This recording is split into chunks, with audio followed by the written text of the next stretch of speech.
Hello and welcome to the eFootball Championship Pro, the professional league where the world's top esports players from 8 of Europe's professional clubs will be competing against one another, with each club fielding a 3-man team in pursuit of championship glory. Today, the 22 season kicks off and we have the first 3 matches of Group A. I'm Semra Hunter, I'll be your host for today, as well as throughout the entirety of the tournament. You may remember me from back in 2018. It's been a while, but I'm absolutely thrilled to be back here with you all once again. Having said that, we're in some great company for today. First of all, with this prized asset, the one thing that everybody wants to get their hands on, the trophy for eFootball. And of course, we have joining us as well from their homes, our fabulously dynamic duo, commentary pair of Harry Channon and Stuart Wesley. Wesa, you know him by. Guys, so excited to be here today. I can only imagine how you both are feeling. How are we feeling exactly, though, ahead of the new season?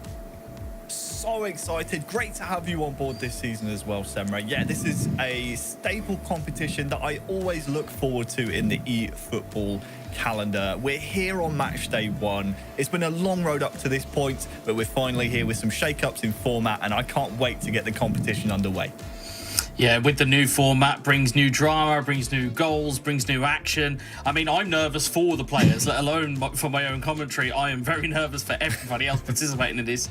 It's gonna be chaos. Well, listen, Wes, you're looking nice and sharp for the day, so I'm glad to see that, nerves aside, we're all ready for the big one. It's going to be 3 fabulous weekends of action, but of course, we want to focus on what is ahead for today. So let's take a quick look at what's in store.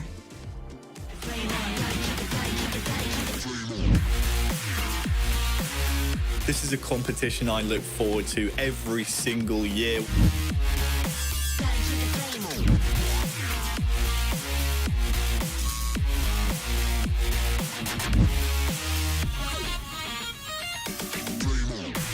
We will fight the maximum and we will try to win like always. I think it's the group of the death. We are Monaco, we are afraid of nobody. So important in these groups to start fast. It's probably make or break for one of these clubs.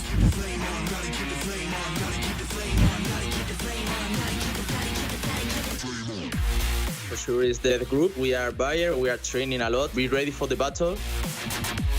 Group A or Group B, it doesn't matter. You have to win everyone in the end. So we're fighting for the title and we want to be champions. It's not just a co-op competition anymore, it's 1v1. We'll probably see the best of the two of them.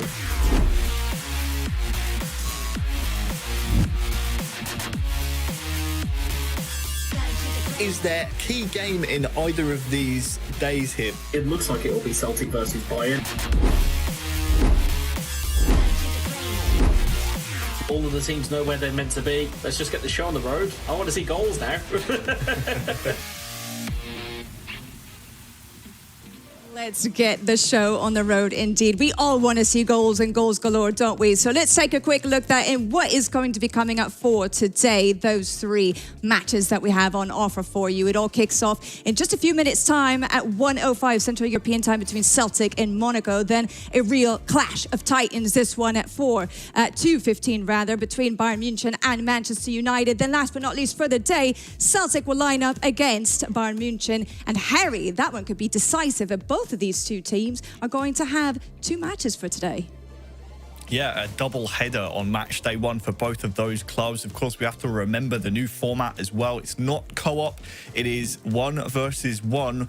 Each match has 3 games. You can win a maximum of 9 points per match. So with 3 points up for grabs with every single game, it's going to be so tight for every single one of these clubs competing in this competition this year.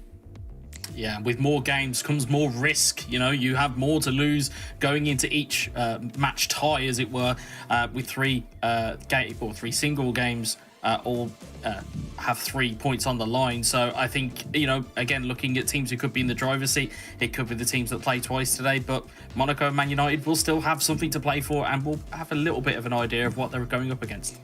And speaking of something to play for, the best esports performers on the day in each match will be able to get their hands on some individual awards, as well as get their hands on some succulent monetary prizes as well. For example, keep your eye out for best goal of the day, best player of each group, and on top of that, we'll be handing out the MVP award at the end of this season. But of course, the good news is it's not just for the esports players, it's also for all of you at home as well, the eFootball fans. There's lots of prizes coming your way. So Harry, fill us in. What is it exactly that they can win? Well, thanks to Konami this season, you can earn 500 eFootball points by watching the viewing campaign through the game. You have to make sure, of course, the streaming program is being watched through the game. Otherwise, this will not count. The other campaign we have this season, which is so exciting, is the Victory Giveaway campaign. We've partnered with all of the clubs this season to give away goods every single time they win a game. That's not one match, that is one game within a match. So all of the items you see on your screen right now can be won by the different participating clubs. They can be yours if you follow the instructions to participate in the Victory Giveaway that each club will carry out on their social media. So make sure you're tuning in to both the stream and also the club's social media, and make sure you're supporting your favorite teams in this competition.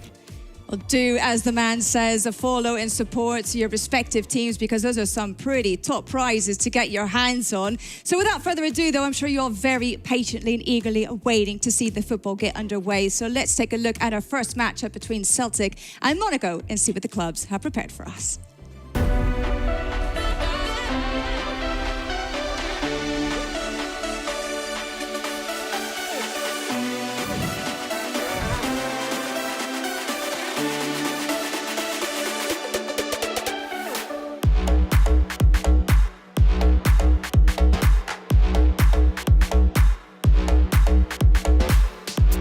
For the season, we want to win the title for sure. I'm very happy to have these teammates, and I think we can bring the title together.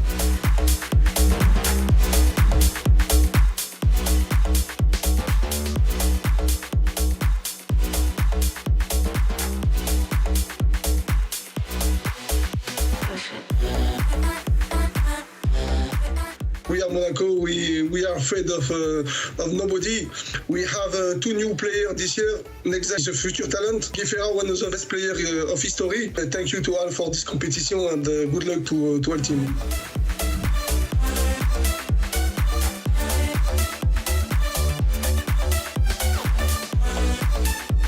This really is a thrilling encounter to get us going between Celtic and Monaco, not least because 3 former players will be going up against one another after a magnificent campaign where together they all managed to reach the final. We'll give the big reveal in just a moment, but Harry, would love to get your thoughts about these 2 teams going up against one another, because there's so many talking points to take from it, not just because of the 2 clubs, the fact that Celtic have a brand new team, but there's some heavy hitters amongst this one as well. Absolutely, some heavy hitters, and I think we've just popped up on our screen, Semra, who's going to be playing the first game, and my words, what a reaction that is. Uzmakabil versus Kills-You, former teammates to kick us off. And not just that, right? A little bit like student versus master here, Semra. What a game. And we also have 3-time world champion against 2-time top scorer of this competition, Wes. It's going to be fascinating stuff. Fireworks will surely be kicking off between these 2. 2 words for this game, Semra: box office. This is as good as they come. You've got the young upstart in Kills-You. You have the experienced master in Uzmakabil. This one is going to be fireworks indeed.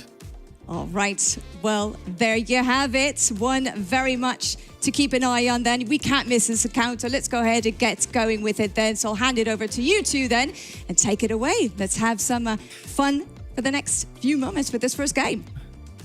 Thank you so much, Semra. Yeah, it's been a long time coming to this point, Wes. We're still a little moments away from kickoff while we're starting to get ready. But first and foremost, it's great to be back with you. Let's talk a little bit about the referee who is going to be overseeing things, Mr. Sergio in the back, making sure that we are complying, of course, throughout the competition.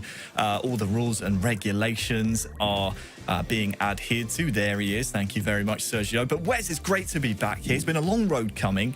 We're here on match day 1, group stages, Group A, first match. It could not be set up more perfectly between these 2 players. And I think we saw a bit of a surprise reaction from those 2. I think they were seeing each other for the first time as their first opponent. You could see a bit of a wry smile from both of them in terms of their opponent in this first match.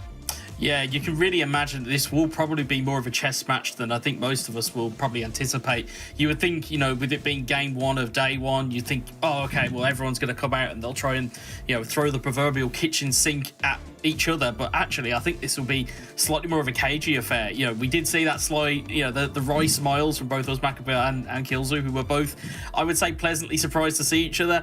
But again, if you are Kills-You, you probably don't want to see Uzmakabil. And if you're Uzmakabil, you probably don't want to see Kills-You. So I think there was a bit of, oh, do we have to play each other? But this will be an intriguing tie for a variety of different reasons. We've talked about the student v master kind of almost storyline, as it were, but it'll be interesting to see how much of each individual's gameplay have they really picked up from each other, and how well that they can kind of bypass things. So, you know, I'll hand it back to you, and hopefully we'll be ready to rock and roll.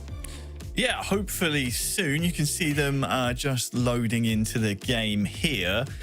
And that's a word I want to pick up on that you mentioned there, intriguing. I think this is going to be a very intriguing affair because, as you said, these 2 ex-teammates, they've won together. They know how each other play. That was on the co-op stage, though, in 3 versus 3.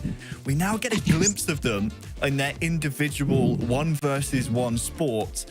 Do you think there's an element of do you stick, do you twist here for both of these players? If it's on Uzmakabil's side, maybe you're thinking, okay, well, I've won 3 world titles doing this. You've got to beat me here, Kills-You.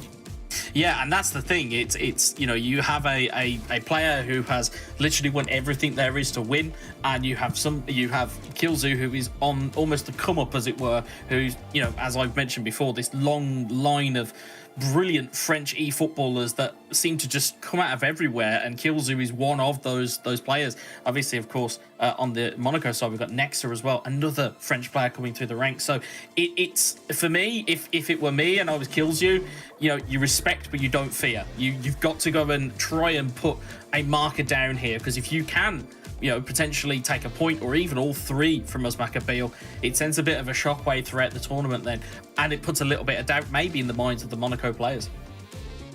Well, let's talk a little bit then about Kills-You representing Celtic in their first game here in the first match on the first match day of the eFootball Championship Pro 2022. We have to understand, of course, that Kilzu came through the ranks a couple of years ago through co-op play. This is our first real chance to look at him in 1 versus 1, Wes. Are you expecting the world right now from Kilzu, or is this almost a bit of a free hit for Celtic, knowing that you have heavy hitters in the back?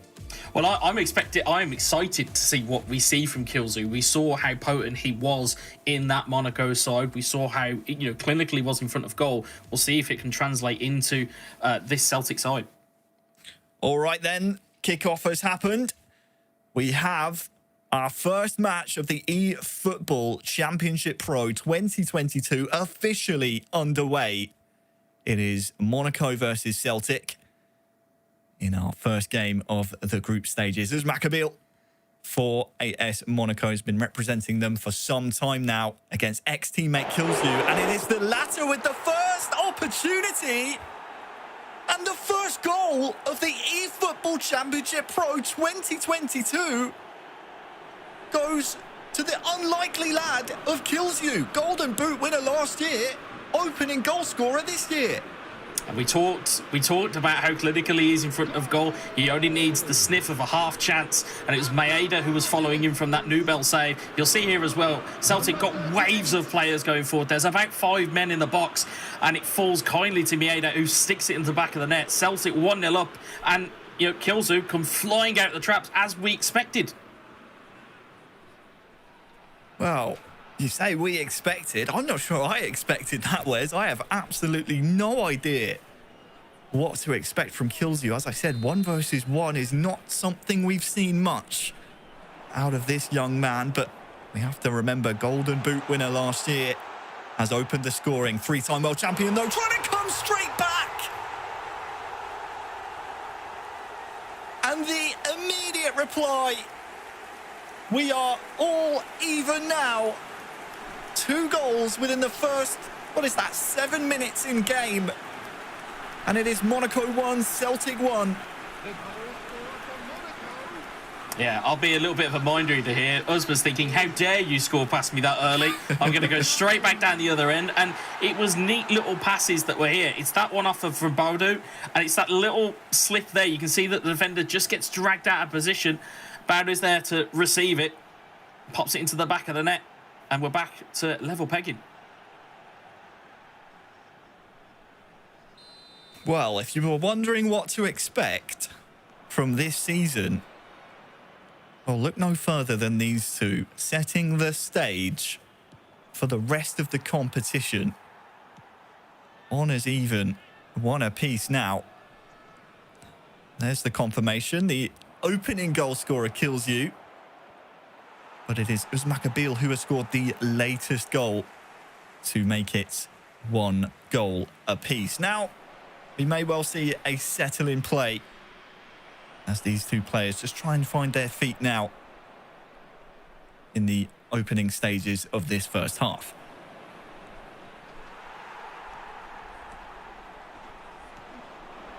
Oh, well, Kilzu has won the ball high up the pitch here. May spring an opportunity for an attack, but well defended by the 3-time world champion.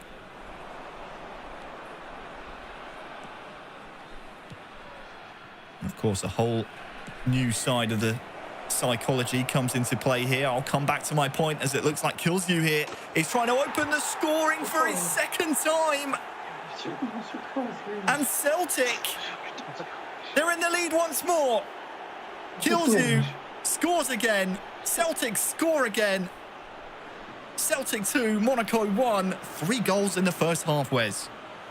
Yeah, you can see it settled down for all of about 5 in-game minutes, it felt. And then there's this neat little pullback here. Defender steps over the ball, goes through the legs. And then you can almost say, and look there, that the goalkeeper's vision is shielded by that shot that went in. The controlled shot, as we know, very, very handy to have in eFootball. And he's executed perfectly by Kilzu. You can see the almost disgust on the face of Uzma. He's not happy with that. And you would expect a big reaction again from the former 3-time world champion. You saw the intent there straight from the kickoff.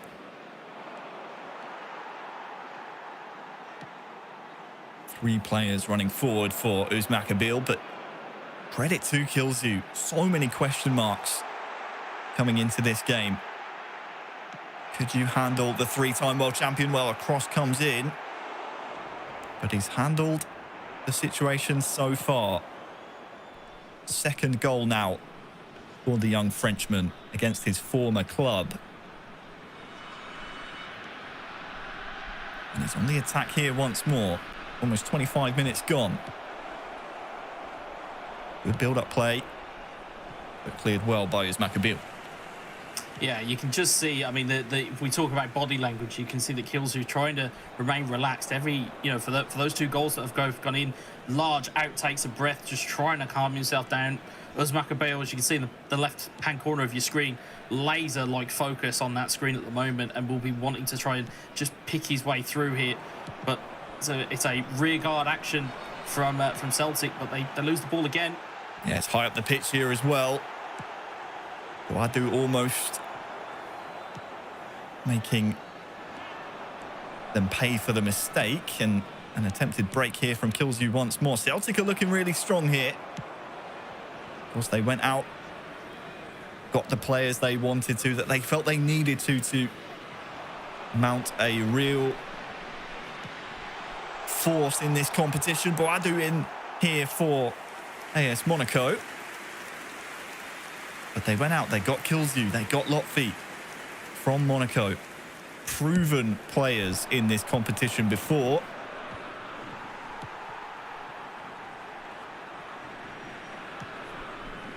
And it's the youngest of the 2 who has started this game off incredibly well for Celtic. A risk that's certainly paid off so far, Wes. Yeah, definitely. I mean, if you would say to Kilzu at this time that he'd be 2-1 up against Uzmakabil, I think he would have happily snapped your hand off for it. And you can see that the Celtic side really working hard in the defensive phase. It's going to be about whether they've got enough energy to ward this off for 90 minutes. Ben Yedder playing it inside, attempted double touch, not quite the move required to unlock the door for AS Monaco, and now Kilzu looking long on this near side. Does have 3 players to aim for here. Kilzu goes to the first, but unfortunately can't get past the defence. It seems to have steadied up in terms of the back line for both of these teams so far. Just a few minutes to go in game until half time, and Uzmakabil would absolutely love to get another goal back. But the goalkeeper comes and makes it his. Yeah, you can see every time that this Monaco side are coming forward, it's Celtic's defence that are warding them off and away, and it's these types of pressure situations that Uzmakabil will be very used to, but he's just got to make sure that he can just get himself through to half-time as he does there now. Well. What a shock we find ourselves at half-time. Kilzu from Celtic 2. Uzmakabil for AS Monaco 1. I was going to ask what the game plan is here for Kilzu, but he's going across goal here straight away in the second half.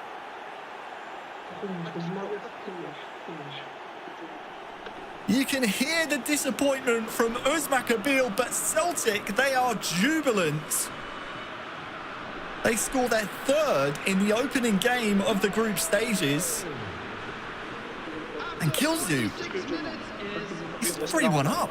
Yeah, it's his 3rd individual goal scorer as well. Kyogo tucking it in off of a cutback, and it was very easy for him to get through that defensive line from even almost from the kickoff. It was so Uzmakabil again will be disappointed with that, but if you're a Celtic fan and you're Kilzu, you're absolutely rocking at this stage.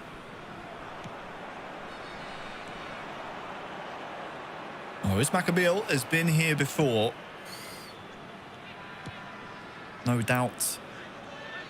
Has had to bounce back from adversity in the past. That's a lovely piece of skill there, exhibited by Kilzu of Celtic, and he looks an absolute force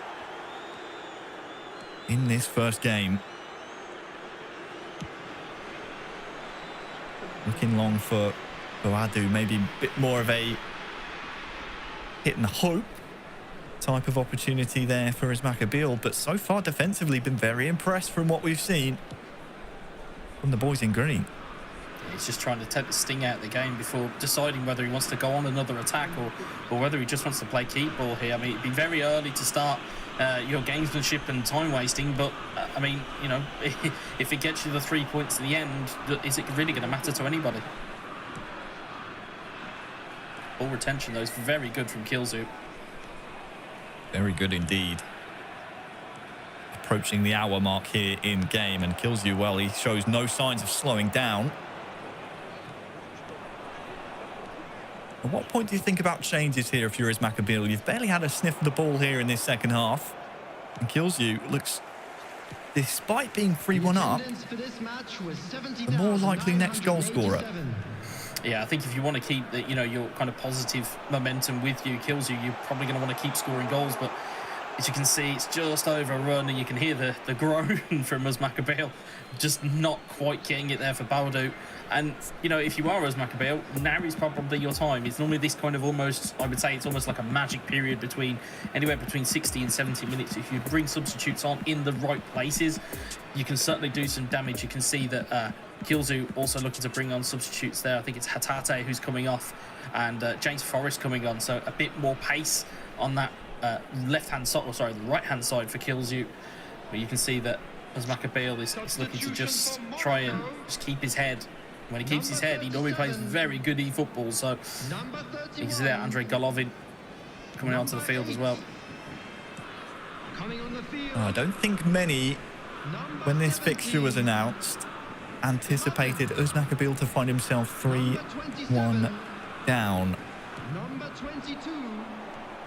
With just over, well, just under now, 25 in-game minutes to play. He's got to find a way to get a goal back. Kilzu looking very comfortable. There was Forrest, who was, as you said, Wes, brought on by Kilzu to try and inject a bit more pace in that potential counter-attack.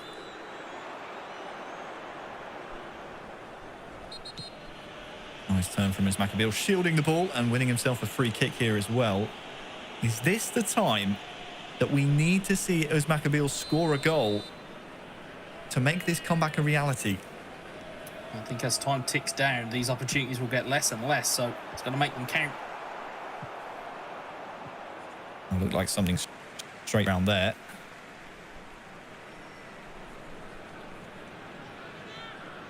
Only amounts to a throw-in, though. Here is Ben Yedder. Oh, and that's a great reverse pass. Golovin's found his way through to goal as well. Tries to cross it in, but can't quite get past the first man. And it's certainly starting to come back to Ismail now. Here is Golovin. And, oh, is that a free kick? I think the referee tried to see an advantage, but this is going to be a very enticing opportunity for the three-time world champion.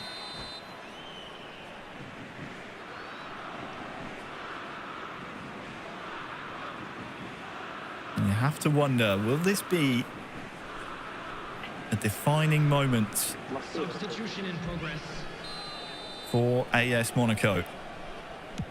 Will he go for goal? He does.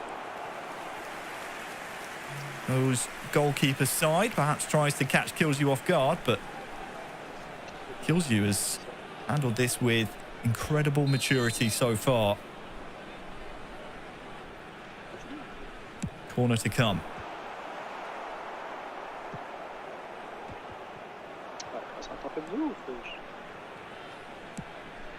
Into the final 15 now. That's a long ball into the box, and anywhere will do now for Kilzu.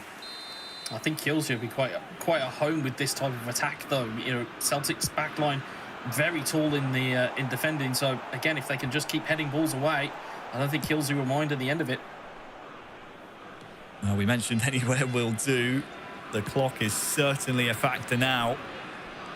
Approaching the final 10 in-game minutes. And that's a lovely ball through into the box, and Ismail denied once again by the Celtic goalkeeper. And you can see in his face cam that he maybe believes this might not be his day today.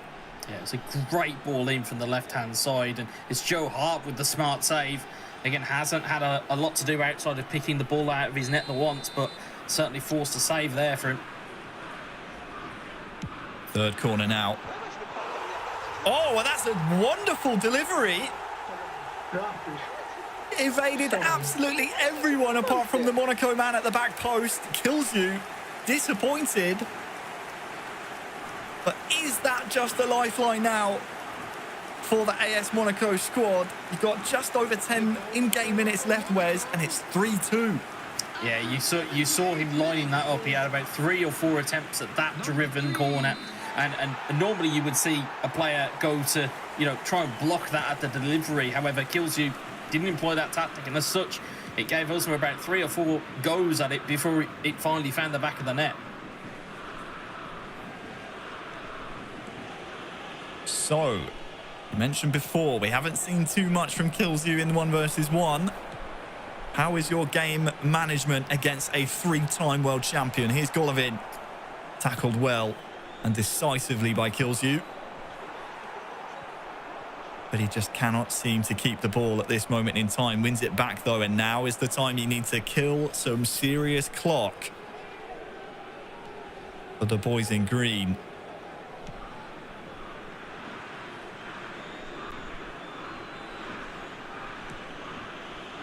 You can see how high the press is here for Monaco. Early pressure, and, well, has he won the ball back? The answer to that is a resounding yes. Now, what can you do with it is Maccabeal. Not quite the pass he was looking for.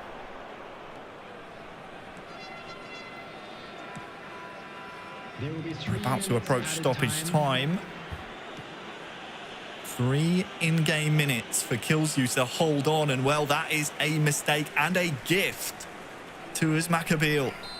Is he going to block the corner? That's the question here, and he hasn't employed someone to block it. The last goal came from a corner. Is Maccabeal trying to make it happen again? Even the goalkeeper getting involved. And, oh, that's a... Well, what's the referee giving here? I think it's the goalie that's been fouled, so... Is Maccabeal getting away with one there, I think. And we'll have one last throw at the dice with less than 1 in-game minute left. Here you can see on the right-hand side of your screen, throwing bodies forward at will here. And as you can see on the opposite side of the screen, Kilsu trying to tuck players in and make sure they stay back here. But you would imagine this is probably going to be the last chance, if maybe even that. I'm not too sure. I think it's 3 minutes added on. I think we're about 2 minutes into it. So once this ball's in the air, I think it's now going to be a case of, where's the ball drop? Who does it fall to? Can they clear it or can they score? It's going to be a massive hit. Can Monaco rescue a point from an unlikely circumstance? The ball across the face, and it's in back again for Monaco. Third shot. No, it just won't find the back of the net. And Celtic hold on. Okay, guys, remember to stay in the... 3-2. Kills wins the first game of the first match of the group stages for Celtic FC. Wes, what a game we had there. We can see the statistics. 7 shots for Monaco, but only 2 finding the back of the net. Yeah, and that's all it needed. That is all it needed. I think looking at Kills at the moment, he's looking shook by the fact of how that game finished. Does Maccabeal, you saw throw the controller down in anger and disgust, and again, if you came that close, it was a post hit, that was the difference there. But massive 3 points for Celtic in the early go. You see Mieda, goes flying into it, gets to the back post off of a rebound and tucks it away for 1-0, and Celtic were off to the races. Well, we said it would be energy, fireworks, excitement. It could not have been set up more perfectly, especially if you're a Celtic fan at the end of game 1. As we look through the highlights, it finishes Celtic with all of the points from our first game. Celtic 3, Monaco 2.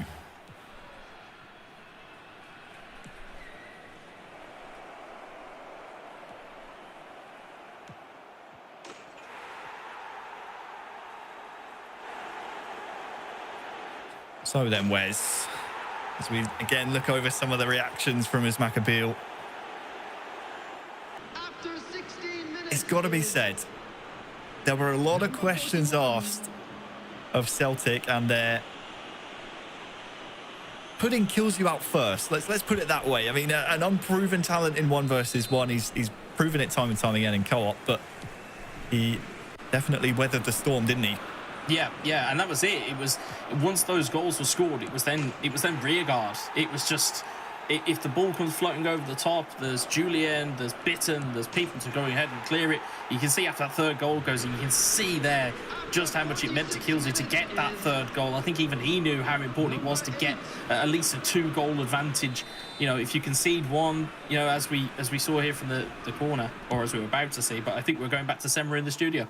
We are indeed, guys. What a game to get us going. We've already been dealt our first surprise, and Celtic, as they proved to us there, you give them a bit of time on the ball, a bit of momentum, well, he'll kill you with it, right? Okay, well, let's see then what we have in store for game 2. It's certainly going to be a mouth-watering one, this one between Celtic and Monaco once again. Let's go ahead and have a look at who are going to be featuring in this one for game 2. I can tell you it's going to be an exciting one.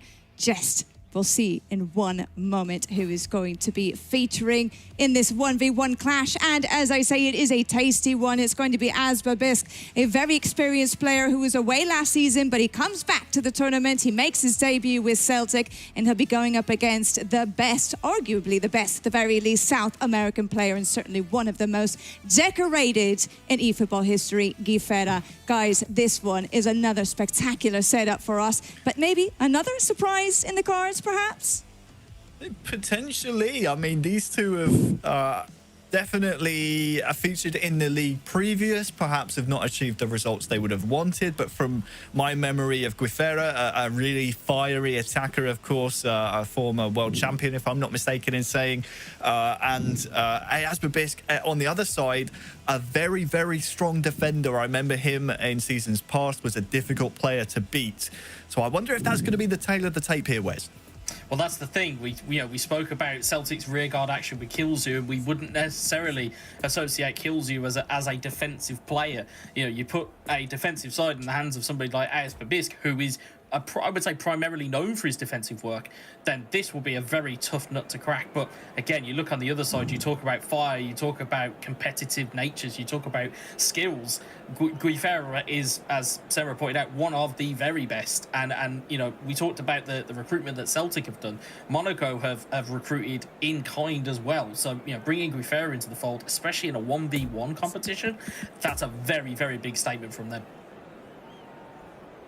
A big statement indeed.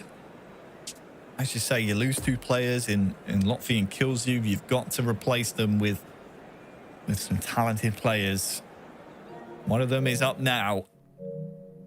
Guifera taking on a Asba Bisk. It's going to be so good to see what these 2 returning players to the league can field here on the virtual pitch, because you have to feel like if you're both of these players, maybe you left something on the table a couple of seasons ago. Maybe you felt like there's some unfinished business here. Celtic looking more comfortable coming into this one with 3 points already in the bag from game 1, Wes. But, as I said before, Guifera, former world champion, is certainly one to look out for. Yeah, you can see that Celtic on the attack already. Oh, it just goes wide from Maeda.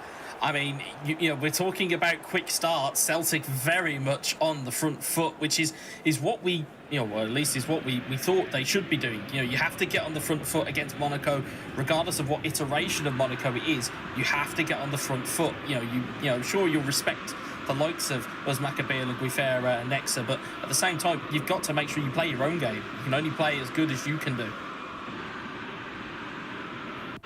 This is so true. And of course, those watching at home can participate in the victory giveaway campaign. Celtic fans will be very happy about that game 1 score you can see at the top of your screens, because that will mean their social media accounts will be giving away some goodies, as will all of the eFootball Championship Pro clubs be doing. But I'll come back to that as Maeda will open the scoring. It's disturbed Asdin. A background sound from Asba Bisk, returning to the league, Okay. has scored the opening goal In game 2 of match 1 for his new club, Celtic 1, Monaco 0. What a start for the boys in green. It's not a bad way to introduce yourself, is it? Or in AS Babis's case, it's not a bad way to reintroduce yourself. Brilliant through ball. You can see the runner from Maeda just peels off here. It's a lovely little slid rule pass from Kyogo. Maeda tucks it in. Nubel, you can see Guifera going for the manual goalkeeper. He didn't quite pull it off in the way that he wanted to.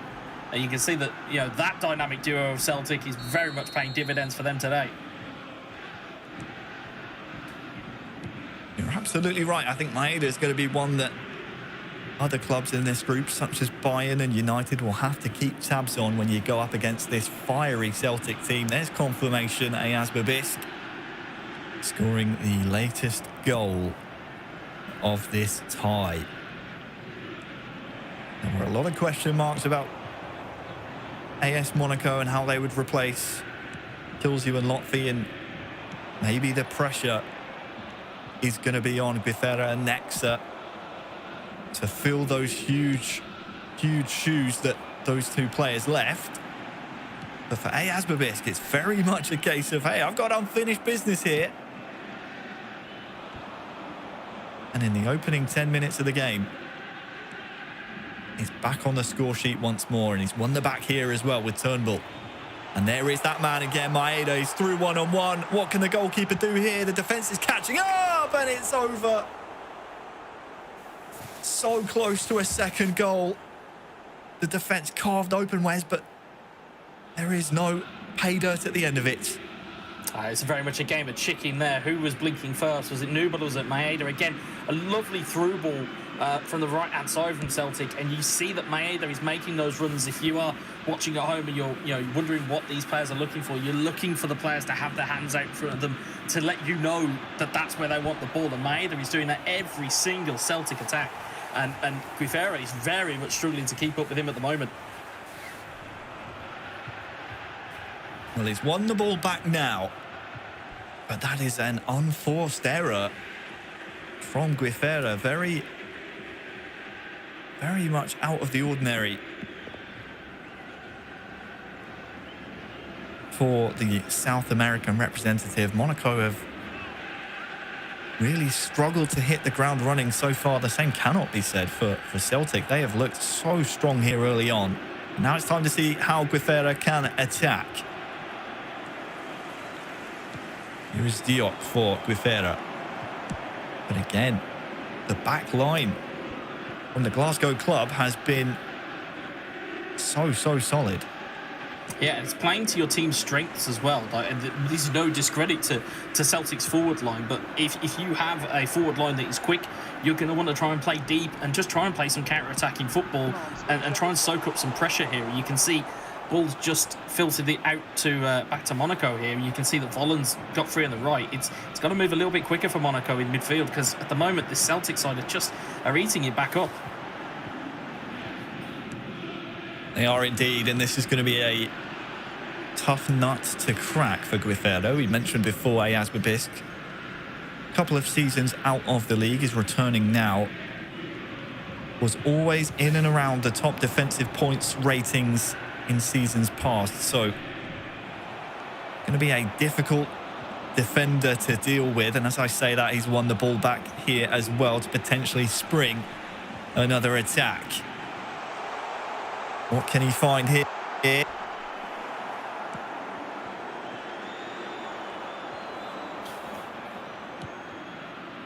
Now it's time for Guifera to come the other way. Here on this near side. Referee happy to let them tussle. And Celtic once again winning the ball back 10 minutes till half time. Holland now. Just can't quite find a pass, but Diop has capitalised on the mistake. But is that his own man there, Guifera? Getting in the way. Maeda threatening to get in behind, but as half-time approaches, it's been pretty steady at the back for Celtic. Not really too many chances to write home about for Monaco. Could that change here, though? Wadu has a chance, but Joe Hart quick off his line. And with 5 minutes to go until the half, Wes, it's looking very comfortable defensively for Ayaz Babisk. No unforced errors. Yeah, and that's the thing. I mean, you talk about there's not been a lot of chances, but in this type of game, you don't need a lot of chances, especially if you're only focusing on the game that's in front of you. You know, it's not like it's a series of games, at least not until we potentially get to the knockout stage where it's a series of games. But here it's all for points. So realistically, you should feel a little bit more kind of open. But I think at the moment, I think Celtic seem to appear to be in great control here. Last chance of the half then. You can see, well, you can see at the top of the screen, just the 1 minute added on here in the first half.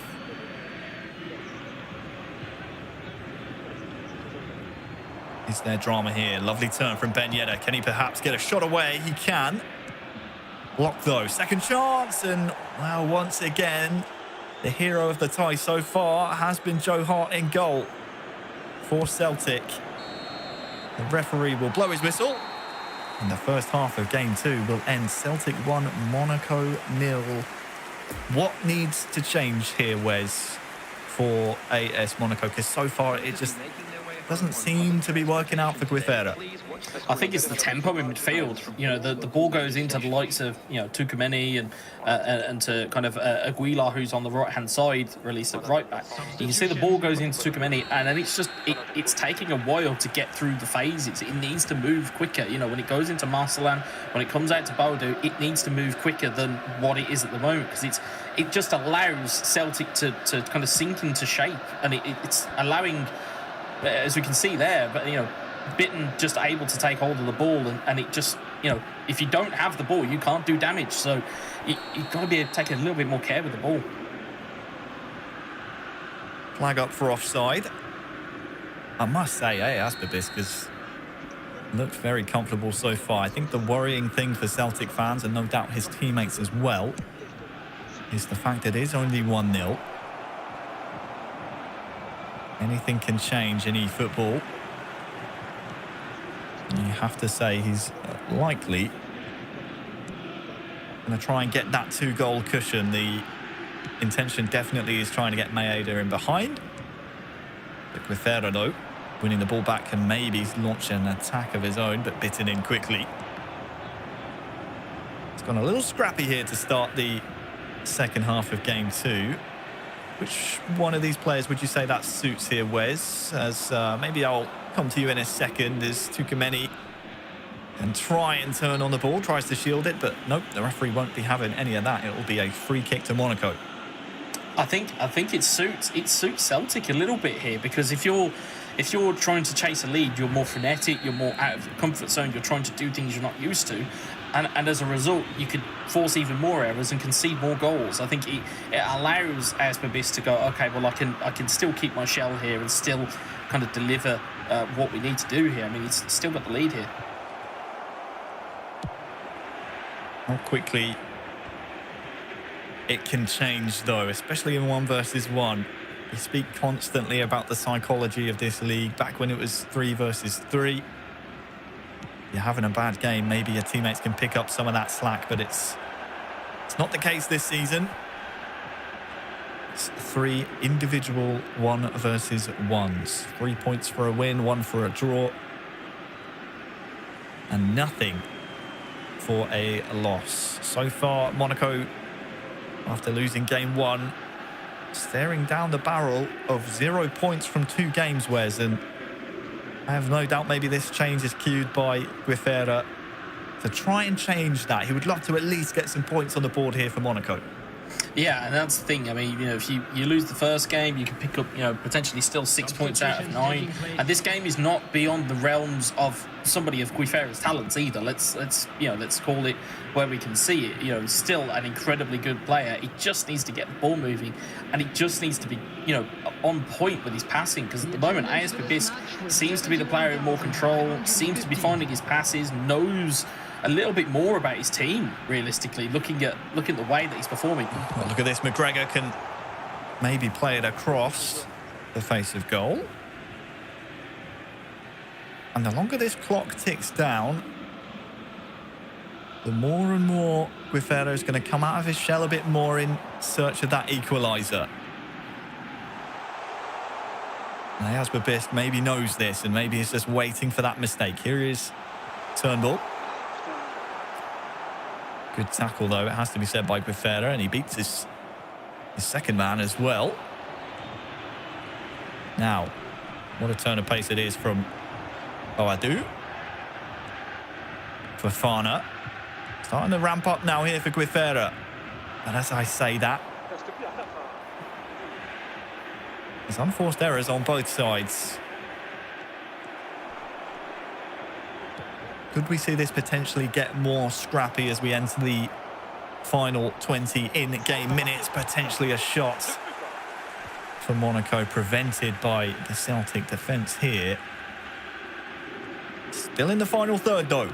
Monaco chasing the equaliser. Guifero playing it in, has a really good chance here to stand it up at the back post. Will there be a second opportunity? Carter Vickers says no. Jasper Bisk says no, but once again, the ball will come the other way. Long ball. Looking for Boadu, but defended well once more by Jasper Bisk.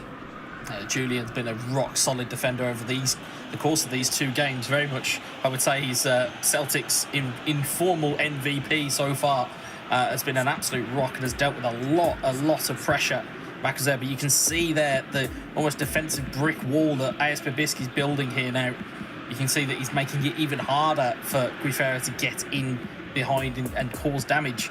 You can see how tightly packed that front three is.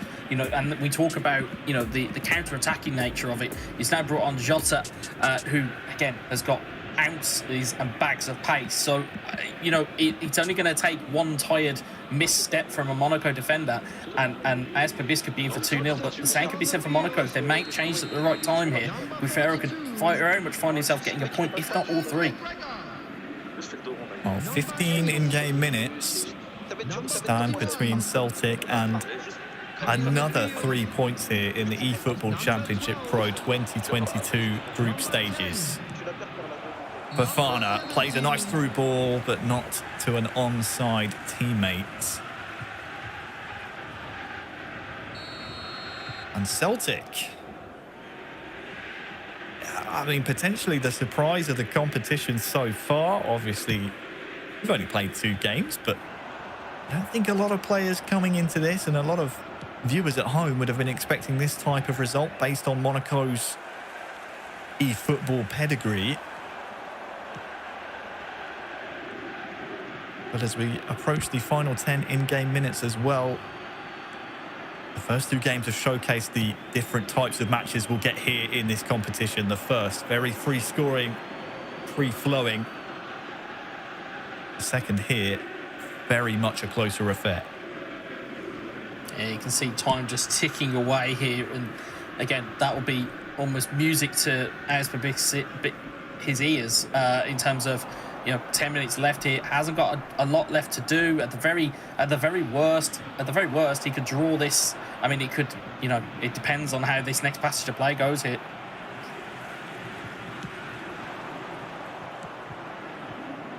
Just as it was for Kilzu in the previous game. Anywhere will do at this point.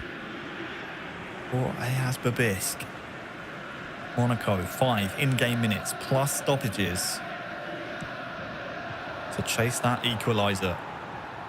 Once more, defended well by Celtic. Here's Turnbull on that far side. The destination, no doubt, will be to the corner flag to try and get rid of some of this time off the clock. Well, he's beating his man on that far side here as well. Will he go for 2, I wonder? Sensible game management here by Turnbull on that far side, but he's given the ball straight away. And the assistant says 2 minutes to be added on. Monaco win the ball back, but once more, the defensive work from Jasper Bisk comes up trumps, and it is a second win for Celtic in the eFootball Championship Pro 2022 group stages. 6 points out of a possible 6 so far. And you can see what it means for the man returning to the league. Look at the stats, whereas it was KG, not many shots, but the stat line that it impresses and certainly means the most is the one at the top, 1-0. Yeah, it does. It just shows, again, 3 shots, 1 on target.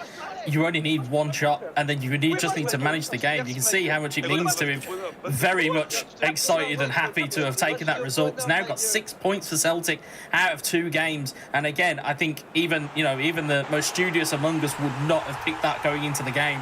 But again, it's Maeda, it's Kyogo, it's Julian, it's Bitten, it's all of these players that are almost performing better than the sum of their parts. They're playing really, really good eFootball, and they may even take this on and win the 3rd game. I mean, that could be disastrous for Monaco.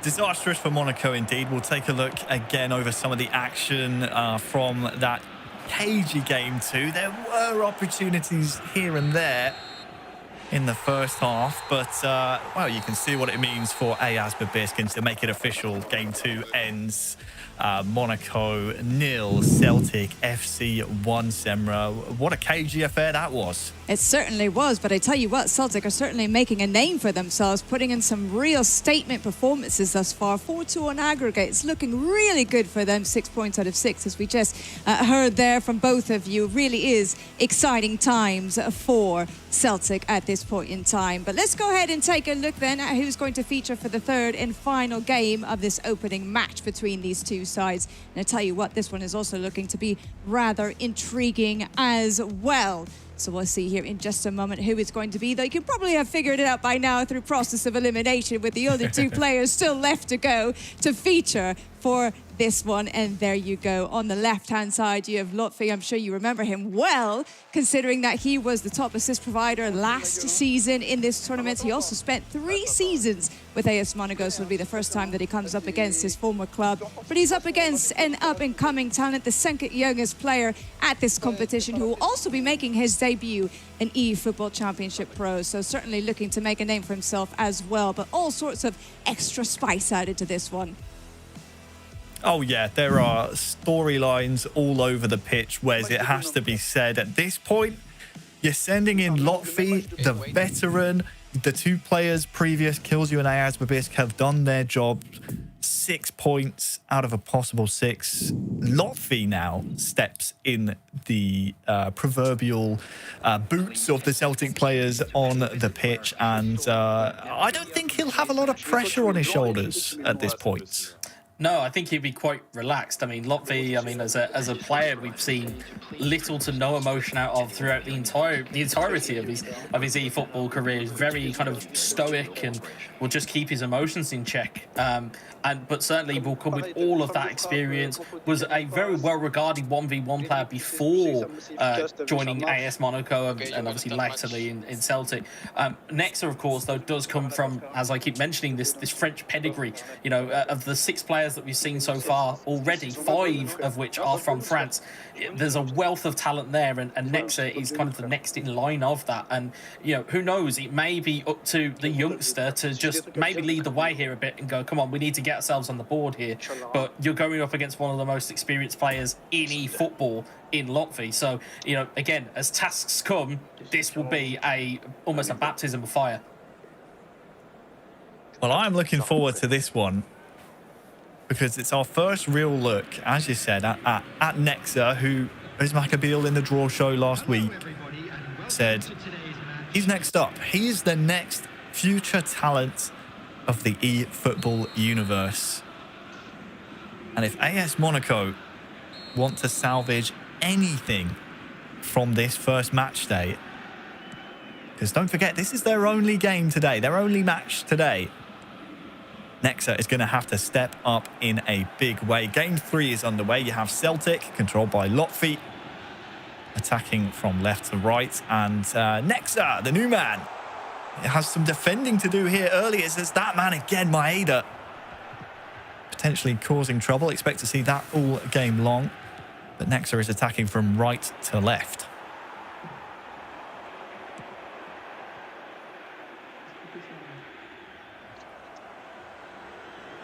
Some good early tackles here by Nexa, it has to be said. That's going to be important against a Lotfi who is experienced in both the 1 versus 1 and the co-op disciplines of the game. Here is one of the key weapons. It's Maeda on this near side. Gets past his man here as well. Tries to find, I think that was McGregor waiting just past the penalty spot.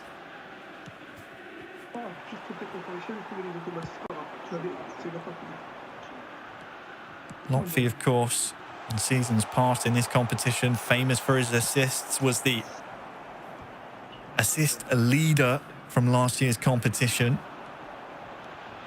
He sees passes like no one else, so Nexa's going to have to keep his head on a swivel here. But here comes the attack from Monaco.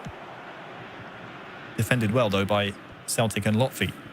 Yeah, it's much more of the same from Celtic. It's that rear guard that's holding up here, but a lot more pressure on it from Nexa's gameplay than we've seen so far today. Whether that pressure will tell in the latter stages remains to be seen, but Hatate getting very, very good room on that left-hand side. Okay, McGregor can't quite control the ball inside of the box, but the ball will change possessions a couple of times. And now there's green grass ahead of Nexa here on that far side. There's a couple of players still to beat. McGregor can't quite get anything on the ball, but Joe Hart, not for the first time in this match, claims the cross, and it will be Celtic to come forward once more. You can see that they just seem to be soaking up that pressure, but Nexa's, testing the defences, trying to find different routes in. As you can see, knocked down to Diatta. Diatta on that far side is shepherded away by Carter Vickers, and with 25 minutes gone, still 0-0. These two seem incredibly evenly matched. I would even tip the territory and possession in the favour of Monaco so far. But Lotfi now, this is the type of area he wants his attackers to run into. But our opening half hour of seeing Nexa play has been fairly impressive, quite mature as well, as he deals with yet another Lotfi attack, and that is a lot easier said than done. Yeah, and you can see, in terms of, drills and playing against one another, you would imagine that Lotfi and Nexa would have had a lot of games against one another and will, again, know each other's game plans. It's just going to be a case of who can maybe pull off the unexpected part of a game and change it. And I think, looking at it, it's going to be the odd turn here or there. If they don't read it properly, that's going to present the opportunity. It's whether they're going to be clinical enough to take it. Could be a game of mistakes then, as well. Ben Yedder will pounce here. Can anything come from it? And Nexa! What a way to introduce yourself into the league. Brilliant bit of skill. And against Lotfi, the veteran of the league, Nexa's opened the scoring. It's 1-0 Monaco. Yeah, you can see the ball kept in quite fortuitously there for Monaco, as we'll see in the replay here. You can see the dummies and the ricochet, and it just is kept alive long enough. The dummy takes it away, and I think that is who is that that's popped that in? But it's a forward runner. I think it was Baudo. I think the number 9 just snuck in there. It's gone through the legs of Joe Hart. Not a lot Lotfi could have done about that, but Monaco won't care, and neither will Nexa. He's got a 1-goal lead here, which I think in my memory is being served. It's the first time Monaco have taken the lead today. Yeah, you're absolutely right. As you can see, not only on the left-hand side of your screen, confirmation Nexa, the goal scorer in Game 3, but also the previous games have all gone Celtic's way. So that is a huge boost to the Monegasque club. And I tell you what, Nexa's not done just yet. Lovely double touch there as Carter Vickers is called into action for Lotfi. Under 10 in-game minutes, plus stoppages, of course, until half-time.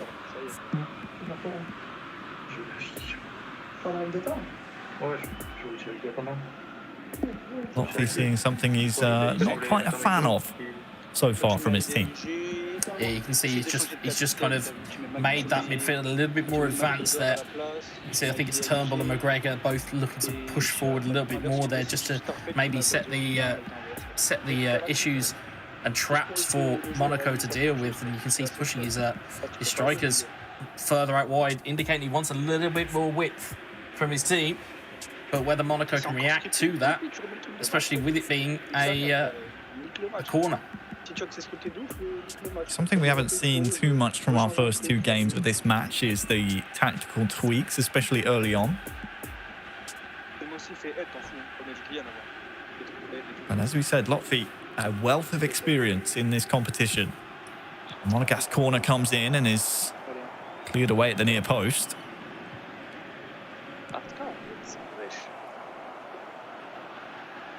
Nexa still in possession of the ball here, and well, he's found Tukameni as well. Shot gets away, but nothing that will trouble Joe Hart. But Lotley, uncharacteristically, has given the ball away once more. We said maybe the pressure is off Lotley in this game, but certainly Nexa keeping that pressure well and truly on. The experienced man on the other side of the pitch. It's a free kick now to Nexa, who is obviously in search of the goal that would double his lead. Ben Yedder standing over it, goes over the wall. Lotley moves his goalkeeper across, and time is ticking now down to half-time. Yeah, you can see, I mean, we see it a lot from debutants within these types of competitions, that, you know, they won't play by that same fear factor as you'll probably see from some of the more experienced players. And Nexa, you know, very, very well done to him so far in this game. Seems to be pushing the issue and seems to be getting a little bit more of a positive outcome for it.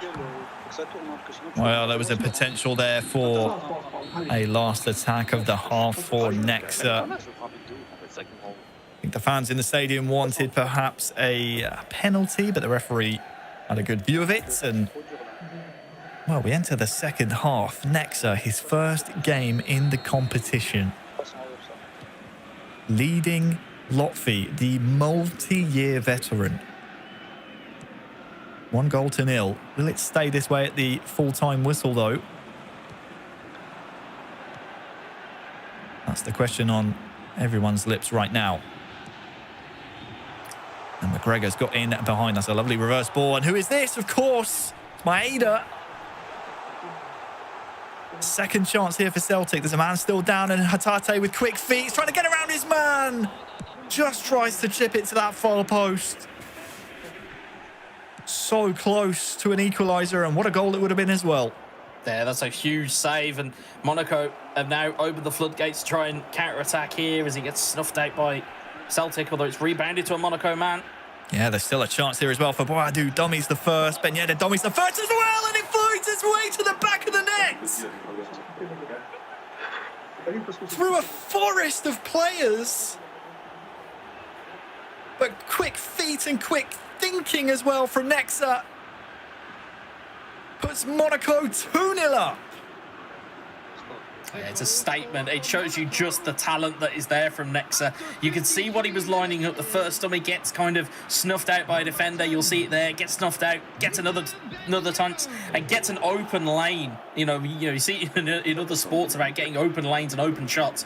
He finds the opportunity and then finds the back of the net. And Nexa will be absolutely delighted with that. And as you can see, Lotley, I think he's probably just asking himself, what more could I have done? I snuffed out the first opportunity. He somehow found a second.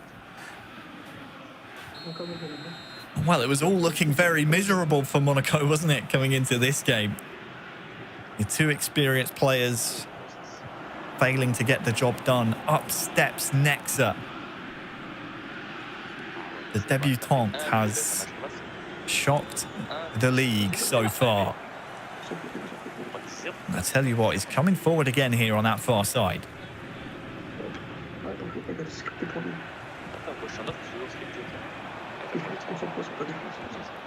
And all of a sudden, it's looked like a strong turnaround now for Monaco. If they can see this result through to the end, They only played once today on this match day. This is their only match, so they still have 2 other group games to come. Plenty more opportunities to pick up points. Yeah, I think so. I think this would be the perfect tonic if we can see it off as a victory. Oh, great manual goalkeeping as well from Nexa to prevent that shot sneaking in. But the important thing is still time on the clock here for Lotfi.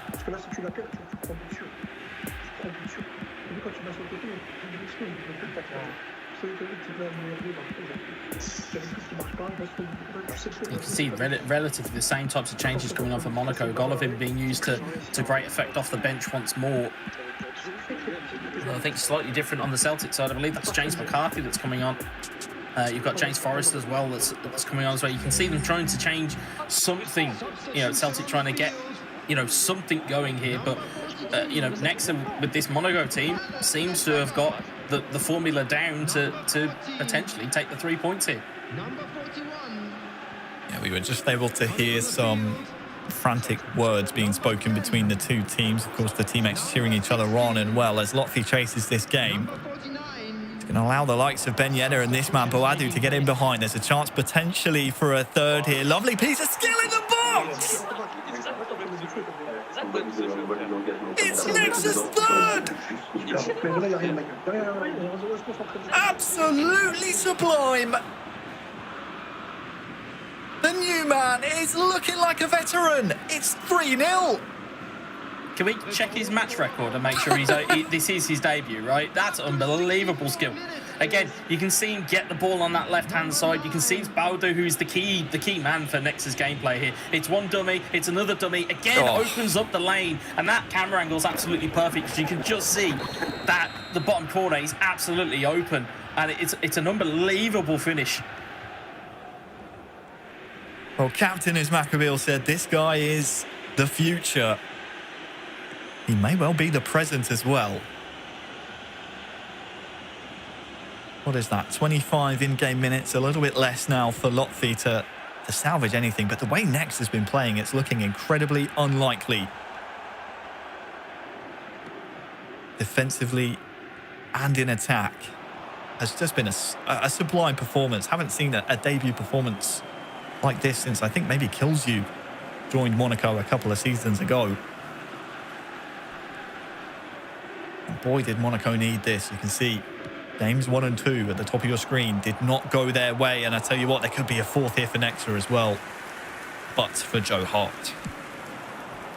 Yeah, you can see the confidence that I think has grown for Nexa since that first goal went in. I think he probably, we were talking about pressure potentially being off of Lotfi. I think all the pressure was on Nexa going into this. Your team is staring down the barrel of potentially walking away with, at worst a point, or even 9, even walking away with no points. And he's settled in very nicely, has got his team playing the way that he wants them to be playing, and it's a fantastic bit of work from him. Well, nothing to lose now if you're Lotfi. You've got to get 3 goals in quick succession, so expect to see a lot of attacks and no doubt a lot of professional fouls from the other side. And that's what I love about this competition, Wes. You can never, ever count out any player, especially with this new format. It's just been a joy to see Nexa really make a statement on this competition. And this championship has started off with an absolute bang. And I tell you what, we're not done yet. Yeah, and this is it. I mean, we talk about it being kind of 1v1 games. This is the epitome of it. You have to perform on that game. It doesn't matter about what's happened in practice or what's happened in kind of scrimmages. It's what happens on the day. Well, Forrest lines up the shot, and it was travelling goalwards.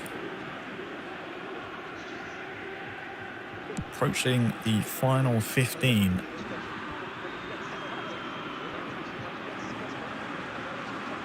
Here is Maeda, who Nexa has been able to keep incredibly quiet. Maybe Lotfi will have to convene with his teammates to see how to get the best out of him. But here comes Lotfi, and well, there's one.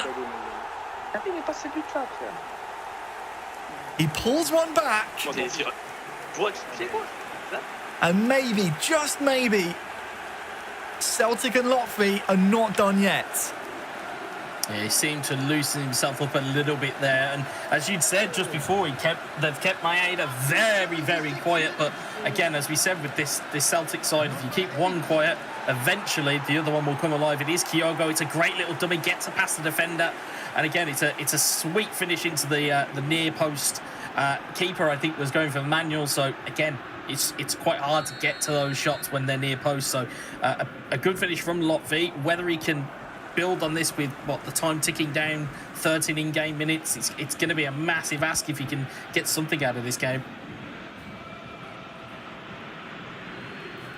It's unlikely, but I think I can speak for everyone apart from the Monaco fans that keep your eyes peeled, because this one may not be done yet. Holland now for Monaco. You can see the gaps opening in behind, so these first balls have to be dealt with.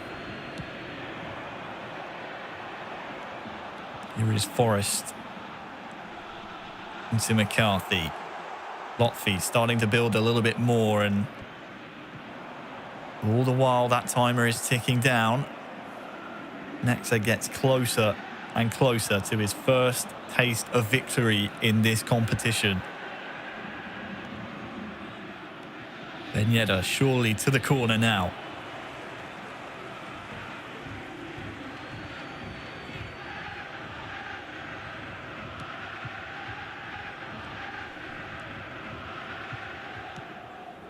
All one back by Celtic.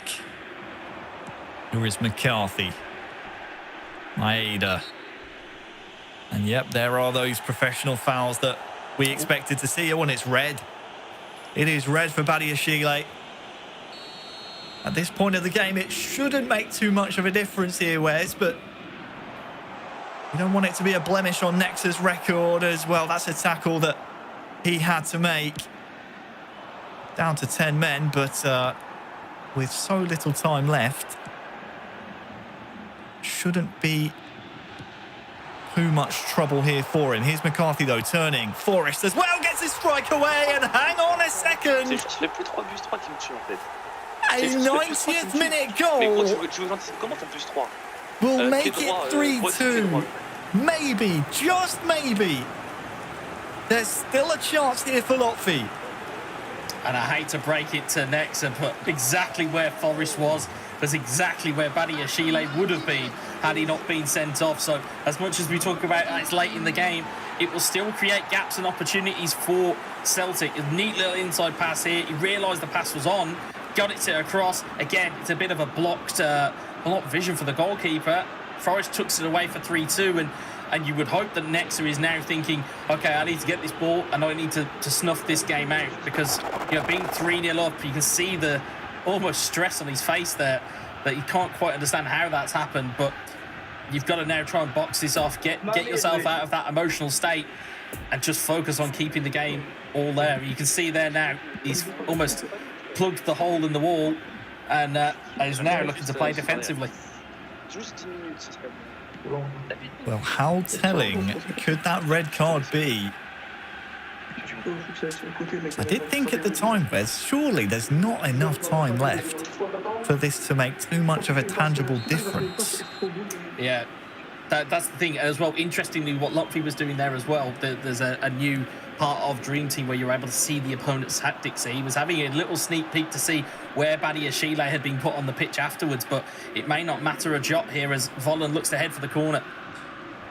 There's confirmation of the latest goal. He's going to need another one, Lotfi, if he's going to take anything away from this game 3. We're into the third of 3 minutes added on, and I think Nexa has done just enough, and he has. Monaco will take some points away from match day 1.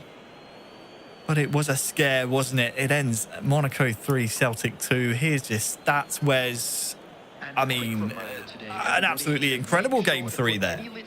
Yeah, it ramped up after the 3 goals had gone in for Monaco. It just then started to ramp up. I think looking at the Celtic body language, I don't think they'll be too disheartened with it. I think they've felt 6 points out of 9 in an opening game. I think it will stand them in good stead going forward. Obviously, we'll get to have a chat with Lotfi later on, but I think looking at Monaco, I think they'll look at that as very much 3 points gained and has salvaged what would have been a very disappointing start to their eFootball Championship Pro campaign, and have now kind of salvaged it a little bit just by grabbing those 3 points in the last game. Well, what a performance from that man right there, Nexa. It takes a lot of courage to step up when your team needs you most. And boy, did he pass the test with flying colours. 3 goals to 2, an incredible performance against a seasoned veteran on the other side of the pitch. The points will be shared in match 1 as we take a look at some more of the highlights. I mean, speak to us more, Wes, about how impressive that performance was, really, from the debutant. It's reactionary. It's the reaction speed that he will have. It's that ability to go, okay, my intended target wasn't the one I've hit. I've been tackled, and then the maturity to put it into the back of the net. Brilliant from Nexa. Well, that has been a fantastic way to kickstart the day, hasn't it? A remarkable match day 1. We can very quickly show you the full results from those opening 3 games. It's been very, very tight in the end, even though Celtic do have the upper hand. There you have it from game 1. It ended 3 goals to 2. Then from Monaco, still, unfortunately for them, unable to pick up points in that one. They lost 1 goal to 0, but they were able to turn things around, close as ever. The inverse scoreline from game 1, with Monaco picking up the 3 points in this one, with Neska proving too much to handle as a debutant. Very impressive stuff indeed. Harry, looking at this match overall across the board, it's been a really fascinating one with so many things that we can highlight in terms of surprise packages and really impressive performances.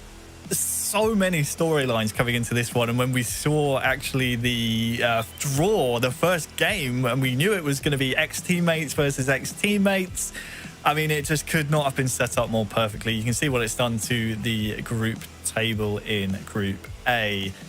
A lot to take away from that. I think the surprise packages, obviously Nexa from Monaco winning his first game of the entire competition, and then on the Celtic side, Kilzu. He went up against a 3-time world champion, Semra, and came out on the other side of it with 3 points and completely unscathed as well. Incredible performances by those two in particular. So Celtic with 6 points on the board, then Monaco just 3. Monaco will have to wait until next weekend to add to their tally. Celtic, of course, will be in action later on in the day, so we'll see if they continue to run away with it by the end of the afternoon then, with more points on the board. But let's cross back over to Wes, who's patiently waiting. I believe he also has a couple of interviews lined up for us from both respective clubs. Let's get the thoughts then and insights from what we just witnessed. Wes? Thank you very much, Samra. I'm here with the winner, or should I say the winner of stuff here, Lotfi. Can you hear me? Sound. Sont partis, c'est des ballots qui sont partis, Jota et tout. Don't have sound. No. Lotfi, can you hear me? Maybe having some technical difficulties, maybe. Yes. Oh no, I think we're going to speak to Uzma first. Uzma, commiserations to you, my friend. Only picking up the 3 points in the match day. Obviously, I could sense even from your own body language you were disappointed with your performance. However, I'd maybe speak to how proud you are of your teammate Nexa in the third game, showing you a great level of maturity in the last game to pick up a vital 3 points. It's very difficult against Celtic because since many years we train always against him. Me always against Kylian. It's my teammate last year. Lotfi too, as Babis is my friend. It's very difficult match because he know me. They know me. But it's like this. We have 3 points. It's a good performance for Nexa. But me and Gifera next week, we hope get the maximum of points to qualify. Yeah, and I'm sure we will see an increased performance from you in the next match day. I know, obviously, from yourself and Guifera, you guys will be bitterly disappointed with that performance. You can see there just how unlucky it was. It was, the width of a post between an extra point, and unfortunately, that is sometimes the way that eFootball goes. But we will see the best of Monaco, I am sure, going forward, and we appreciate your time today. Thank you. Thank you. And then we'll move on to our winning team, as it were. Lotfi, can you hear me? Yes, it's okay. Fantastic, Lotfi. Well, first of all, congratulations to Celtic. A massive 6 points. How did knowing some of your teammates, obviously with a lot of yourselves being French, having those kind of scrimmages against each other, how important was that, knowing their game plans as closely as you did, knowing former teammates as well as you did? Well, it was very difficult games for sure. I think we're happy with the 6 points. We wanted 9 for sure, but things is good because on this group, for me, it's a group of the this, and 6 points in all games. I think it's a very good result. And well, for sure, it's always difficult to play against other French because we know each other much, so it's always a close games. It's difficult to make some surprise on the gameplay, but well, we try to do our best. We know that with our player, with our team, it's more difficult. Our players are too hard. After 16 minutes is Many things. number 41. But well, we try to fight our player. Kylian, t'entends bien Kylian là? T'as rien, mec. J'entends le truc là. It's great to hear from you, from Lotfi, and again, massive congratulations to you and your team. Hopefully we'll see a lot more of Mieda and Kyogo and Co that will do some more damage on future match days, but appreciate you taking the time to speak to us today. Thank you. And then we'll be back to Semmer in the studio. Well, there really is something to be said, isn't there, for knowing each other inside and out, because you can put a stop to the strengths and you really can exploit the weaknesses. Well, I'm certainly sure that we'll be seeing something very exciting and very similar in the next set of games and the next match coming up between FC Bayern Munich and Manchester United. Two teams who know each other very well indeed.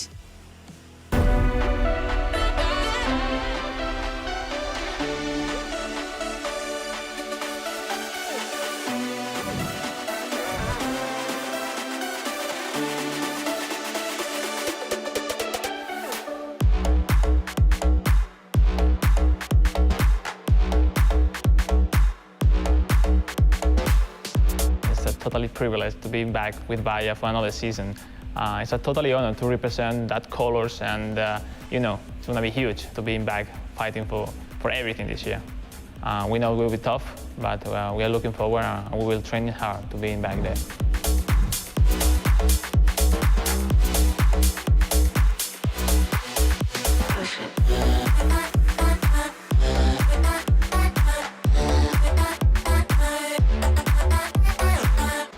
The goal is to be champions. The goal of the team is always the same, and that's just to win the competition, to win the tournament, and be the best. For me, 1v1 is bringing back to the pinnacle where it all started, and to see who's the best.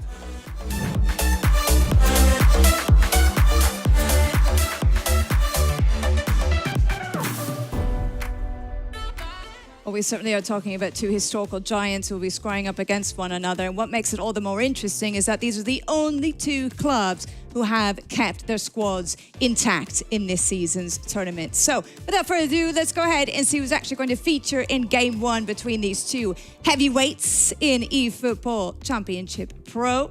Well, there you go. It's going to be Mestra from FC Bayern Munich, a seasoned pro, someone who won this tournament back in 2020 with the same teammates that he has now. He also picked up the Best Goal Award back in Matchday 2 last season. He'll be certainly trying to do the same again and repeat that feat, perhaps today on Matchday 1. Whenever it comes to his counterpart in this game, Eldred, another seasoned veteran, someone who has picked up the Dutch Championship Award 3 times and will be repping Manchester United for a 3rd consecutive season. Harry, lots of reasons to like this one, that's for sure.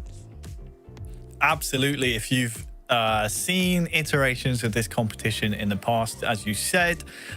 These two squads completely unchanged. Doesn't matter if it's 3 versus 3 or if it's 1 versus 1. Both sets of players for these clubs trust each other inside and out. On the left-hand side, you have Mestre. On the right-hand side, how cool did he look, by the way, Wes, in Old Trafford, just nonchalantly saying, yeah, we want to get to the top of this league. We want to win the whole thing. It's Eldridge O'Neill.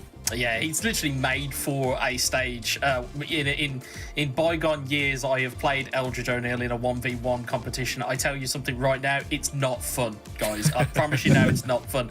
And on the flip side of that, I've seen Mestre do some unbelievable things in 1v1. So this is as mouth-watering an affair as you saw in the first game of the first tie in Kills You and as Maccabea. For me, you know, we've seen emotion and we see passion from both of these guys when we've seen it, you know, in local events. So, you know, I'm hoping to see exactly that same passion even when they're in their own houses.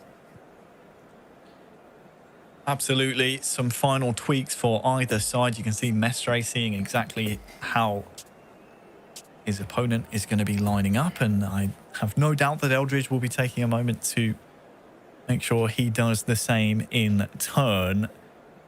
So then, our second match of match day 1 is moments away from kickoff. Both of these clubs have seen already Celtic and Monaco go head-to-head. They know what to expect.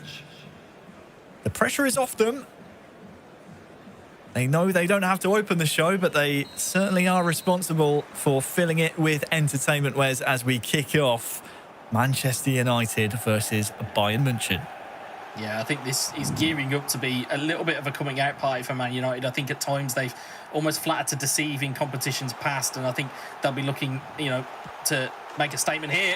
Oh, well, the opening goal for Manchester United from CR7.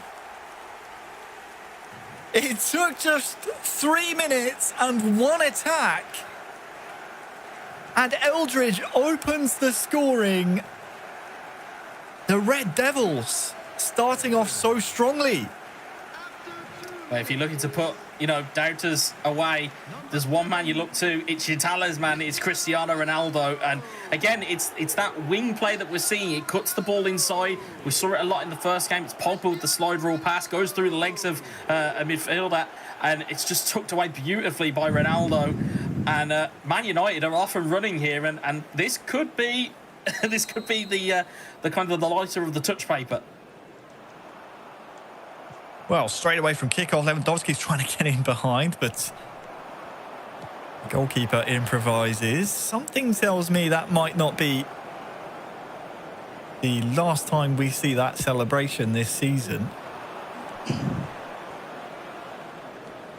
But what can Mestre and Bayern Munich give in reply?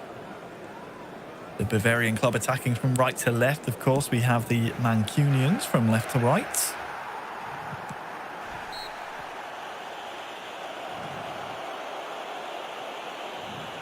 It's what we always look for, Wes. We always look for that opening goal early on, just to set the cat among the pigeons and really open up the game, knowing that, well, one set of players has to chase the game. That's always going to fill us with plenty of entertainment going forward.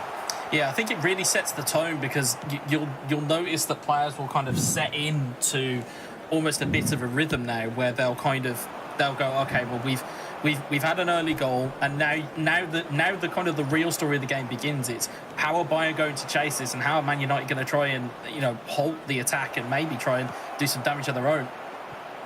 Oh, Sane on that far side whips it across the face. We've seen Bayern really employ similar tactics throughout the co-op campaign for a few seasons now. Lewandowski is always going to be the target man for them. But so far, opening 15. United with the early goal, and, well, they look in the ascendancy here as well with Rashford on that far side. Can't get the ball past the first man, and it comes over to Sane now.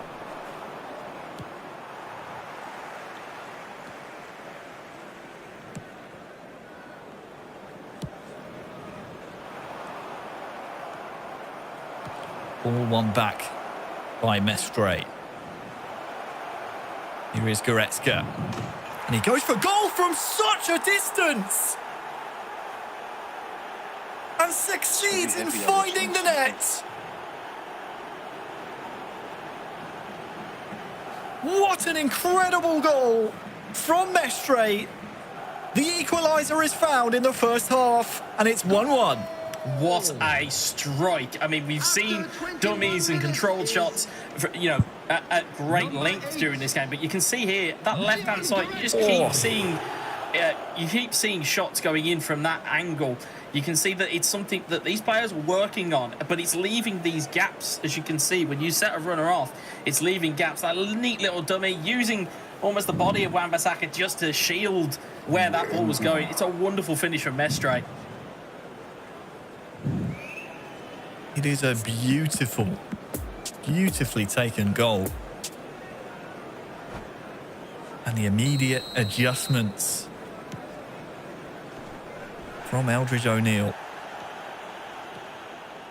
We heard him a little bit, clearly not happy with the way his team was controlling. You can see their confirmation. Mestre, the latest goal scorer, to make it 1 apiece. Just pulling his midfielders back a little bit deeper was Eldridge, and you can see him here now on the attack with Rashford. Cuts inside. Not once, but twice.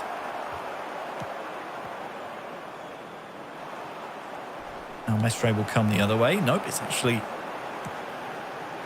Eldridge now who finds Cristiano Ronaldo. Can he get his strike away? 2-1.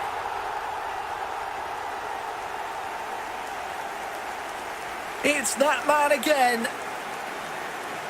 Cristiano Ronaldo, as Manchester United reinstate their lead. He's got a foot like a traction engine, Ronaldo has, but he gets it on that peg and he just thunders it into the top corner. And again, you look at it and you just go, where is that goalkeeper going to go? And again, if you're at home and you're trying to think, how do I beat manual goalkeepers? Hit it as hard as you can. Hit it as hard as you can, because we're seeing here, at least if you've got Ronaldo, just hit it as hard as you can and make the keeper and make your opponent make a decision. It's a brilliant finish.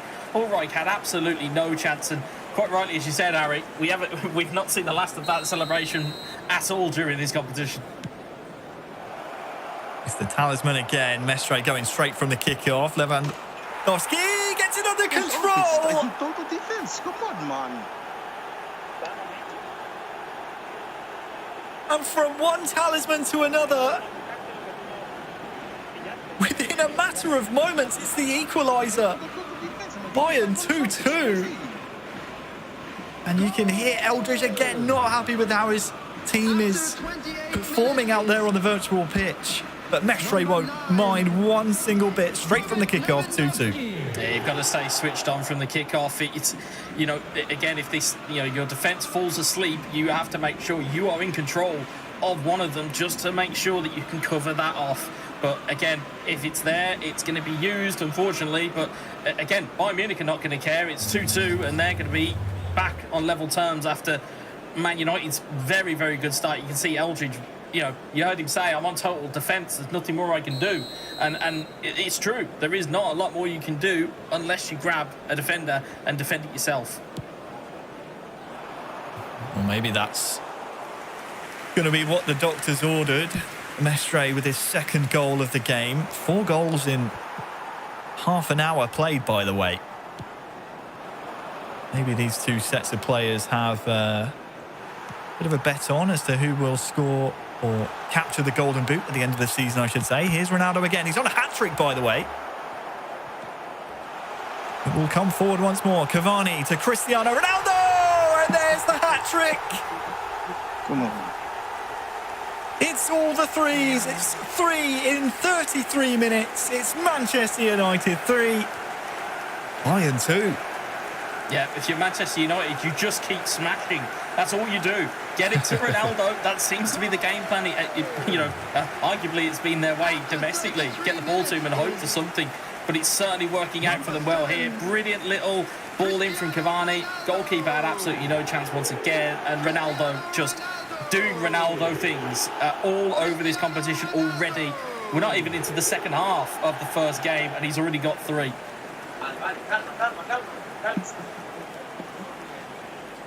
can hear the Bayern teammates of Mestre trying to G him up for the rest of this game. Still so much eFootball to be played here, not only in this game, not only in this match, but also this match day. But so far, 3-2 in 33 minutes. Celtic and Monaco will be watching on and wondering how to deal with Cristiano Ronaldo, because he, not for the first time in this game, has found pockets of space that potentially other virtual players on the pitch would not regularly find. Rashford with the corner. Drilled into that far post, but dealt with at the first time of asking. Yeah, I'm hoping this game settles down just a little bit now. Gives us half a second to get our breath. There's been so many goals in this game so far.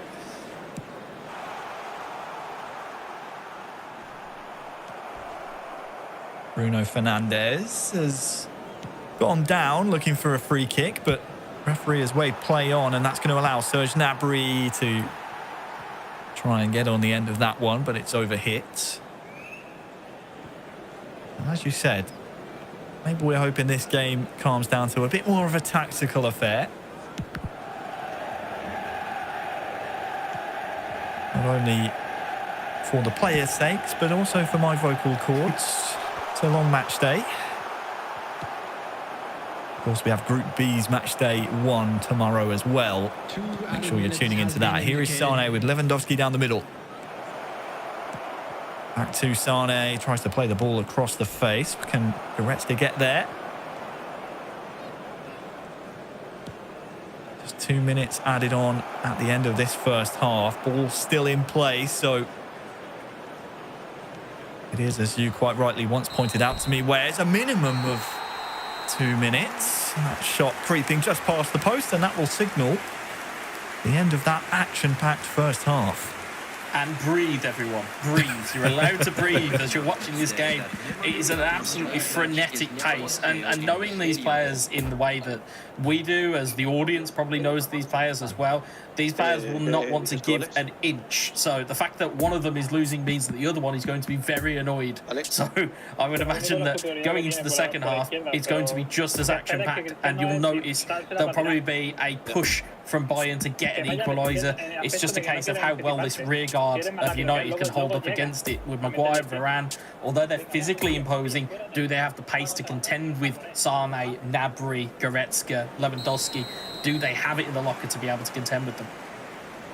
Well, it's an interesting point you raise, Wes, as we kick off this second half of game 1. These two clubs have a wealth of talent to introduce into the game. I'll come back to that as Lewandowski turns.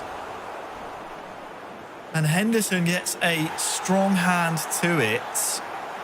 If there's a match to see the different tactical options that these eFootball Championship Pro clubs have to offer, it's going to be this one. Two massive clubs with plenty of talent, even on that subs bench. Here is Cavani into Cristiano Ronaldo, who's chasing his 4th. Wouldn't be surprised in around 10 in-game minutes time for there maybe to be some of those subs we've alluded to as Bayern try and come forward again. Gnabry on the edge, goes into the box, and well, how has that found the back of the net there? The defenders, the goalkeeper, someone has to do something there, but Bayern, the celebrations continue. A third equaliser for them to make it 3-3 between these two great historic clubs. Yeah, I think looking at the goal, looking at it in real time, it's more another piece of almost using the players or the opponents that are in front of you almost as a shield. This is a perfect view of it. It's Harry Maguire who's looking to defend it there, Gnabry, and it gets across. It's Scott McTominay, and you can just see there, it's just blocked field of vision. The ability, though, you still have to be able to execute that type of goal. And again, controlled shots are the kind of almost the curved shots that you'll see. They're not the stunning shots that you'll see. It's the curved ones that will do the damage. And we're seeing that in buckets here. Well, as you said, in real time, it definitely deceived us, but deceived the goalkeeper as well.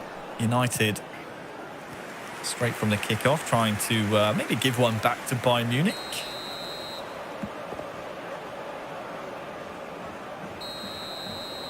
Will be the outswinger, potentially a driven cross here as well from the corner. Deflection. Back to Bruno Fernandes. Here is Paul Pogba to Cavani, turns, and Rashford is there! It's a 7-goal thriller, and we're not done yet. Manchester United score their 4th of the match to make it 4-3. Yeah, we talked about it was more the recycle of the ball. The corner got deflected, it popped up, it got recycled back out. Again, a little bit of fortune there. There's a advantage from the ref. It's a good save from Ulrich, but again, puts it straight into the path of Rashford, who you can see that just left of your screen. As soon as that shot's there, you can see he's already pointing for the pass, so he's already got that momentum to run in and take on the shot should it spill, and lo and behold, it does. Rashford makes it 4-3. Eldridge will be delighted. Mestre looking very frustrated at what's just happened, but again, it's not going to matter how these goals go into these players. It's the fact that they're hitting the back of the net. So that will leave Mestre in search of a 4th equaliser of this game so far. And I say so far because we still have another half hour to play.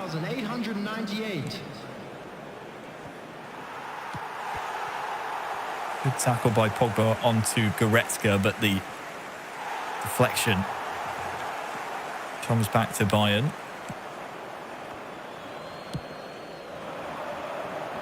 Calm and collected at the back from Eldridge O'Neill.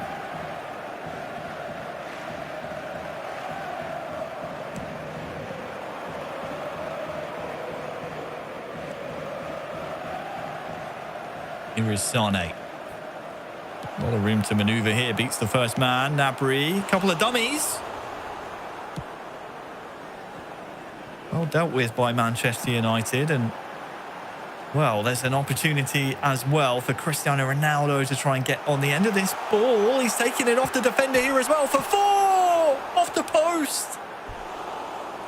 Eldridge is as shocked as we are. How does he not tuck that one away? I think we're all in the same body language of what we've just seen. My body language certainly mirrored that of Eldridge. How did that not go in? Again, how vital is that chance going to be in the story of the game, though? That's the key point here. Is that yes, all right, it's a vital chance, but you know, if Bayern go on to potentially take a draw or even win this, how is that really going to play into the kind of the narrative for Eldridge? There is it going to be, is it going to be elation or is it going to be, disappointment? Well, the territory's still in the favour of Eldridge and Manchester United. Ronaldo rolls it across. But nothing doing yet. 20 in-game minutes remain. And I just have to remind everyone, this is game 1 of this 3-game match between these two clubs. Here is Edison Cavani.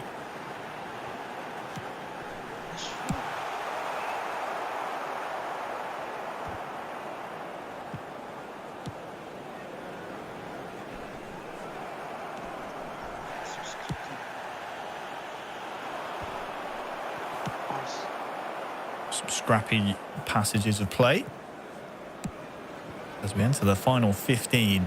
The final furlong here. Here is Rashford. You can tell that the way that Eldridge is going forward, he definitely feels that Mestre is always a threat, so he's going to need a 2-goal cushion to see out this game comfortably as we approach the final 10.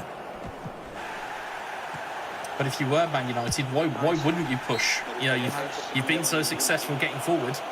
Why would you not push? But at the same time, it's going to lead to a very frantic last 10 minutes in game plus stoppage.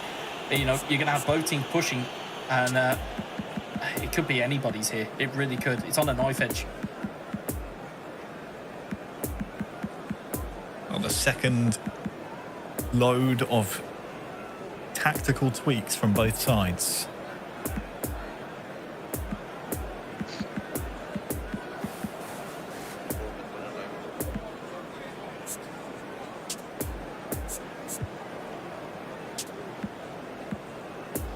Just listening in to see if there's any direction being given by either the United or the Bayern Munich teammates to the two men controlling the action here as we enter the final 10. I think if I was in this scenario, I wouldn't want anybody speaking to me at this point. I would very much be like, just let me get on with it. It's the last 10. I've got an idea. Let me roll with it. Because, ultimately, as much as we said, with there being no co-op or with it being a 1v1 instead of a 3v3, the onus is still on you to perform. So, if you get a bad advice from a teammate, you'll probably point to that teammate and go, well, that was your fault. I lost that game. So for them, it's realistically taking on a bit of ownership and going, right, here's what I want to do. Here's what I know I can do. And here's how we're going to play this game out. And you can see that there's subtle changes in the United setup there. And you can see a big intake of breath there from Eldridge, who's just trying to collect himself, just trying to get through this game. And then he can walk away with 3 points. He knows this would be a massive 3 points for Manchester United to take home. For Mestre, though, it's all to do. Here's Choupo-Moting. And he's been hacked down, and the yellow will be shown to Aaron Wan-Bissaka for that one.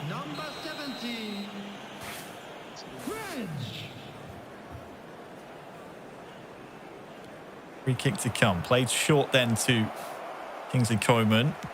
Lewandowski as well. Gets a strike away, and it's the equaliser for Bayern Munich. 82nd minute. It's been back and forth. There's been 8 goals. But for now, and I mean for now, it is 4 goals apiece.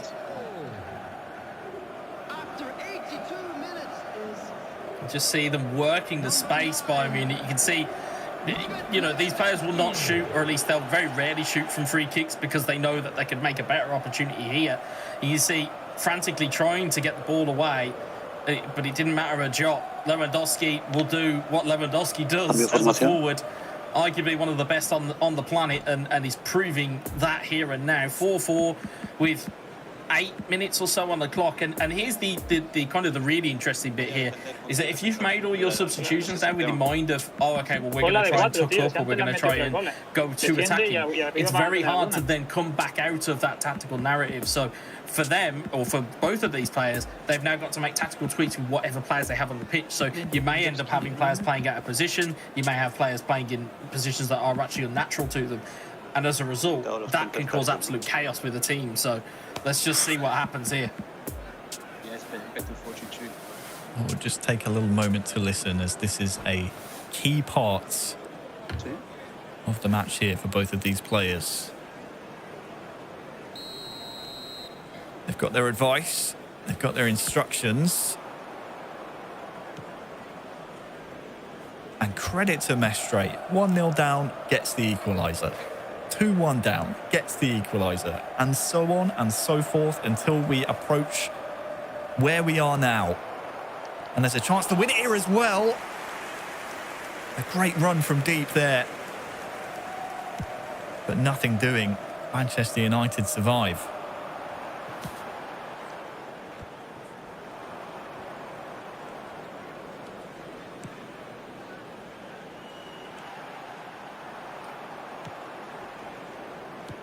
Approaching the 90th now. Is there one last chance for either of these two players, either of these two clubs in game one? Here is Rashford, space to turn, lovely double touch. Goalkeeper got a good sight of it, and might that just allow enough time for Bayern to come forward now? Fred steps in the way, and well, like the flip of a coin, It comes back the other way. Fred. Last chance of this game one, and it will be a free kick in a dangerous position here. You heard Eldridge say, I've got the last one. This will be the last opportunity. It's what can he do with it? I believe it's Hannibal that's standing over the ball. To be whipped in low, but Kimmich is there. And I think he'll boot this one. And a fair contest all round. An absolutely explosive first game of matchday one for both of these two clubs. 8 goals, Wes. I mean, where do we even begin to start to dissect this? Here are the stats and, well, I mean, 8 goals. I guess we start with the psychology, I suppose, from Mestre's side. It's just, it's an incredible piece of kind of mental toughness from Mestre to continually pick himself up off the canvas. Bearing in mind he went 1-0 down very early on in the game, but to keep bringing himself back and back and back again, it's great to see from him. But again, for me, it was all about Ronaldo. It was all about his very key hat-trick to get, you know, involved in the game, and again, Eldridge did some great work with him. And again, I think all around, I think 4-4 is a fair result. I think given the quality of eFootball that we saw on show, some wonderful pieces of skill and some great goals. I mean, we've just seen Goretzka there. That probably the pick of the bunch. A beautiful goal from very far away. And for those of you wondering, of course, we were very excited for this game, not only because these are two huge clubs, but every time they've matched in the past, they've given us this sort of entertainment in seasons gone by. But also, Wes, they haven't changed their players this season. They've stuck with the same 3 on both sides. It's great to see that type of loyalty rewarded. And, well, what we saw in game 1, if that's anything to go by in games 2 and 3, as we see, again, these goals just tick in, it's just going to be edge of your seat entertainment, isn't it?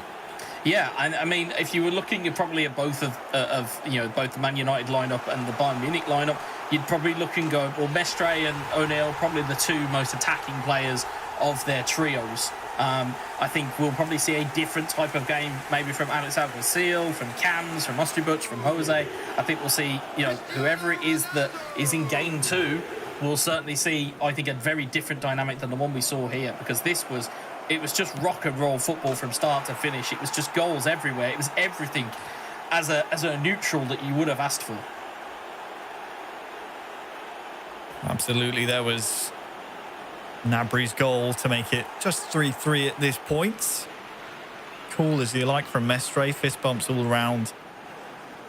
There's the angle that we were questioning why it was so easy for that ball to find the back of the net. And then at 3-3, Rashford reacts quickest to reinstate the lead for a 3rd time to Manchester United.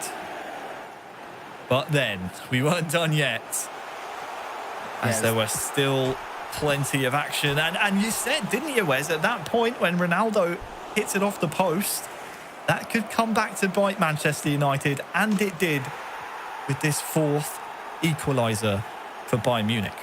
Yeah, Mystic Wes strikes again. In my manner of predictions, although I didn't anticipate, I thought O'Neill may have had one more chance in him, but again, great mental fortitude from Mestre there. What a bonkers game of football that was. An absolutely brilliant blitz of eFootball. Really love to see it. Defensively, things did go by the wayside a bit there, didn't it? But whenever it comes to the attack, the weaponry, very much on point. Wes, at the beginning of the day, you said you wanted to see goals and lots of them. Well, my friend, you certainly were not disappointed in this one. An 8-goal thriller there, all ending between those two 4-4. That means, of course, a share of the spoils in game 1. But what about game 2? Will somebody be able to get their hands on those 3 vital points between Bayern Munich and Manchester United? Well, we certainly will find out now. Well, here you go. Up featuring in this next one is going to be Cams from Manchester United, heading into his 3rd season, and has the unenviable task of taking on a relative powerhouse in this game. Alex Alguacil will be heading into his 3rd season with Bayern Munich, and on top of that, he was part of that championship-winning team back in 2020. Was also the MVP of the knockout rounds in that same campaign. Now, Harry, Wes had said he feels that the dynamics are going to be very different in this one. Do you agree? What kind of game might we expect? Well, if game one is anything to go by, do not blink, because there were plenty of goals to be had, and it's an interesting dynamic we have. Of course, Cams and Alex, two incredibly passionate players. I mean, every player, maybe apart from Ostrobuch for these two clubs, is filled with passion and is very extroverted. So I expect to see a lot of passion, whether it be disappointment or excitement for whichever way the game goes. I'm really looking forward to this one.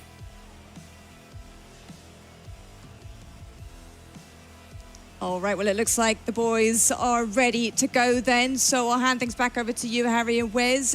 Take it away. Let's see what we've got in store for game two. Yeah, thank you very much, Semra. The spoils were shared in game one. Enter the new challengers. On the left-hand side of your screen, you have Alex Alguacil, the Spaniard, representing Bayern Munich. Just taking a look at his adversary's tactics at this moment in time. And then on the right-hand side, the Frenchman, Cams. A lot of Spaniards in the competition, Wes, but Cams from France, representing Manchester United for this one. Game one, 8 goals. Do you expect to see just as many? I think we're going to see a slightly more considered approach from Alex, and I think we'll probably see a slightly more considered approach from Cams as well. I think if you're, with a draw in the first game, you're very much, it's almost as you were. But I think in this type of environment, with these two players especially, you look at the pedigree of Alex Alguacil, you look at the pedigree of Cams in terms of, what they've achieved in the game. These two will have a very, very good knowledge of what they need to do to be successful here. And I really do have this probably down as our sleeper hit of the day. I think this one has all the right ingredients to be that chess match that I really want to see as well. I couldn't agree more. I think this is going to be an incredibly tactical affair, but that doesn't necessarily mean it has to be a cagey one. You have to remember, of course, Alex won the Best Goal Award last year on Matchday 7, and both of these players know how to score with finesse. So, we're moments away from kickoff, and you have to say the pressure at this point, it's probably ramping up, because you've seen Celtic and Monaco elsewhere in this group already play. I'll come back to that as Ronaldo is through, and he takes far too long. The hesitation was fatal for Manchester United, who should be 1-0 up. Sane now tries to maybe make Manchester United pay. Wan-Bissaka saves the corner, but crikey, what a start to this game too. I'm still in shock. I'm not sure how he's not scored there, Cams. And it was, again, it's more of the same. It's finding Ronaldo through the middle. It's using Cavani as a link man. And Alex with his manual goalkeeping, the goalkeeper was absolutely everywhere, because I don't think he was quite sure when Cams was going to shoot. But again, he got quite lucky in the sense that there was a trained defender that sorted it out. But it's an early warning sign for Bayern Munich and for Alex. You certainly can't afford to give away too many more of the opportunities similar to those. Cams will be hoping he does better with those types of mistakes in the past.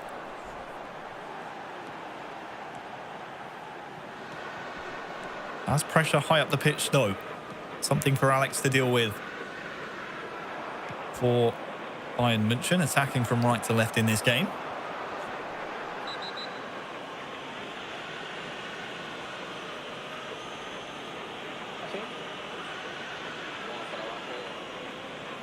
We said it in the first game, Wes. We'll say it in this one as well. In this type of tactical affair, there are no two better clubs in this competition for you to look to your bench to try and find some talent to get you out of a sticky situation. That's what both of these players here have the luxury of.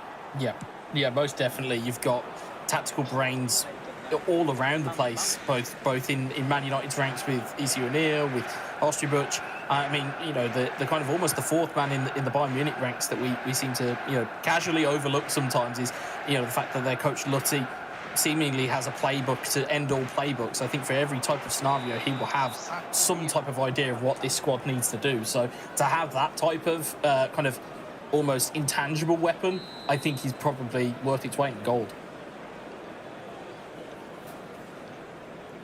Absolutely. It's been a tough game so far in the opening 15 for Alex to get anything of note in the attacking third. It's been mostly Manchester United leading the charge in that regard.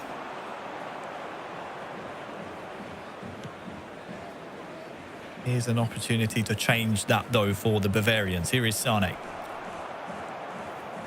Shaw steps up nicely for Cams, and now United are in the ascendancy. Here's the look at the leading goal scorers so far today. On screen, though, Rashford is twisting and turning! And finds the back of the net! Alex and Bayern Munich just could not keep tabs on that man. And once more, for the fifth time in this match so far, Manchester United enter the lead, 1-0. Yeah, and it's that controlled shot from the edge of the box. It's the dummy to open up the space. It's the dummy to open up the defensive animation. It allows that space. And Ronaldo, again, was involved in the build. He's always been the guy, but it was Marcus Rashford. It was a wonderful strike into the corner, and Cams will be delighted with that. And you know, full credit to United. They're finally showing a little bit of this pedigree that, you know, was spoken about so much and hasn't really delivered up until now. It's starting to kind of peak out a little bit here to say, hey, actually, guys, we are pretty good at this. We do know what we're doing, and certainly they are proving that here today. There you had it. Cams, the latest goal scorer of this competition. Speaking of, we had a quick look at the leading goal scorers so far. As you saw in game one, 4 goals apiece from both Mestre and Eldridge O'Neill. They top the charts right now. We will have to see if any player from either their own clubs or different clubs across the next series of matches can top that. For now, though, Cams is in a quest to do just that, as, oh, you hear the frustration from the Frenchman controlling United there. Not what he wanted whatsoever. Yeah, I think he knew what opportunity was on. Had the fake shot executed, or had the dummy executed, he would have had himself in a very, very nice position to have another real go at goal. Instead, it was kind of almost a fluff piece for the Bayern Munich goalkeeper to just kind of take it, and away they go. And Alex is still yet to warm up a little bit here, but we know with Alex it can sometimes be a little bit of a slow starter, but the talent and quality is still there. So, you know, Bayern Munich fans, don't panic. You've still got a lot of time in this game. Oh, they need to defend this, though, as Edison Cavani looked like he was going to burst through the middle, but defended well. Less than 10 in-game minutes now till half-time. It's a good point you raise. Alex has always been one of those slow starters, likes to download and analyse the opposition's tactics. So expect more chances to come his way. It's been slim pickings, though, so far in game 2. Here is Sane, has Lewandowski in support, but once more the chance goes wanting. Sane now. Here is Gnabry. Tries to turn, but Cams and Wan-Bissaka are having absolutely none of it. There's Sane looking to do it through the middle. An incredible darting run from Sane. Alex saw it all the way, and it's a great equaliser. Not for the first time in this match, by the way. From Bayern Munich, 1-1. Yeah, as we said, Alex will pick his time and he'll pick his moments. It was in transition, it was picked off by Goretzka, and it was Sane's strength was able to hold off Luke Shaw, finds the back of the net past Dean Henderson, and Alex Alguacil back in the game. Bayern Munich back in this game, and again, looking very good for it. You know, he's a little bit against the run of play. You can see how much it means to Alex. I think I can hear that from here, and I'm in the UK. You know, that's how loud it was. But you can certainly see what it means. You can see the disgust on Cam's face. But he's off again here. Straight away trying to get that lead back. But half-time is approaching. That's something that these players need to keep in mind here, as the final attack of the half can often be a valuable one. Goretzka inside now to Kimmich. Sane once more trying to be that devil on that right-hand side. And, well, McTominay, I think, has just gone in a little too strongly there for the referee's liking. And there's one last chance of the half here, Wes, for Bayern maybe to complete the turnaround. Kimmich steps up, takes it quickly, and just flashes wide. Looked like it was going to trouble the goalkeeper, but it ends the first half of game 2. United 1, Bayern 1. Yeah, Cam's was just a little bit flat-footed on that free kick. You saw from Alex's reaction how much he thought A, it was going in, and B, how much of a chance it was. But I think he'll be happy going in at 1-1 at the moment. I think if he can slowly start to almost suffocate this Man United attack, you know, the longer this game goes on, the more tired Ronaldo and Cavani are going to be, and it might leave a little bit exposed for Bayern Munich here. Oh, that was so dangerous. Straight away, Bayern are very dangerous from the kickoff. You see the long ball, and it looked as if maybe it was Lewandowski who got the final touch there. Alex certainly thought that was a golden opportunity to potentially sneak for the first time in this match across both of the games a lead for Bayern. Corner to come though.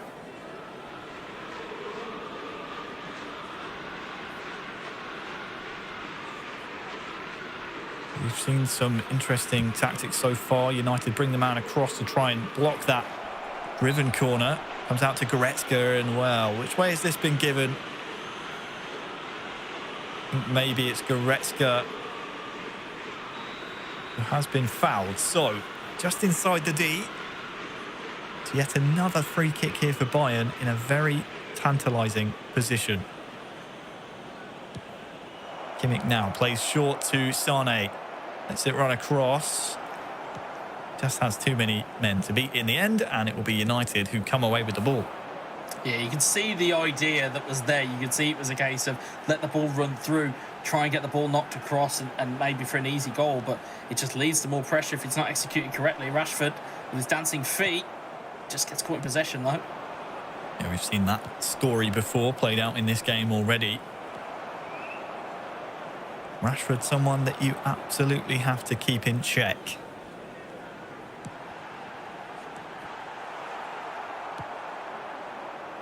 All one back, though, for the German club.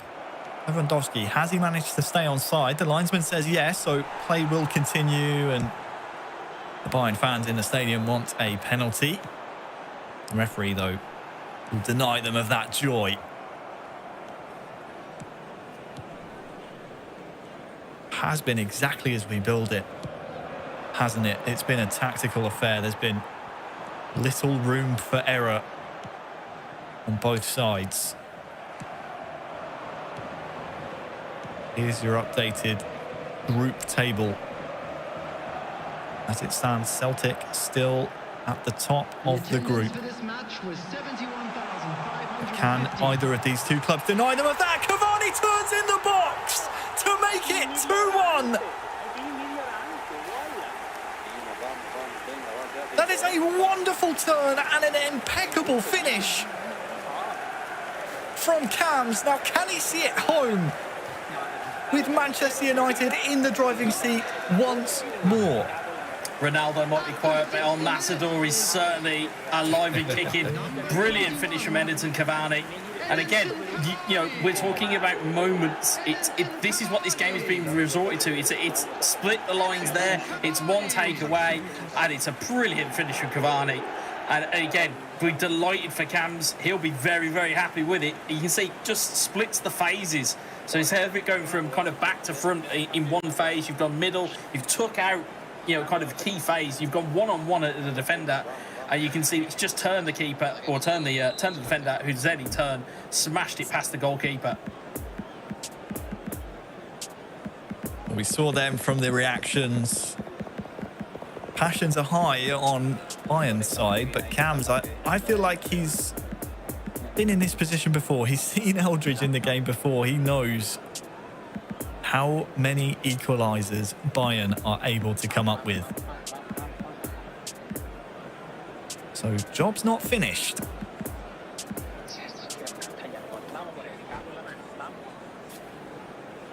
Substitutions taking place. So we kick off then after the goal. An important first tackle from Cams, who scores his second of the game, to deny the opportunity from kickoff. But Alex Alguacil for Bayern Munich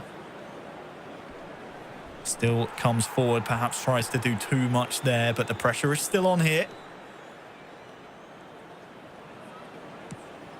Over on that far side, there's just so many United men back. Koeman, though, wins the ball up the pitch, can get to the touchline. Apologies for any colourful language, of course. Passion and tensions are higher in this competition. And now United, they come forward. Cristiano Ronaldo cuts inside, and well, that was such an important block to keep Bayern in this game. It's our first appearance of a stunning shot, which puts an additional bit of power on it, and you know it had everything on it except it had a Bayern Munich defender in the way. Brilliant block from Alex, and unfortunately for Cams, he's now got an attack of his own to deal with. But dealt with he has.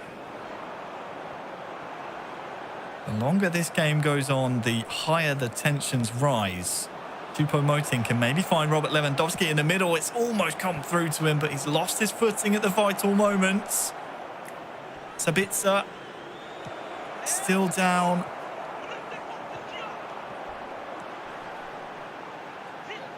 Here comes Cams on the counter. Rashford to Bruno Fernandes, is dispossessed. And this game in the final 15 has opened up. We have just over 10 in-game minutes to go. Will there be another twist? Alex trying to find Goretzka, just can't quite find the target there. You can see how much, I think even Cams realises how important this result would be if he can box this off. He realises just how important this could be. Bruno Fernandes here for Manchester United, and oh, it's bounced through, but as the ball dribbles agonisingly towards the touchline, the shot in the end is gathered easily by the goalkeeper. Time to reset and go again, and that's a dangerous pass to be played by Cams. You've got less than 5 in-game minutes now to hang on to this slender goal lead.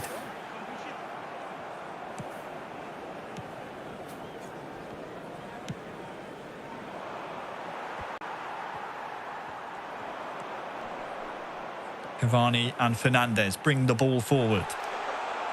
Oh, and it's come through here to Ronaldo. Has a man in support as well. That's Edison Cavani, and that will secure the points for Cams. Brilliant composure. It's Cavani again. It's Cams again. It's Manchester United 3, Bayern Munich 1. We talk about fortune. We talk about taking your chances when they're on. It's a mishap here. It's you know, if anybody was looking for a potential offside flag, it comes off a Bayern player, rolls into the path of Ronaldo. It's cut across to Cavani. There's a dummy thrown in there for good measure, just to make sure he can get the angle, and it's slotted away again by Edinson Cavani. Again, this will be a big 3 points for Cams, for United, and potentially for their aspirations, as we heard from Eldridge O'Neill in the opening VT, their aspirations to win this thing. Well, we saw the disappointment from Alex there. It was always risky, isn't it? Whereas playing the offside trap in this type of situation, had to roll the dice and unfortunately couldn't quite get the result he wanted. And the referee's whistle will make it official. Game 2 goes the way of Manchester United. Cams has stepped up in a big way against formidable opposition. And that, as you said, Wes, is such a big 3 points for Manchester United. Yeah, it's huge for them. You know, now they're sitting on 4 points out of 2 games. Again, arguably that game in the first game could have gone very much either way at 4-3, as we saw the opportunity with Eldridge. But Cam's very much not making any mistakes, making sure he did everything he needed to. Tucked away 2 vital goals with Cavani, and that really was the difference maker. Well, as we look through the highlights of the game, it was Rashford who opened the scoring for Manchester United, and you might just think, Wes, when Bayern were able to get their equaliser, that it's going to be another tale of them going tit for tat. And well, it was a well taken equaliser by Alex, but credit to Cams, he had that mental fortitude, which is so important in 1 versus 1 when he feels like the game is going against him, to keep his head and perform at the highest level. Yeah, well, we talk about, you know, potentially going tit for tat. It took Alex a very long time in game-wise to get that goal and get that opportunity. So, you know, again, it was rearguard defensive work from Cams, and it was almost setting traps in that second half where you could see he was getting more and more agitated. I don't think I've ever seen somebody so angry to win an eFootball game, but he seemed very, very angry. But you also could see the fire that came out of it. Brilliant finish there from Cavani. Managed to roll the defender, take it the complete wrong way, and that gave him a 2-1 lead. And again, then set the task for Alex Alguacil and for Bayern Munich to go, okay, you need to chase us now. You need to find a goal. Try and find one. And they just couldn't. Past Maguire, past Varane, past Wan-Bissaka, they couldn't. And then just to tuck it away at the end, the cherry on top of the eFootball cake, it was Cavani to tuck it in for 3-1. And Cams was incredibly happy, despite the look on his face. So much to do still when Cavani is played the pass. Still has so many players to beat at that point, but great composure. And it has to be said, a great performance from Cams. And so far, Semra, Manchester United with 4 points. Looking very good for the Red Devils indeed. And Wesley was spot on in saying that this would be a very different proposition, a very different game from what we saw on the opening round between these two sides. A bit of a cagey affair, a slow burner, one that opened up later on throughout the 90 minutes. Very different to that gung-ho Wild West version and flavour of game 1, but certainly was very fascinating if you do like your tactical battles. That said, let's go ahead and see what is in store for game 3. By now, I'm sure you know who's going to be featuring for these two respective sides. We'll see if Manchester United can keep up the pace and collect 3 more points, or if Bayern Munich can find a way back into this to collect some points and get those on the board. So there you have it. It's going to be Jose for the German outfit, rolling out the big guns. Last, he was MVP of Matchday 2, I believe it was, last season. He also picked up 2 Best Goals awards. So we'll see how that one goes for him. Whenever it comes to Ostribuch, the young 19-year-old Polish star for the Red Devils, he also will be featuring for the 3rd time in a Manchester United kit. Well, considering that's such a sharpshooter for this one for Bayern Munich, might we see a very different outcome for game 3? Well, I tell you what, there's a lot of afters here, actually, because myself and Wes had the opportunity to commentate the Euros last summer. And if you remember, Wes, it was Poland versus Spain in that semi-final.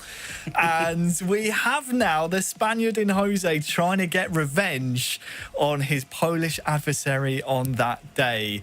Ostrobut now representing Manchester United, as he has for the past couple of seasons in this competition. This means a lot for Jose, not only because of what happened last summer, but also for what's happened in the past 2 games in this match for Bayern Munich.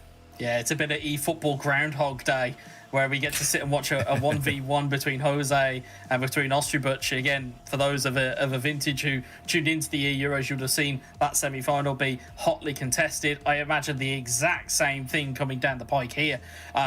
Domestically, these two are incredible players for their clubs, and I would venture to say they are better 1v1 players than they are 3v3 players. Ostri burst onto the scene as a prodigy. Jose has been there and done it, at a European level.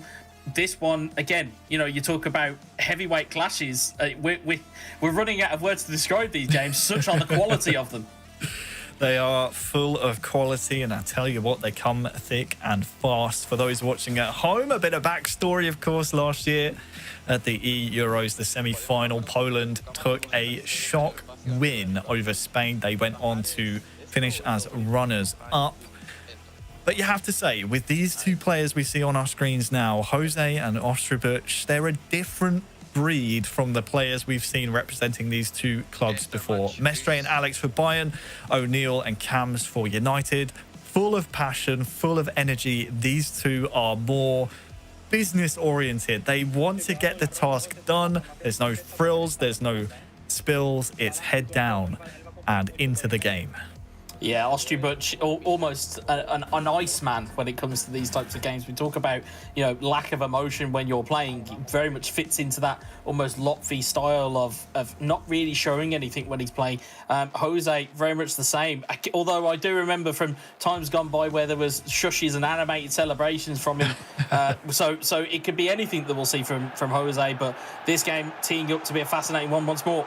Well, game 3 is already kicked off. You can see the results from games 1 and 2 at the top of your screens, but our attentions now turn to this game 3, the final opportunity for both of these clubs to pick up points in this match at the very least.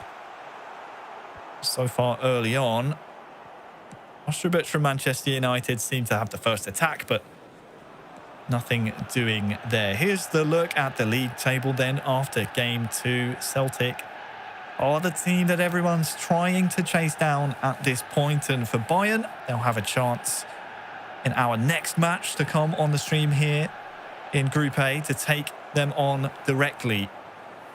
For Manchester United, this is their, only match of this match day 1. They will, of course, play twice next weekend. So that comes with its own pressure, its own expectation.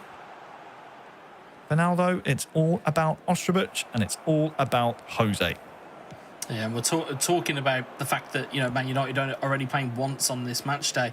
Again, it's even more important for them to get points on the board and certainly will give them a little bit more of an idea of what they need to do going into the next match day. Certainly, they've got a job to do here with Ostrobut. As you can just see on the on the left-hand side of your screen, the goals tally once more. But you can see that they want to get these points. They want to get these points on the board quick. And quick is how United are attacking now. The cross can't quite find the head of the intended recipient. But Eldridge O'Neill and Mestre leading the charge thanks to their Game 1 performance. Lewandowski now here for Jose. Into the feet of Coman. Can try and pull it back to Sabitzer as well.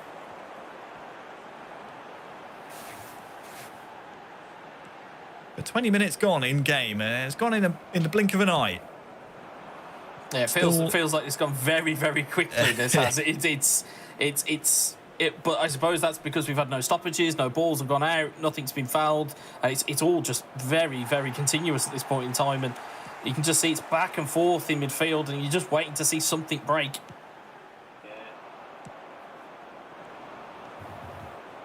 such a tantalizing matchup between these two players. Sometimes play styles definitely complement each other, and these are two that match up incredibly well. Not only personality-wise, but also how they perform on the virtual pitch as well. And that's another bit of intrigue to this competition this season. It is 1v1s, but you don't know your opponent until they appear on the screen. So you don't know who to prep for. You don't know exactly what to expect. Just adds another level of tension to the competition this time around.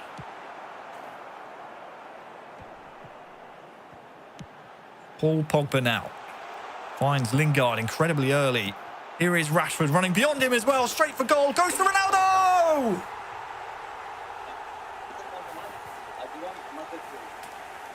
Fortunate, maybe. Clinical, absolutely. Manchester United open the scoring in Game 3. It's Ostrobach 1, Jose 0. Yeah, you can see from the previous moves that they'd had where Ostrobach had crossed this ball. So when it got to here the last time he crossed it, instead takes the shot, it rebounds into the box. And who else is there but the main man, Cristiano Ronaldo, to pop that into the back of the net. And, you know, again, we talk about doing things differently, doing things that are going to catch your opponent out. So, you know, if you drive to the line and then you put a cross in, next time you do it, drive to the line, take a shot, take a pass, do something differently to catch them out. And we've seen it there from Ostrobach to great effect. And Jose finds himself 1-0 down here. On the half-hour mark as well. We mentioned a bit of an Iceman. Not too much by way of celebration from Ostrobach. A great adjustment for that goal, and, well, could be the 1-2 punch here as well.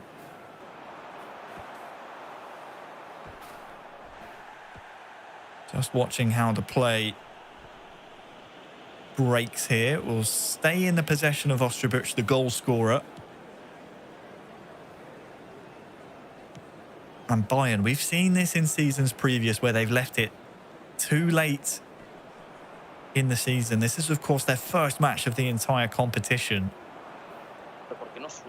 However, it's so important for them to hit the ground running in this group that is so difficult. Pogba now for Ostrobach. He's having a whale of a time out there.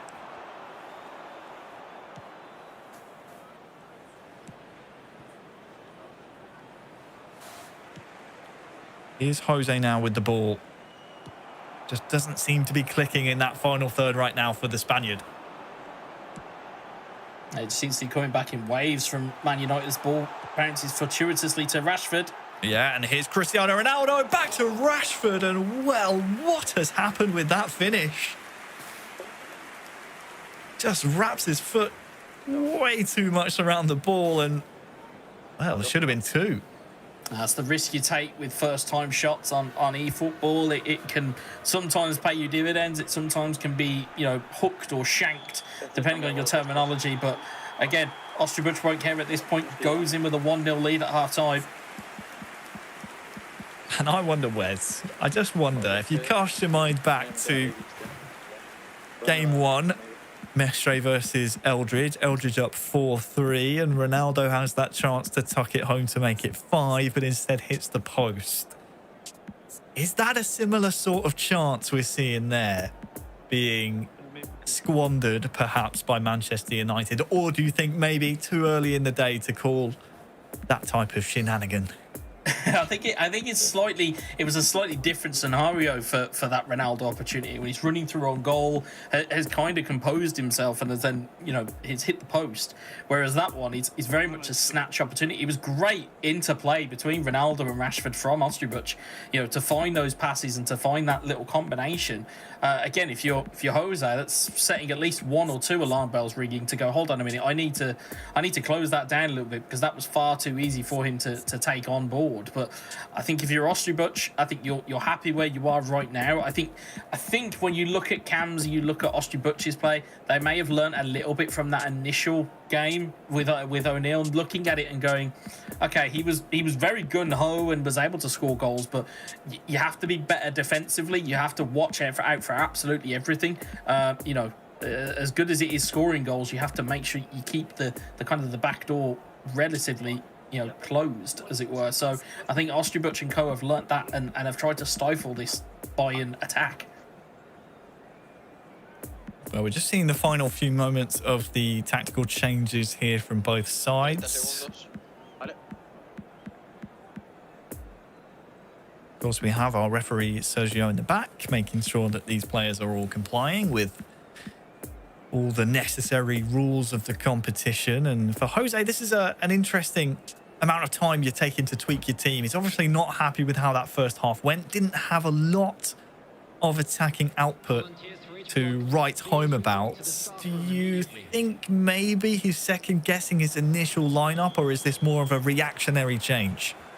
I think he'll still be confident in the lineup he's picked. I think it's now just a case of where they slot in. I think it's slight adjustments here and there, which we see from eFootballers all the time. It's you can see them move 1 pixel on the screen, and it for some players it makes the world of difference if they're not in the exact place they want them. So I think with general tweaking, as we can see, the pressure's starting to try and be put on this United backline. If you can skip through the phases, as we're seeing here from United, it's very easy to cut through that midfield line. Well, first real chance then of the second half for Jose, and possession goes wanting this time around.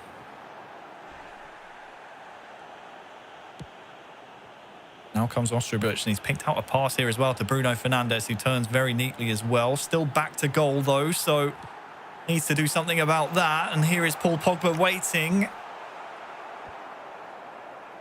Defended well in the end, but that will be just maybe some alarm bells ringing for Jose. Kingsley Coman now. Double touch inside is defended well by Harry Maguire, and Ostribuch survives yet another attack. He'll have to do it once more though if he wants to keep his lead in this game, and it bounces through to the goal. It's Sane who claims it. There were a few deflections in there though, Wes, and well, there was the equaliser that Jose was chasing. Bayern back on level terms here in game 3, but can Jose now do what his teammates failed to do previously and take home the 3 points here in game 3? Yeah, I mean, it's great play. It's a save, again, gets parried into the path of Leroy Sané. I think if you're Ostribuch, though, when you stifle the first attack with Harry Maguire, you have to stay alert. You have to keep on top of these things. I think it's come off of Rafael Varane to go into the back of the net. Jose, again, not giving anything away with his body language. Ostribuch, you can see with almost a wry smile on his face to say, well, okay, that happened. Let's get back into it. But certainly there'll be, now a good 10-15 minute period where this could potentially decide the game here. Perfectly balanced entering the final 30. We said before the game, these two players very much the cool, calm and collected members of their clubs. As you said, nothing given away in terms of reactions, celebrations from either side. Here's Bruno Fernandes.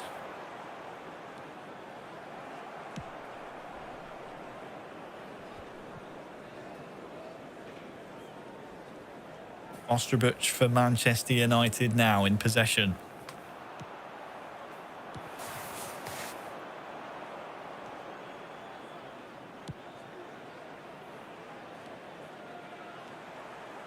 Kingsley Coman on that far side.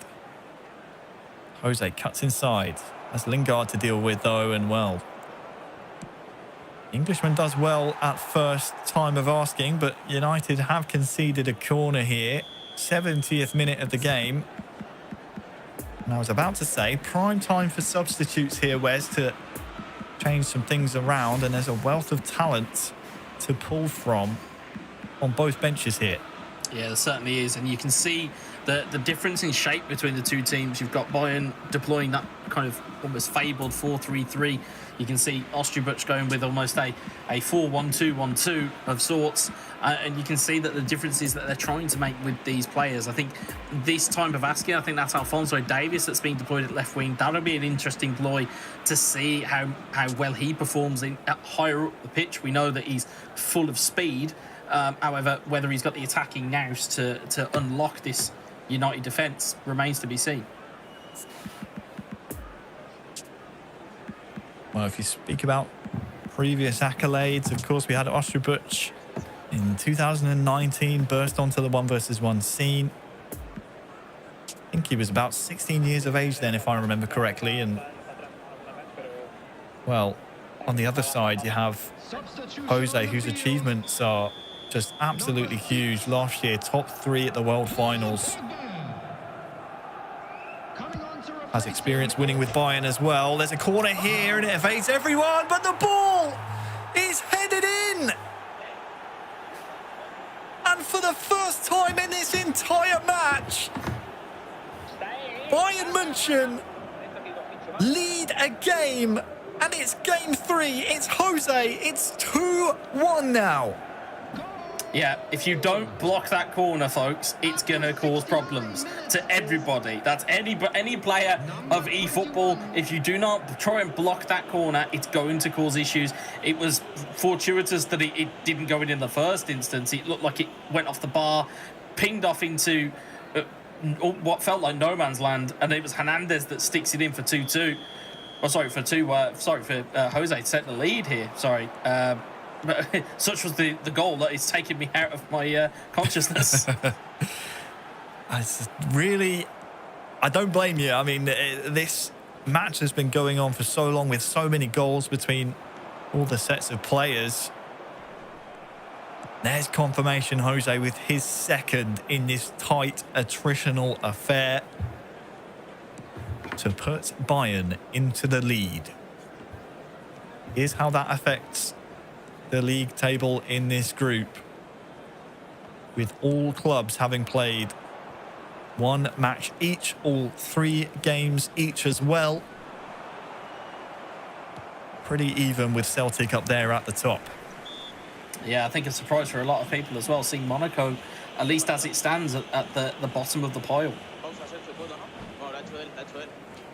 Still time, of course, for that group table to change, should Osterbuch grab himself an equaliser. But as we enter the dying embers now of this game 3 between 2 great clubs, it's very much a case of nothing to lose at this point, you have to say, for Osterbuch.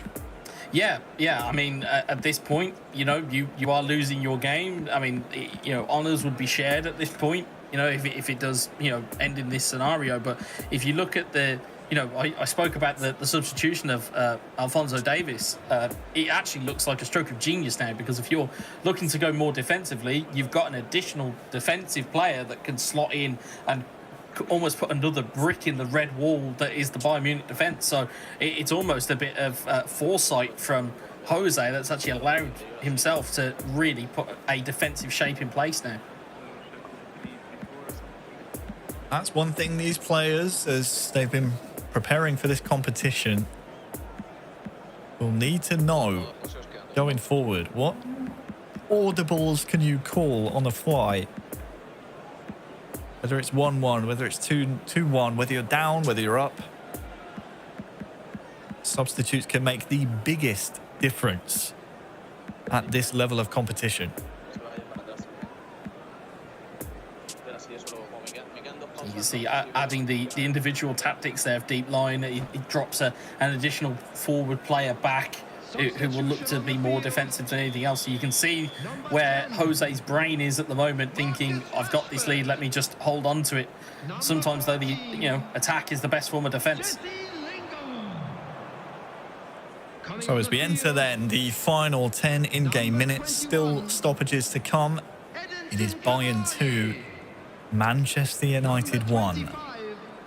And what a valuable 3 points it could be as well. for the German club. Long ball works out to Davies. Nice touch there as well. Now if you're Jose, do you go for the jugular? Do you play for a corner to the corner flag? Or do you play for territory? Or do you even try and go for that 2-goal cushion?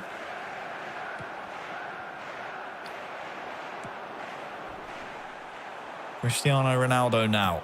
Ostrobich needs to find an equaliser somehow. Sancho tries to roll inside.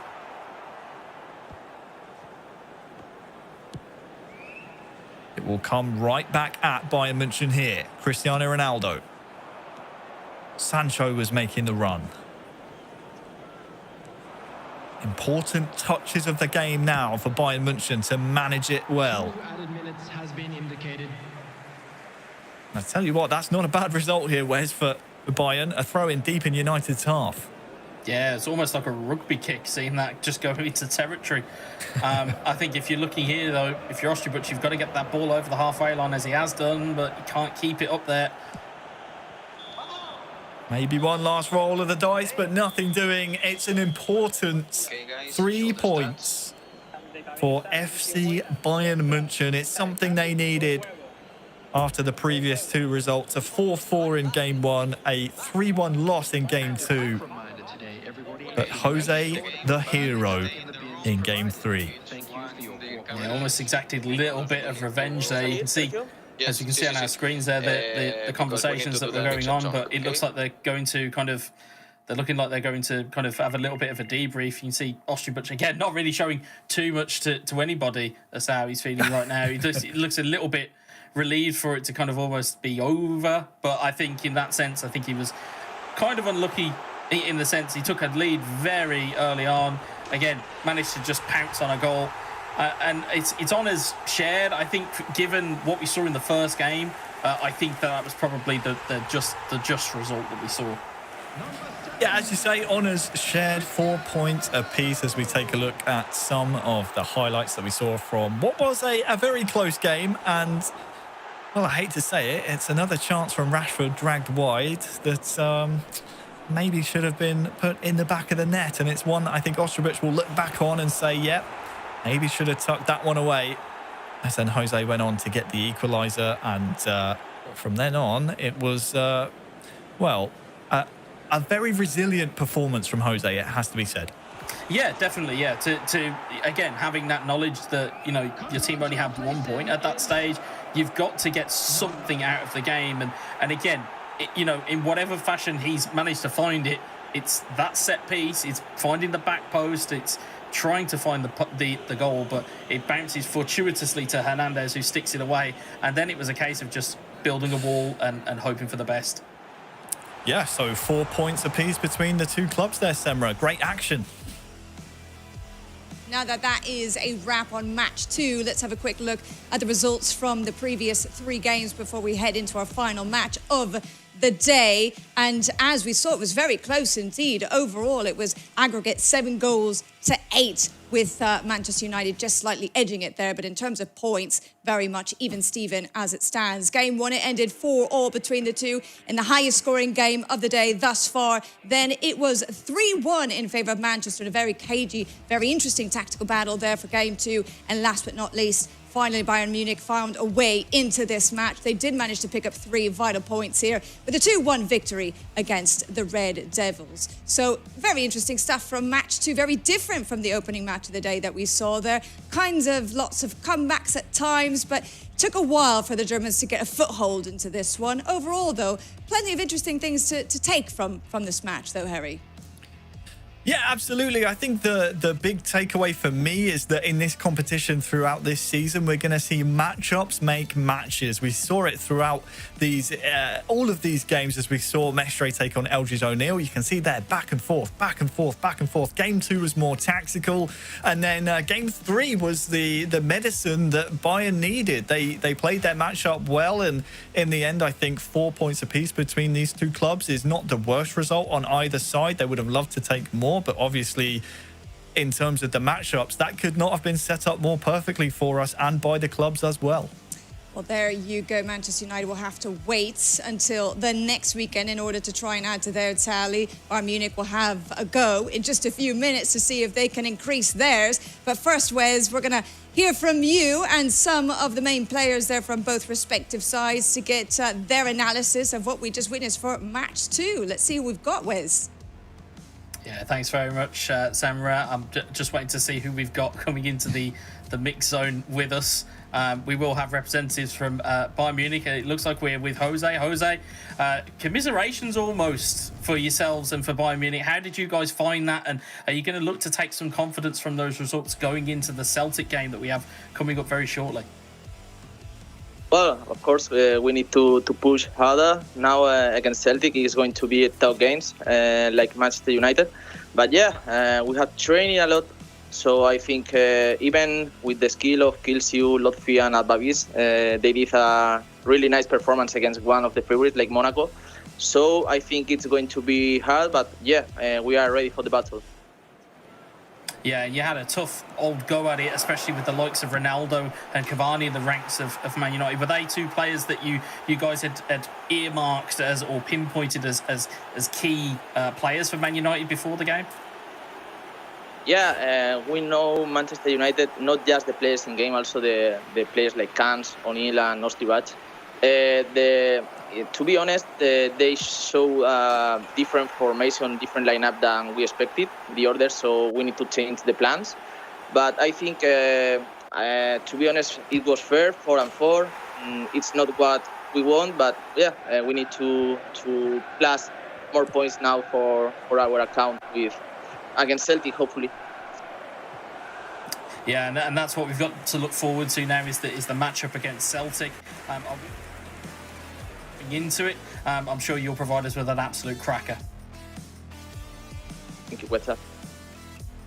No worries, Jose. And then we'll move over to Manchester United. Eldridge, welcome in. Thank you very much for joining us. We could see the emotion and heartbreak on your face when that ball ricochets off the post in game 1.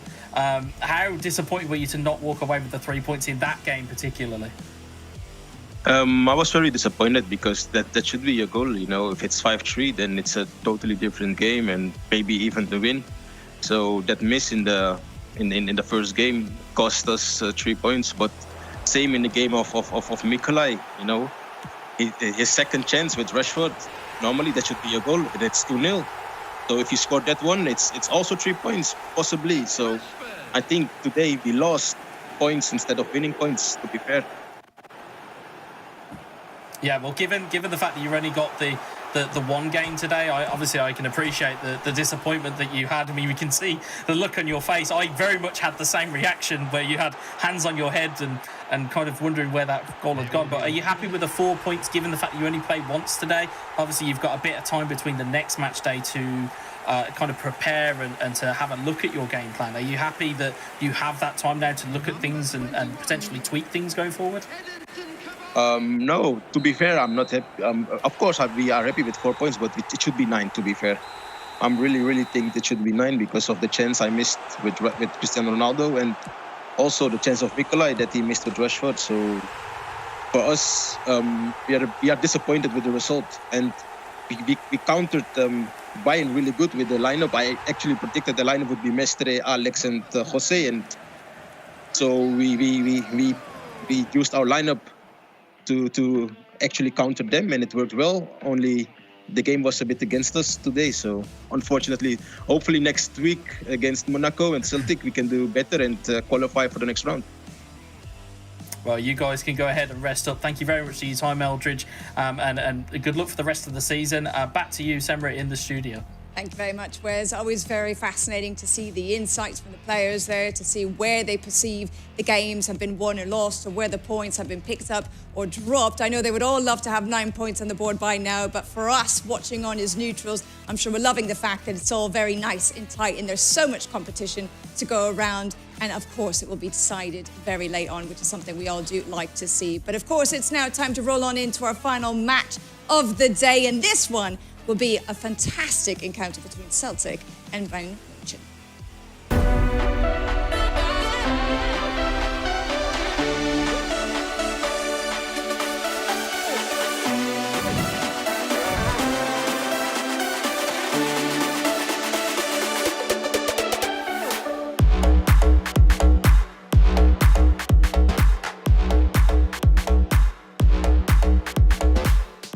I'm very happy. I'm glad to be in Celtic. Our main goal is to win the title, like always. I don't feel like we have strong rivals. I feel like it's us. We have to be at our level. All the teams are very good, and we have to take all the teams seriously.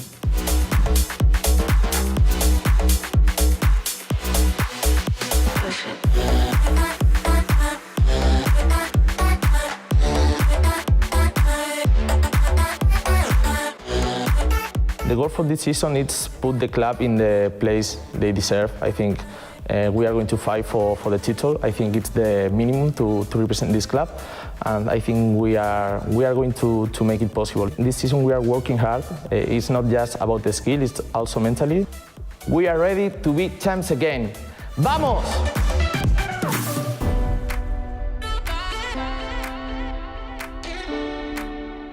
Vamos indeed. Of course, there's no rest for the wicked, as they say, as both teams have already featured earlier this afternoon. In Bayern Munich, well, they've hardly had a chance to catch their breath and regroup as they go into this final match of the day. Having said that, let's go ahead and see who's going to feature for Game 1 and see if a little bit of time for Celtic to rest will have a good, positive impact for them, and what kind of impact Bayern Munich will have, having just finished up their most recent match. So let's see then who is going to be pinned up against whom in this first game, and it's going to be Lotfi for Celtic. You may remember that he narrowly lost out earlier on today after, though he tried to mount a comeback, it was just a little bit too late for him. And then Mestre, who featured in that 4-4 draw against Eldridge. Really exciting game, that one, with 8 goals in it. Certainly we'll see something a little bit different, I suspect, this time around between these two sides. And I think, Wes, actually in the group draw, you mentioned that this was going to be one where the group could be made or break. Yeah, and it's more so for the fact that both of these teams are now playing twice in one day. You know, you can take it one way or the other. You can either have all the points on the board and be very happy that you've got that, or you could be much like Man United or Monaco and just say, well, we've got points now, we can rest up, we can take it for another day. I mean, Harry, you'll know these guys as much as what I do. I mean, I'm expecting a masterclass of tactics here. Oh, it's been fun to watch these two players and their respective lineups across the variety of competitions that you and I have had the pleasure to commentate over in the past few years. This, for me, though, is an intriguing matchup. We heard Eldridge in that interview you just had with him, Wes, say, we countered the predicted lineup of Bayern. And I wonder if there's a bit of gamesmanship happening here as well, because for me, Lotfi, despite his loss in their first match of today, is one of the better game managers in the entire Championship Pro 2022. And he goes up against Mestre, who is a free scorer, scored 4 against Eldridge. So I wonder if that's going to play into the storyline of this match here in Game 1 of match number 2. Well, also, you've got to think as well, Bayern Munich are coming fresh off of games that they've just played, whereas Celtic have had a little bit of a break. They've had a break in the day. They've been able to go and get refreshed. They've been able to go and, take a break away from the console, kind of reset themselves a little bit mentally. Meanwhile, Bayern are in that mindset of, as you heard from Jose, we need to improve, we need to get better, we need to be more clinical. So you've got those two blends of, are Celtic going to come in and be a bit kind of lax? Are they going to be a bit kind of, we've had a bit of time out, the adrenaline's worn off, or are Bayern going to make mistakes because they're too fired up? Well, we're about to find out as we kick off our final match of the day, Game 1 between Celtic and Bayern. Celtic currently topping the group with 6 points, Bayern chasing them down just 2 points behind. Mestre versus Lotfi. The free-scoring Mestre versus the excellent game manager in Lotfi. It's Bayern who attack early on here as Sane tries to turn, but the pressure from the defender is good enough to see Celtic maintain their clean sheet so far.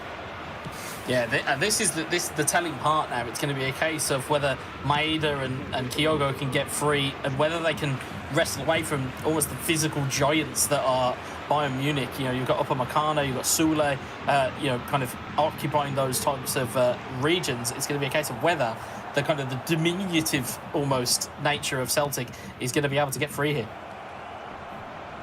Well, Maeda is going to be someone that's all of the eFootball Championship Pro clubs this season need to keep tabs on. And Bayern have done that well so far. Goretzka now. Here for Mestre.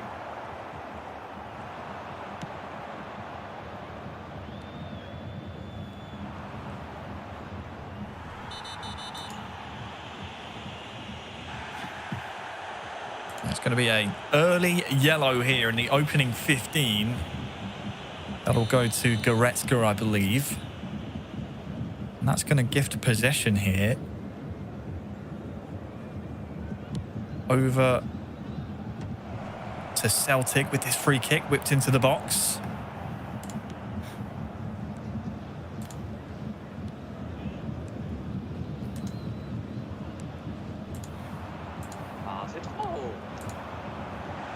Goretzka now for Bayern.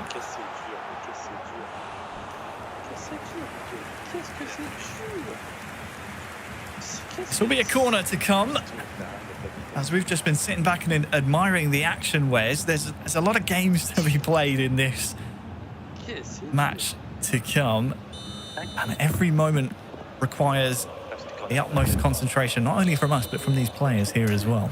Yeah, most definitely. And this is kind of where it's going to come to the fore as he goes into the side netting. You can see that Bayern just trying that corner again. If you are, you know, like I say, if you are watching this, you've got to keep blocking that corner. That corner has been undoing quite a few defences here today. It's certainly something that these players need to game plan against. So here comes Lotfi. Now with McGregor, has lots of time to get the strike away. Dealt with well in the end by Mestre. But that was a real chance, wasn't it? We saw that purple bar there, Wes. Yeah, and that's it. That's that kind of shot or pass modifier. It adds an extra bit of zip, but it can sometimes come at the cost of accuracy. So it's very rare that we've seen it today. I think the only other time I've seen it is during the Man United game. So I think it's not really being used by the pro players you're seeing here. But I think it's because it does take a little bit more time for it to kind of wind up and take on. So I don't think we'll be seeing it unless they've got, you know, an acre of space. I don't think we'll be seeing much stunning action from these guys. Of course, one of the newer mechanics introduced to the eFootball franchise. We'd love to see some more of that employed in games to come. But as you said, it does require the perfect type of situation. Here is Goretzka now switching the play over to Sane. Lewandowski tackled well by Carter Vickers and Lotfi and Mestre. We wondered if this was a case of them cancelling each other out, almost fire meeting ice. And so far it's proved that way. No goals within half an hour of play. Could that change here, though, with Gnabry? Goretzka back to Gnabry with the improvised strike, but approaching the half-hour mark, no goals. Again, this Celtic side proving just how stubborn that they actually are. You know, again, it's that rearguard defensive action that is saving them in abundance here. They've got Juranovic, they've got Starfelt, they've got Julian, and they're trying to keep the door closed on this Bayern Munich side. Oh, here is one of the players you just mentioned, trying to play it forward now to his attackers. McGregor. Thiago with the double touch, and, well, two of the Bayern defenders there. Just getting in each other's way. That may lead to them being out of position and maybe unready for this attack. Maeda skipping past defenders left and right, gets his strike away. And the goalie called into action. It's that man once more. With his quick feet and opportunity to improvise, will win a corner here for Celtic. Yeah, you wonder whether Maeda maybe could have gone back across the goalkeeper with that rather than trying to put it in at the almost near post to try and go back and and at least create more of an angle, but still gives Celtic a corner, still gives them some danger. You can see the possession stat just flash up in the top left-hand corner.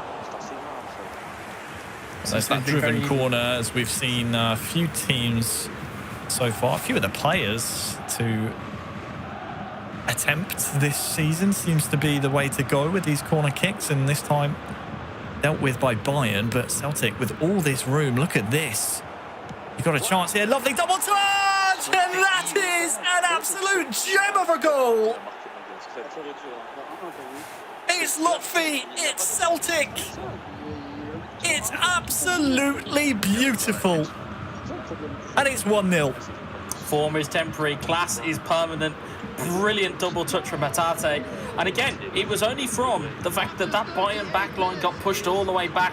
You can see Hatate just almost locked his defender into 1v1 and said, come on, take the ball off me. And instead, he just very quickly takes his feet beautifully past the defender, completely misstep. Goalkeeper not able to get there. Hatate makes it 1-0. Lotfi showing that calibre that we are so used to from an eFootball perspective. You can see Mestre, again, knew what was coming, couldn't do anything to stop it. And as a result, Celtic have a 1-0 lead. Well, we've seen some absolutely beautiful goals scored so far today. That joins the ranks of some of the very best. Lotfi knew exactly what he wanted to do as soon as he trapped that ball. And he's looking for his second here in as many minutes as Mestre is given some defensive duty. Here is Gnabry now. Half-time rapidly approaching. Who will get the last attack of the half, though? Can be so pivotal in some instances.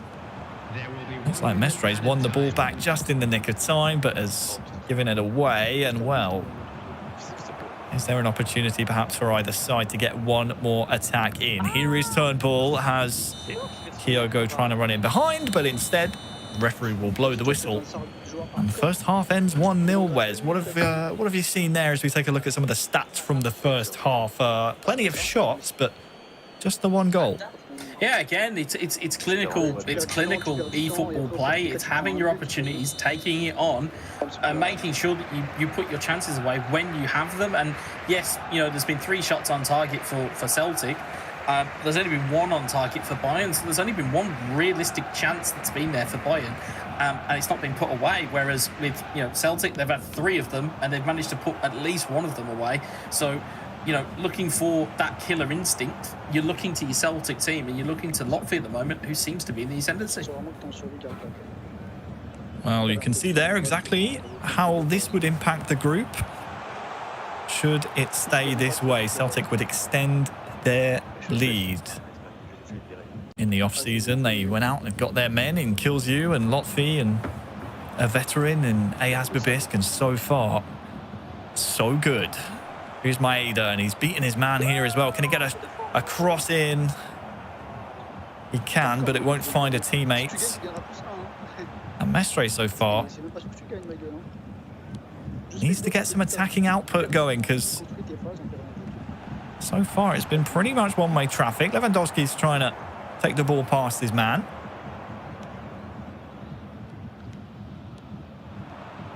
But once again, it's Lotfi who comes through, and Maeda's through down the middle. Has Davies giving chase, but I tell you what, he could even square it if he wanted to. Goes for goal himself, and was that the right decision, Wes? I do wonder. Yeah, that's a massive chance that goes by the way. So I think it's took a save there. It looked like it might have got a touch there. Maybe it's my eyes deceiving me after the action that we've seen today. Oh, no, it was my eyes deceiving me. I thought I saw a touch on it from the goalkeeper, but that's a huge miss for Lotfi, and you can sense that should be one of those chances that should be paid off here. If Mestre can get a goal here, it will almost be as though we scored 2 in a sitting here. If you can get a chance and get a goal here, could be a real sucker punch to Celtic's aspirations in this group. On further inspection of that replay, as you said, didn't take a deflection, but also don't think the square was quite on, as there were Bayern defenders rapidly retreating back towards their own goal to cover that off. So regardless. Potentially should have been put away by Lotfi, but so far he's defending well. You can see a pause queued up as well. So tactical changes in the offing here.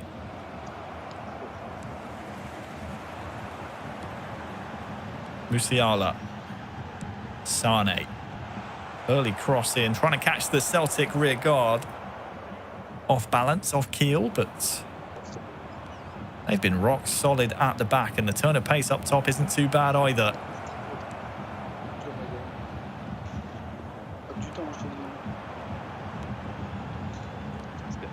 Sane into Musiala. Mestre building. But defensively, the Celtic defence has been an incredibly difficult problem to overcome for all the players they faced today.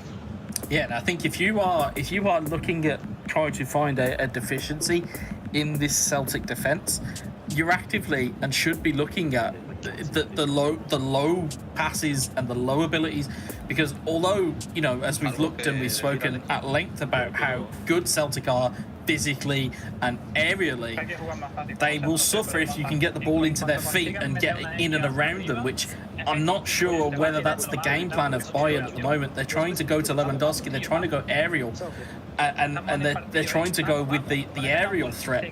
However, that seems to be getting nullified by Celtic routinely here, and it's only going to be through a slice of luck may they actually get anywhere close to getting into a goal here. Well, changes have been made. Subs are coming on. They have 20 in-game minutes to make their impact. If you're Lotfi, it's about holding on, and if you're Mestre, it's about doing just this, threatening the goal. It's kicked into touch. Throw in then in the final third. Here is the sub Choupo-Moting, but stepped up well once more, not for the first time by the Celtic defence.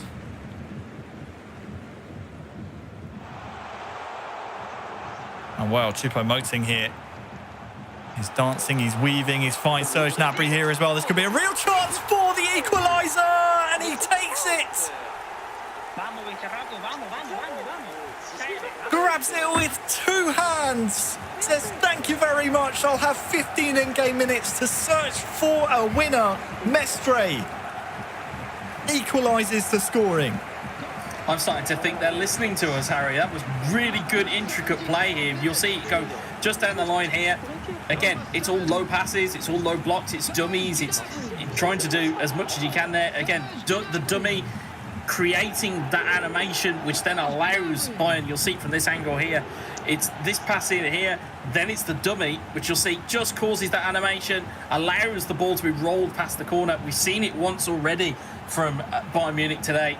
We've seen it again now, and like you said, 15 in-game minutes. Let's see what you can do. Cool, calm and collected as ever, by the way, is Mestre. Knows how important it is for his club as he scores his fifth to try and make it to the top of the group. And he scores his sixth immediately afterwards. Lewandowski and Mestre could be sending Bayern München to the top of this group. They've turned it around. It's the 1-2 punch. It's 2-1 now to Bayern. If you talk about triangle football, that is it in its entirety. A brilliant piece of play. 1 and then 2 through the line. Lewandowski's through on goal. Again, if you want any predatory striker in world football, you'll pick Robert Lewandowski 9 times out of 10. And for that, worth his weight in gold. A fantastic finish. And it's that, like you said, that 1-2 sucker punch. You've conceded once if you're Celtic, but then to go and concede again, and now the dynamic of the game shifting once more. It's going backwards and forwards here. Well, we thought this dynamic might be the fire versus ice, trying to nullify the attacking threat of Mestre with the game management of Lotfi, but It's held strong for all of 74 minutes, but he's going for more, and it's off the post. Oh, my word. It could have been 3. Celtic are living dangerously here. Choupo-Moting, who has been a revelation here for Bayern.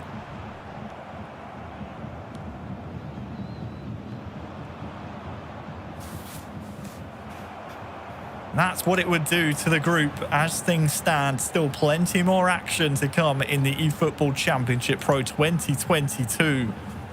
But as things stand, Bayern heading to the top of the group, and Mestre heading to the top of the goal-scoring chart as well. Maybe a bit too early to talk about the race for the Golden Boot, but Mestre, he is full of goals. Corner now.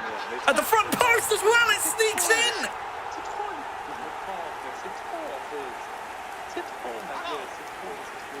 Schuler at the front post! Makes it Bayern 3, secures the points. It's that corner again, Wes. It's Mestre again, Wes. It's Bayern 3, Celtic 1. Unbelievable scenes. I was going to say, you just need a soundboard from here. You've got to block that corner. You have to block it. Regardless of if it takes a deflection, at least you take the sting out of the cross.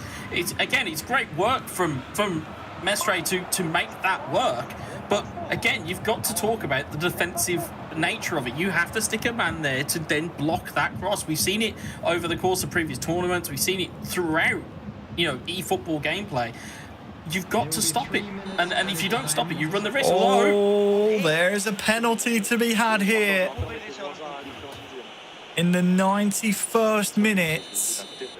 And this is a must-score penalty for Lotfi. Maeda steps up against Mestre. And there's enough power to force it through the glove to make this an incredibly nervy last few minutes here, Wes.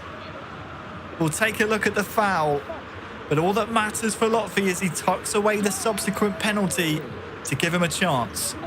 Yeah, the foul essentially came from, too heavy of a challenge. The ball getting knocked through the legs of a Bayern defender finally is one that's given. There was a big pour on it, but it wasn't able to be kept out these last 3 minutes. We say a lot about, there's not enough time, it's too little, it's too late. But as we know with eFootball, if the ball is kept alive, the game will keep ticking. Regardless of how long it says on the clock, it will give you that one last attack. So if you're Mestre, you're wanting to grab hold of this ball and you're wanting to run for the hills. Whereas if you're Lotfi, you're wanting to keep this ball alive as much as you can to give yourself the best opportunity to score. However which way that falls is down to these guys and these final tactical switches. Well, Lotfi is ready. And Mestre, who, might I add, was down 1-0 in the 74th minute of this game 1. Finds himself in a position where he needs almost to hang on for these last few minutes now. We're into stoppage time as the game is shortly underway. And a nervy few in-game minutes here for Bayern München fans. It's kicked as far up the pitch as possible, and I wonder, will Gnabry get there first?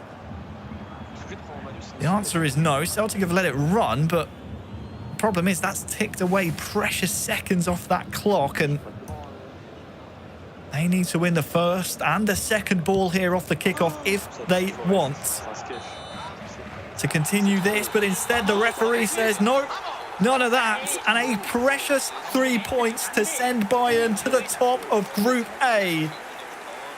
Mestre 3, Lotfi 2. And it took a while to spring into life, Wes, but what a game that was between two great competitors. Yeah, it did. It took a fair while to kind of catch fire, but once it did, we saw probably, I would say, the best of Mestre we saw the best of him. He managed to just get himself a foothold into the game, managed to get himself going, and as a result, managed to find vital goals, as we saw, you know, chances that were on for Celtic. We saw, you know, Maeda just try and force an opportunity there. Could have gone the other side. Instead, we found it was Hatate, a brilliant double touch that took it away from the defender. And we thought, at that point, we thought Celtic were off to the races. We thought they would continue their dominance in this group so far. But I hate to say it once more for Lotfi, it's another agonising 3-2 defeat. And he has not secured any points on this match day, which when Celtic signed him, Wes, they thought they were going to get a sure thing. He was going to collect points left and right, and he still may do that with their final match of the group still to come, but certainly not the return you would have wanted from Lotfi. Here it is, 75th minute. You get your equaliser if you mess straight. And then immediately afterwards, Wes, it's Gnabry to Lewandowski. The rest is history. Yeah, it's that passing movement that we've known from Bayern Munich for so long. From it, you know, regardless if it's Mestre, if it's Jose, if it's Alex, we have seen that passing mentality bring true. And it's this kind of almost what I can only describe as an expert set piece that we keep seeing from these teams that are able to replicate it so many times. The penalty that got given and managed to pop that in, but it was, again, at that point, was too little too late, and they didn't get the final opportunity on the board. And again, disappointing loss for Lotfi. Again, huge delight for Mestre, who has kind of managed to exercise the ghosts of that 4-4 draw. Well, we know he's full of goals, Semra, but Mestre finally has points to his name as well to supplement the one he got against Manchester United. What a first game of this match. What a first game indeed, and what a game of two halves. After running a watertight ship at the very back for Celtic, Lotfi had been doing an excellent job until about the 70-minute mark or so. Then all of a sudden, a hat-trick of goals from Mestre in relatively quick succession put him in a great position to take those 3 points. Even though Lotfi was able to pull one back from the spot, it was too little too late for him, and in the end, those 3 points will prove massive for the German outfit as they go to the top of the lot. So let's go ahead and see then as they head into the second game of this match. They're in a great position indeed as they head into these final 2 games of the day. We'll see who's going to feature next for them, for Celtic and for Bayern Munich, especially in the case of Celtic as they try to regain their place at the top of the lot. It looks like it's going to be Kills-You, someone who really surprised us all at the very top of the day by launching a massive upset against his former teammate and 3-time world champion as Makeable, and that certainly will give him a lot of confidence going into this one. The same can be said for his Spanish counterpart in this game, Jose, who will no doubt be feeling a lot of confidence as well after picking up the only game of their previous match against Manchester United and exacting a little bit of revenge in the process as well. So certainly a nicely poised game between these two, and it could be very decisive in determining which one of these two ends up at the top of the group by the end of the day. Yeah, you're so right. I think it's very telling that with that win in game 1, Bayern have leapfrogged Celtic, and Celtic won't be liking that one bit. What's fun about this one as well, Wes, if we look towards the players we have Jose, who came off his victory against Osterbuch, as Semra said, exacting a bit of revenge there, but also you look at Kills-You, also coming off a victory. So 2 players here coming off of a win, and they'll want to continue that winning streak as well. Yeah, even for bragging rights more than anything else. But, you know, Jose has asked for a response from his teammates. He's got one from Mestre, and now he's going to go and kind of back it up again for himself. But again, he's right up against it, against Kills-You, who we saw, again, do some amazing heroics for Celtic in the opening game of the day. Now he's got to go again. Now it's going to be what I can only describe as the intriguing tie that we will expect from these two. Yeah, well, thank you so much to Semra for setting us up nicely for this game 2 of our 3rd match of the day. Match day 1 is, well, the sun is setting on match day 1, and both of these clubs would love to come out as group toppers. As we said before, Bayern with that 3-2 victory over Celtic in game 1 have now leapfrogged them. They lead the group with 7 points over Celtic's 6. How many times can that change in our final 2 games to come? It's Killzoo versus Jose. And these 2 players, Wes, it's another one of those matchups where you just think maybe we could be seeing quite a lot of goals between these 2 very talented players. Yeah, and that's the thing. It's going to be a case of how they kind of boot into the game, how they're going to start to kind of interact with their team, and more importantly, how these 2 line up as their team lineups. We can see, you know, Killzoo taking a look over the virtual shoulder of Bayern to see what they're competing with. I think Jose is probably just looking to just tweak what worked for him in the previous game against Manchester United. So I think, you know, on balance, I think you're probably looking at Jose now being a little bit warm on the sticks, whereas Killzoo will have to kind of find that energy level, find that adrenaline rush that he found in game 1, which feels like a lifetime ago compared to where we are now. Absolutely it does. And what feels like a lifetime away for these players as well is the knockout stages. The reason we keep wondering who's going to top the group is that the group topper from both Group A and Group B will qualify automatically for the semi-finals. They will bypass the need to play the quarter-finals. So very important that you're finishing top of your group. So far, so good for Bayern. They top the group as things stand. But for Killzoo, his entire goal here is to win this game, reclaim the throne at the top of Group A for Celtic. And for Jose, it's to extend that lead. You see game 1's result at the top of your screen.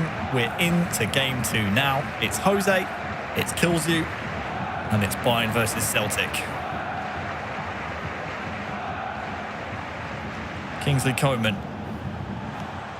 trying to weave his way into the box. Lewandowski is always there, trying to snatch a goal.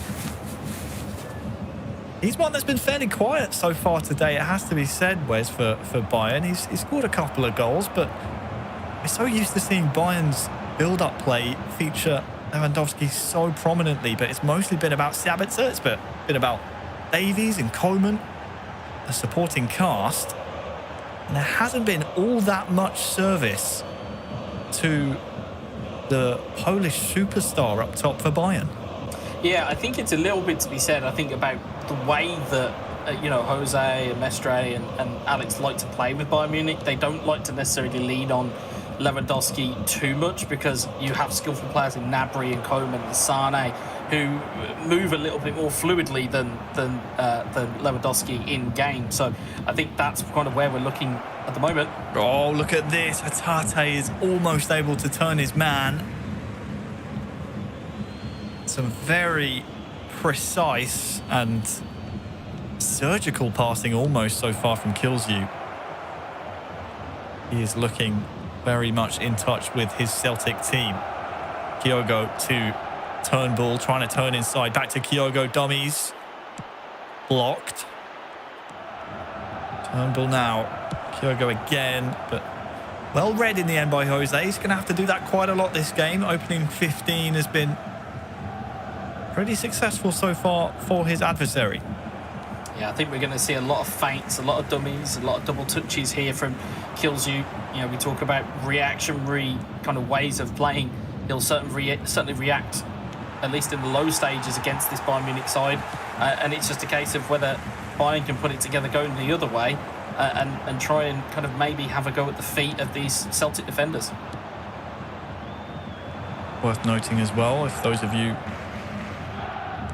are new to Killzoo as the representative of Celtic, he competes in fighting games as well.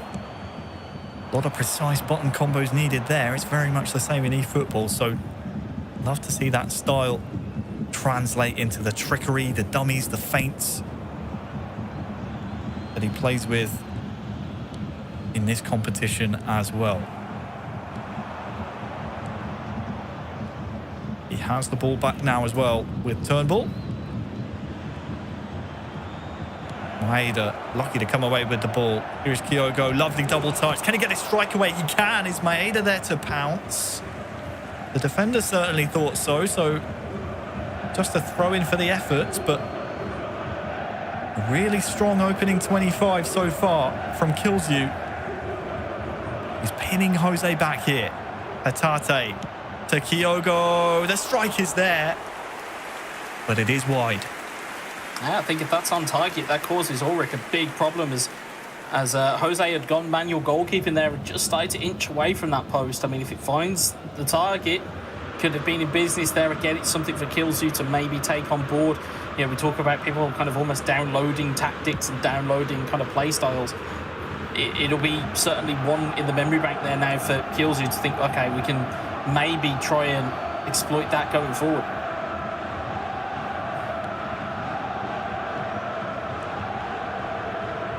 I think Celtic fans will have a lot of fun watching Kilzu this season. Of course, Bayern fans very familiar with the trio of Mestre, Alex Alguacil and this man Jose. It's interesting this season. We keep speaking about it as we take a quick peek at the leading goal scoring charts, and I'll come back to my point as Gnabry here for Bayern is cutting inside, goes for goal. Pressure still on here. But we always talk about the difference this season.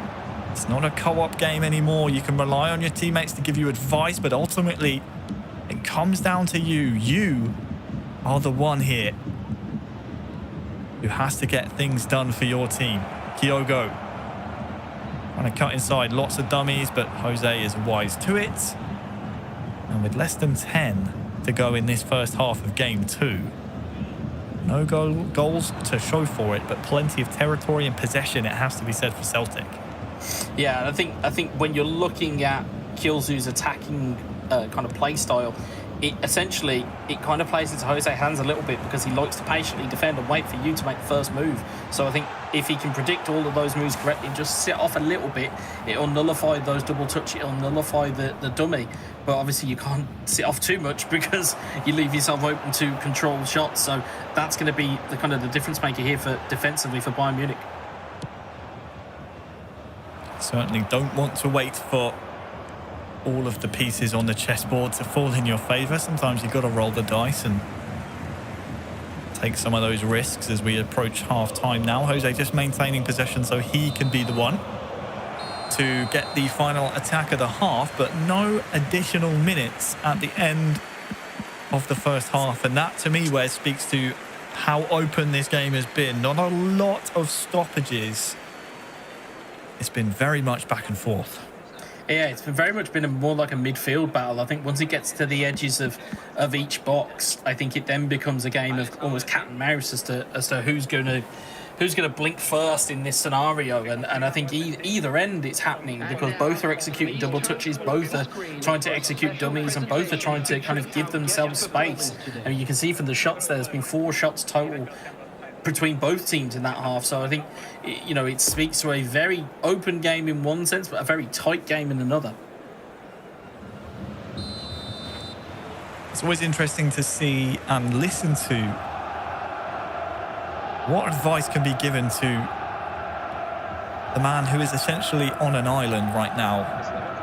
And that man is whoever is controlling the players on the pitch for these clubs. Again, it's all down to you here. And well, has that gone all the way through to Maeda? Oh no! He got the finish all wrong. Kilzu still in possession, but perhaps could have gone for a low finish there. Instead, tries to chip the keeper. And credit to Ulrich, he's made himself large there.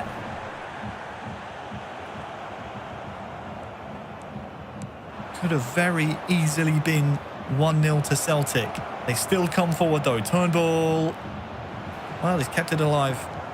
Kyogo, but Fernandez is there to cover. Yes, it's more defensive, more rearguard action from Bayern, but they've got to be careful playing it out from the back here. Kyogo coming back the other way again. It's giving away a cheap one if the ref calls it back. It's play on given. So many dummies. It's mesmerising sometimes to watch from Kilzu. almost always in danger of over-egging the pudding sometimes, but it's good build-up so far. Hatate cuts inside once more. That is absolutely beautiful. And who's there for the tap-in? It's Maeda once more. Celtic 1, Bayern 0. Kills you with an amazing goal. A bit fortunate with the tap-in, but still amazing nonetheless to make it 1-0 to the boys in green. Yeah, it's faint again. It's dummies. They're getting the shot away in that corridor, as he saw how tight it was to even get the ball through there. And again, Ulrich, as much as he could do, it's tapped it straight up into the air. And again, you know, it's one of those moments, if you're playing it at home, you'll probably be just slamming the buttons as hard as you can and just hope your defender gets there first. But instead, it's Maeda who gets there, kills who taps it in. And Celtic get themselves, in some regards, a fortuitous 1-goal lead. But it's a very tight one with just over half an hour in-game minutes to go here. And that goal has triggered a response from Jose. Clearly needs to change something. Not happy with how his team has played so far. Not too many changes. Doesn't want to get stuck in that analysis paralysis, so to speak.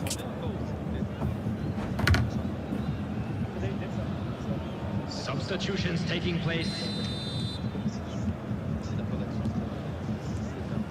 But there's absolutely something to be said about Kilzu and his weaving and his feints, his dummies. It was the same on Monaco, but we're getting to see it so much more often now. Confirmation kills you up to 4 now on the season. Now he has control of all 11 Wes. You're seeing it so much more. Yeah, and that's the vital part of it, is that you only have yourself to rely on now, is that's an offside given. And I think looking at, you know, just touching on Jose there, I think he'd be slightly aggrieved because he hasn't really done all that much wrong here and still finds himself 1-0 down. And, you know, I can't really see any other real trouble has been given to him apart from that bit of fortune that was there for Kilzu. Our attentions now then turn to the Spaniard of Jose. Bayern are a great club and have high hopes, as they do in every competition. Time to step up now as Celtic have reclaimed the lead of Group A. That is, of course, as things stand. That can still change if this game too has a different result. Here is Gnabry. Can't quite get past Julien.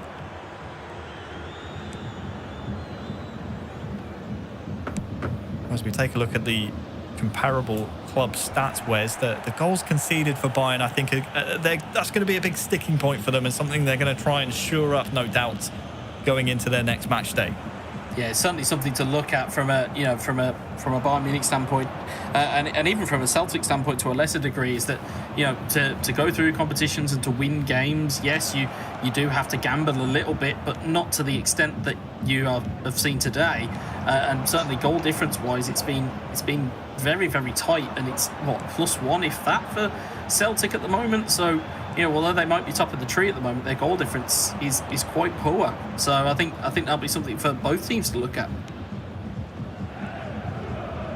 Less than 15 in-game minutes then for Bayern to chase the equaliser, and of course on the other side for Celtic to hang on. Kilzu's given the ball away, but luckily Juranovic has stepped up well. Hernandez now stepping up for a tackle, and this is the time you need virtual leaders to step up and make challenges like that. Here is Koeman, who beats his man well. Opportunity now to get a cross in. Lovely double touch, but it will only be a corner. Has he even given a corner here, though? No, it's a goal kick. Last touch coming off a Bayern man. Yeah, you can see the patient kind of play there with Jose's dribbling was very, very good. Kilzu, you can see both his player with his hands behind his back, just trying to just cover whatever was coming his way, and he just double touched just a little bit too much and gave his opponent a little bit too much of the ball to work with. And again, rolls out for a goal kick to Celtic. And again, you can see these tactical tweaks coming in left and right here. You can see, Bayern looking almost to a 3-4-3. So they're very much looking to go for it in these moments. Whereas Kilzu looking very relaxed, looking almost nonplussed about the situation. Same with Jose, trying not to give too much away.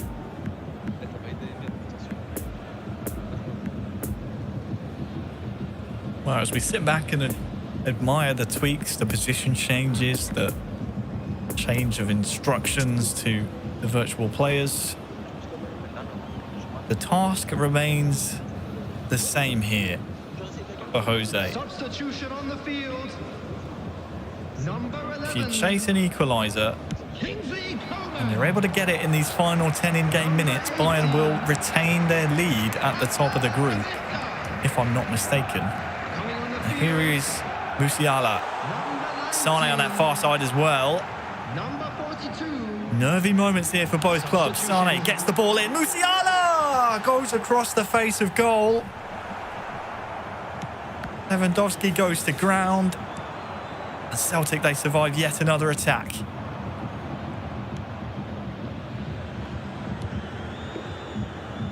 Into the final 5 in-game minutes, and this is the time of the match. You need to be concentrating, because it can be won or lost here. Sane inside the box, looking for Gnabry. Celtic survive again. How many more scares can they survive here, Wes? Yeah, I was going to say, it's you can see the almost gegenpress kind of coming into the fore here from Bayern, but it's getting a little bit too little too late here as ball gets bounced off of him and goes out for a goal kick. And again, those vital seconds just slowly ticking down. But it looks like Celtic will look to walk away with 3 points here. Well, I'll tell you what, Kilzu may be the acquisition of the season so far. He gets another 3 points for Celtic FC. Game 2 goes their way. An incredible 1-0 victory as we take a look at the stats. Completely dominant in every column, Wes. Kilzu. What a performance from this young man today. Yeah, he's certainly coming to the fore. We wondered almost whether he would step out of the shadows that we had seen with co-op gameplay. At least, we saw how potent he was as a goal scorer, and it's now showing that not only can he score goals, he can defend almost for his life here as well. You see great bits of skill, good pieces of manual goalkeeping. A very, very tight game indeed. That is, of course, not to overlook the efforts of Jose on the other side. He tried, he just could not break down the defence.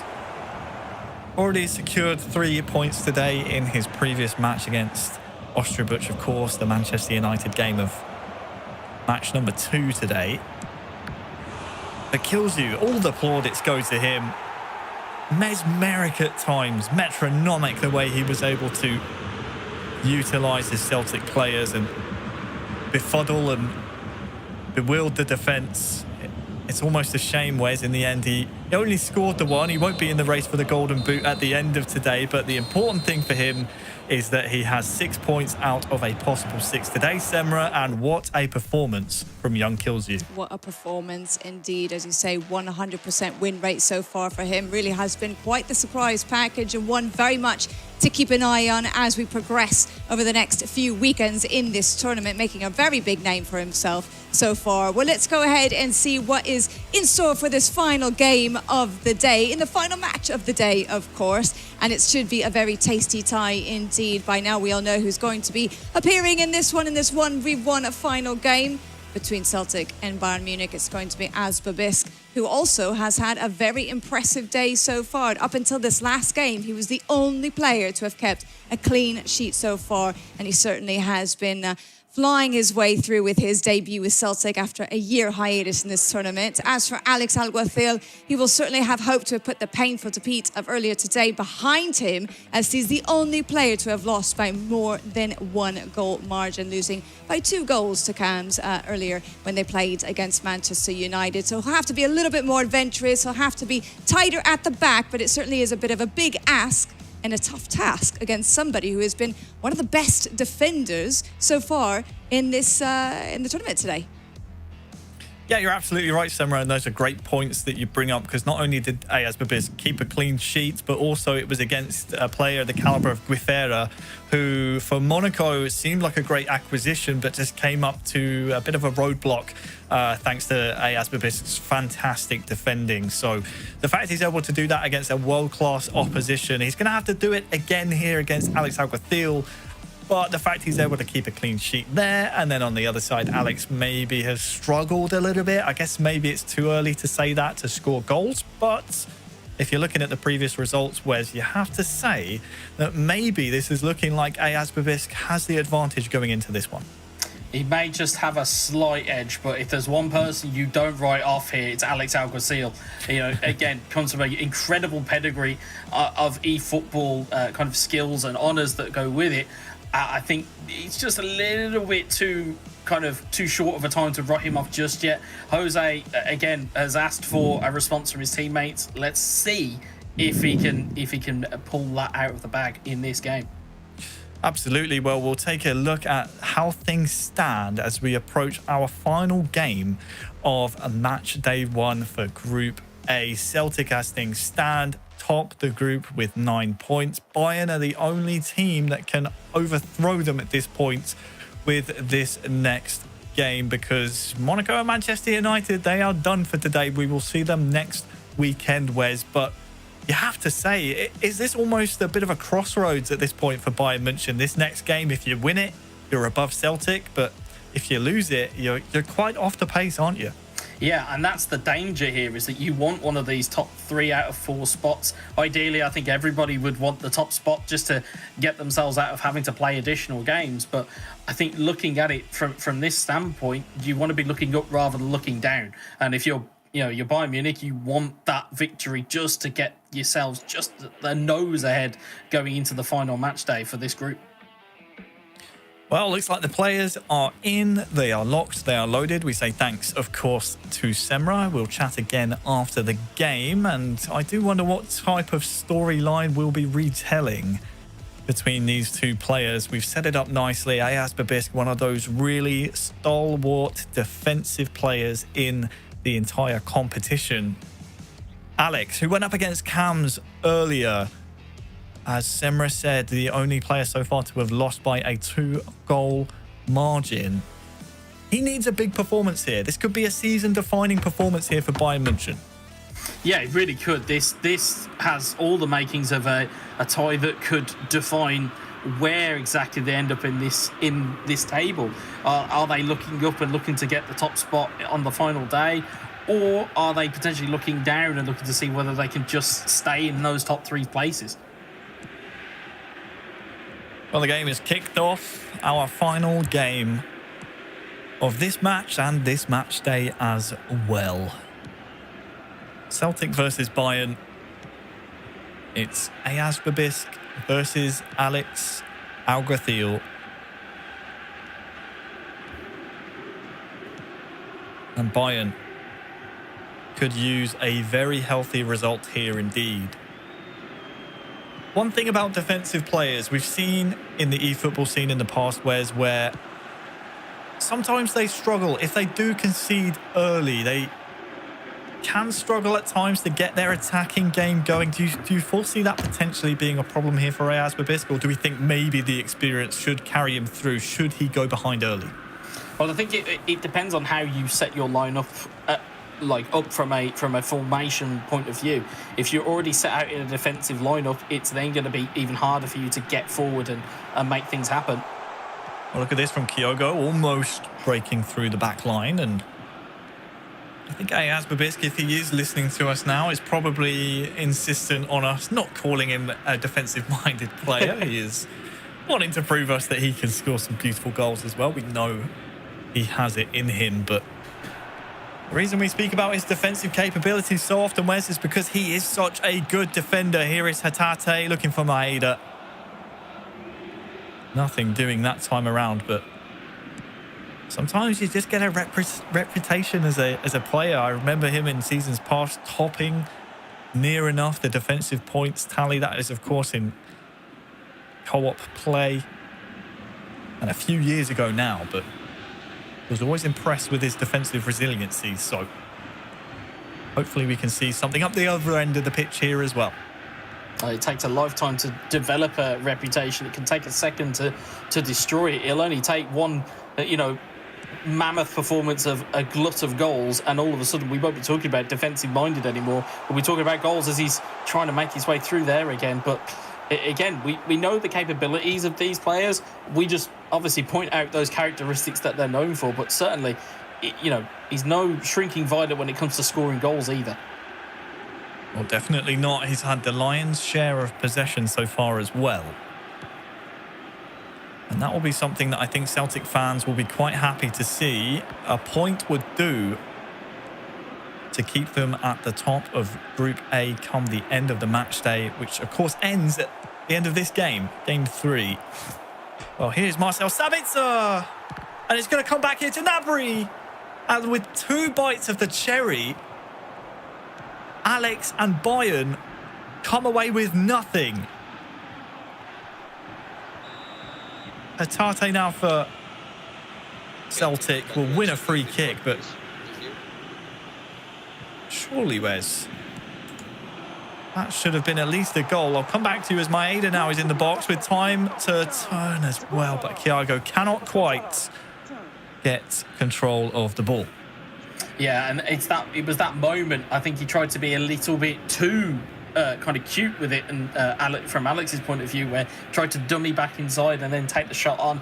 If it had just maybe he could have got a deflection, and like we said, rather than try and be this kind of cold and clinical nature of taking the 100% chance, sometimes you've got to take a risk or two and maybe bank on the game, give you a little bit of luck here and there.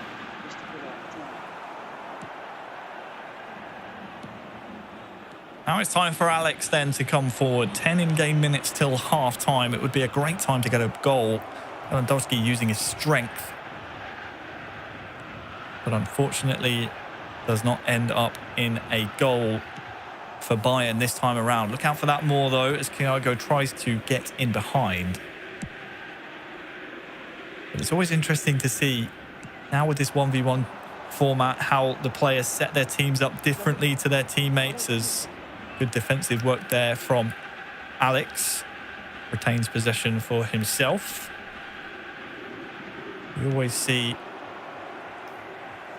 for Celtic, Maeda is usually, so far this match day at least, the talisman, and he's trying to get in behind once more. But from what I've seen in the opening half, Bayern seems to be favouring Thiago trying to get in behind, and it's been working fairly well so far, although he doesn't have a goal to show for it, Wes. It's given Alex some trouble there at the back.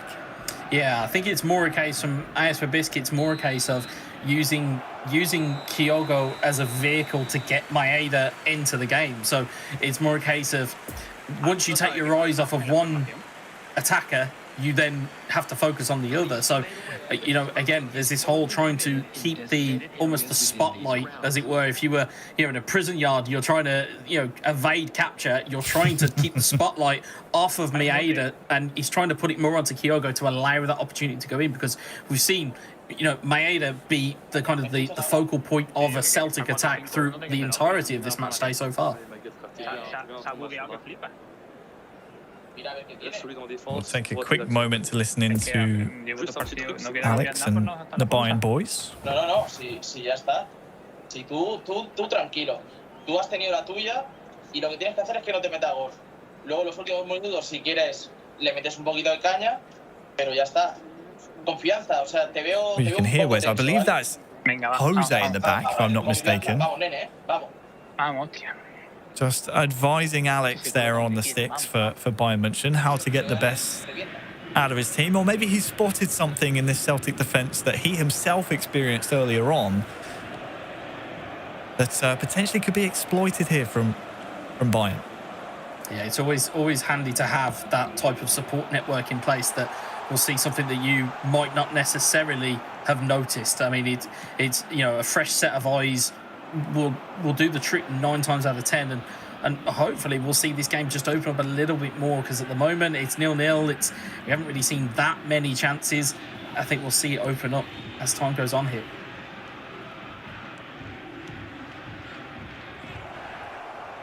Here is Sabitzer, skips past his man, and Lewandowski has a great chance to open the scoring. And he tucks it away. Brilliantly taken goal by Alex to fire Bayern into the lead, 1-0. It's taking those extra passes. You'll see through this build-up, it was calm, it was collected, it was moving the ball at the right pace at the right time. And again, that little dummy takes it away. That one misstep from a defender where Ayaz Babisca's tried to get the ball back and knows where this ball's going, but he can't stop it. It's a neat little ball in from Sabitzer. Lewandowski takes it under his wraps. And, once you hit a shoot button with Lewandowski that far out, you know where it's going. It's hitting the back of the net. That reaction from Alex there maybe says to me, he's thinking, well, what took me so long? Why did that take so long to find that goal? Second on the day for Alex Alguacil. But it's an important one as it gives Bayern the lead. But for how long? Maeda and Ayaz Babis now have work to do. You're so right. You can see what it does to the league table here in Group A, but Maeda's taken a great touch, and that's a fantastic piece of goalkeeping, and the second ball is offside. But what a save here from Alex. That is absolutely incredible. That's an unbelievable save. And how defining that will be in the game going forward, I mean, will we remain to be seen, but we'll certainly see that in the highlight package afterwards. That's a wonderful manual save.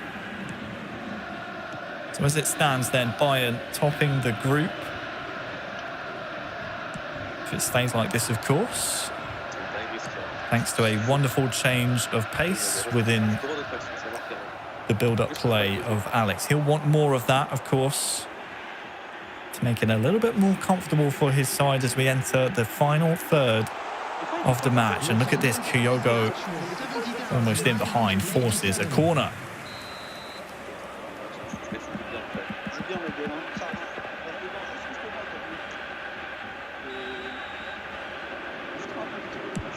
Turnbull with the corner. Will be an in-swinger. And there's a second chance here for Celtic as well. Kyogo looking for Maeda. Great save. Not done yet.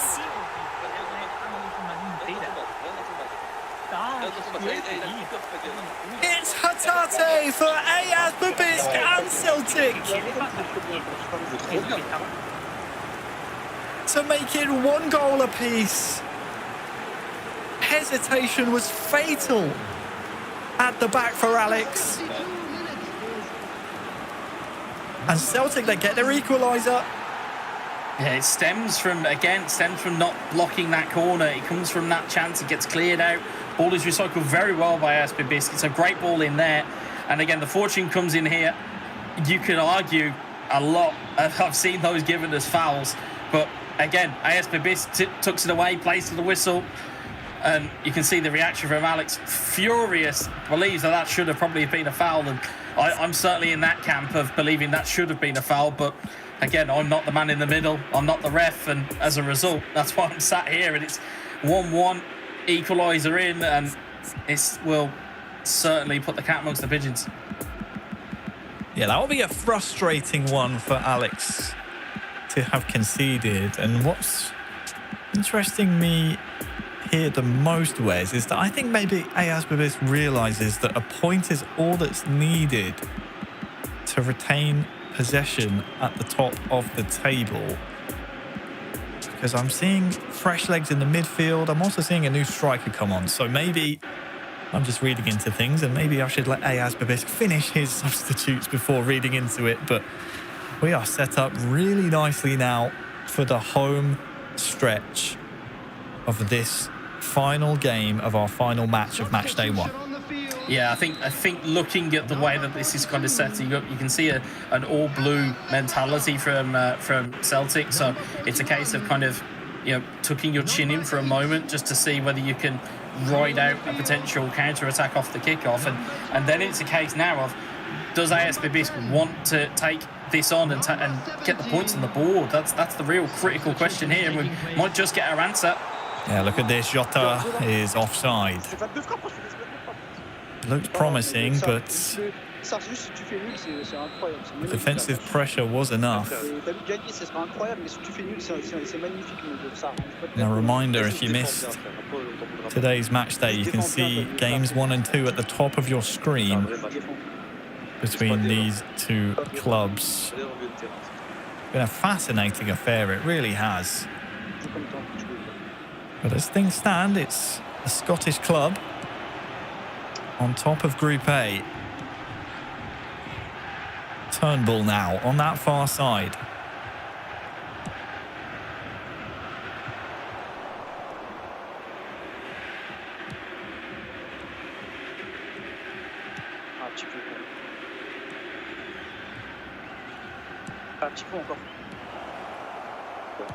Sabitzer looking for Sane inside, but not dangerous enough to challenge the goalkeeper. And now the ball comes the other way as we tick into the final 15 in-game minutes. There's the man they're looking for, and as well you are, AS Bibisk! The turnaround is completed!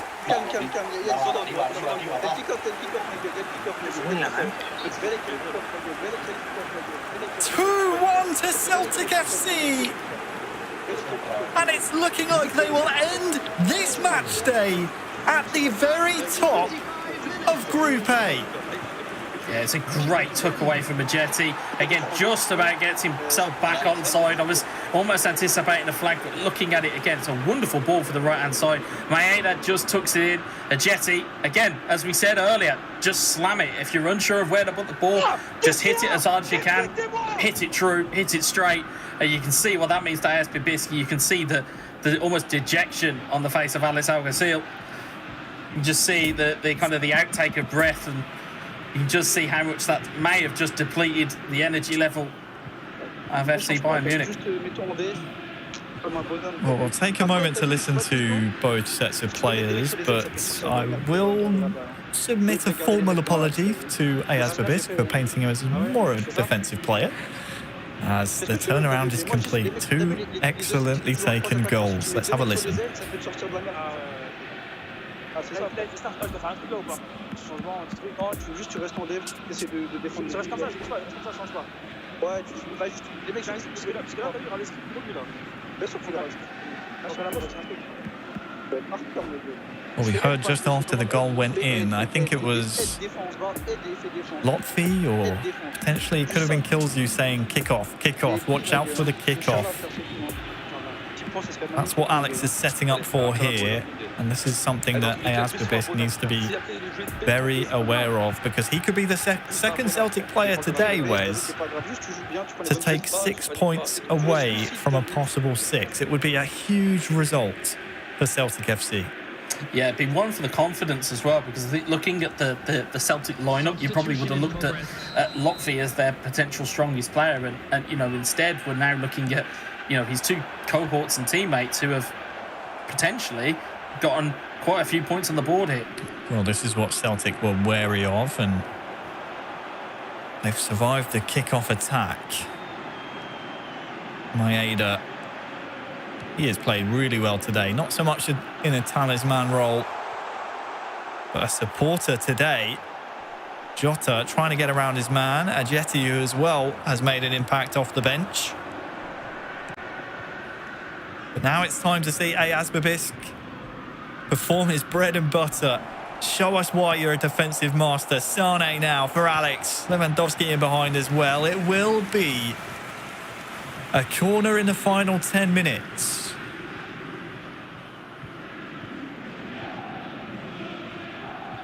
Once again, Wes, doesn't look like this driven cross is going to be blocked or even attempted to by Ayaz Babisk. Will that be fatal? Schüller at the front post. And it's dealt with well in the end. Yeah, and you know, you are almost gambling with it. You know, just letting the ball go into the box, you are at the mercy and the lottery of eFootball as to whether your player is going to register the fact that that ball is hurtling towards them. So you're going to have to be on your guard and make sure that you're right onto task to make sure you can clear that ball. But Ayaz Babisk, again, channeling that inner defensive demon that we have said exists within him, that is just clearing this ball again and again at this moment in time, that keeps giving possession back to Bayern. You've got to be wary as well, stepping up in these tackles, not to give away a foul or even worse, the ball. But that's a successful one, and as we approach stoppage time now, it's looking less and less likely an equaliser will come for Bayern, and Alex gives the ball away. Game management time now for the Frenchman. Sabitzer gets the ball back, but is there enough time on the clock to get this into the Celtic half? It's a long boot, but it's only up to the halfway line. And Ayaz Babisk has not secured it yet. I thought that was the full-time whistle, Wes. But maybe it should just be enough as we're into the 4th minute now of 3 added on. You just don't give the ball away here. If you're Ayaz Babisk, anywhere will do. And there is the final whistle. Celtic will finish match day 1 at the very top of Group A. A brilliant start to the eFootball Championship Pro 2022. What a performance. Yeah, massive result. And you can see exactly what it means to Ayaz Babisk. But again, credit to Celtic. They've come away from this match day with an incredible performance. Again, kind of knocking off players that we wouldn't necessarily have expected to. What is it, 12 points out of a possible 18? It's a fantastic performance from them. You can see the dejection written all over Bayern Munich and written all over Alex's face there. They just haven't quite hit that height. And again, now kind of puts them in a little bit of a pickle going into the second match day, but it all looked, very well indeed. Goal goes in for Lewandowski, and we thought that was going to be the start, and we thought that was going to be something to kind of latch on to, and instead it started to move the other way. Yeah, I do feel for Alex. It's a game that we highlighted that could be a big decider in this group, and the way he's conceded there is very unfortunate. And of course,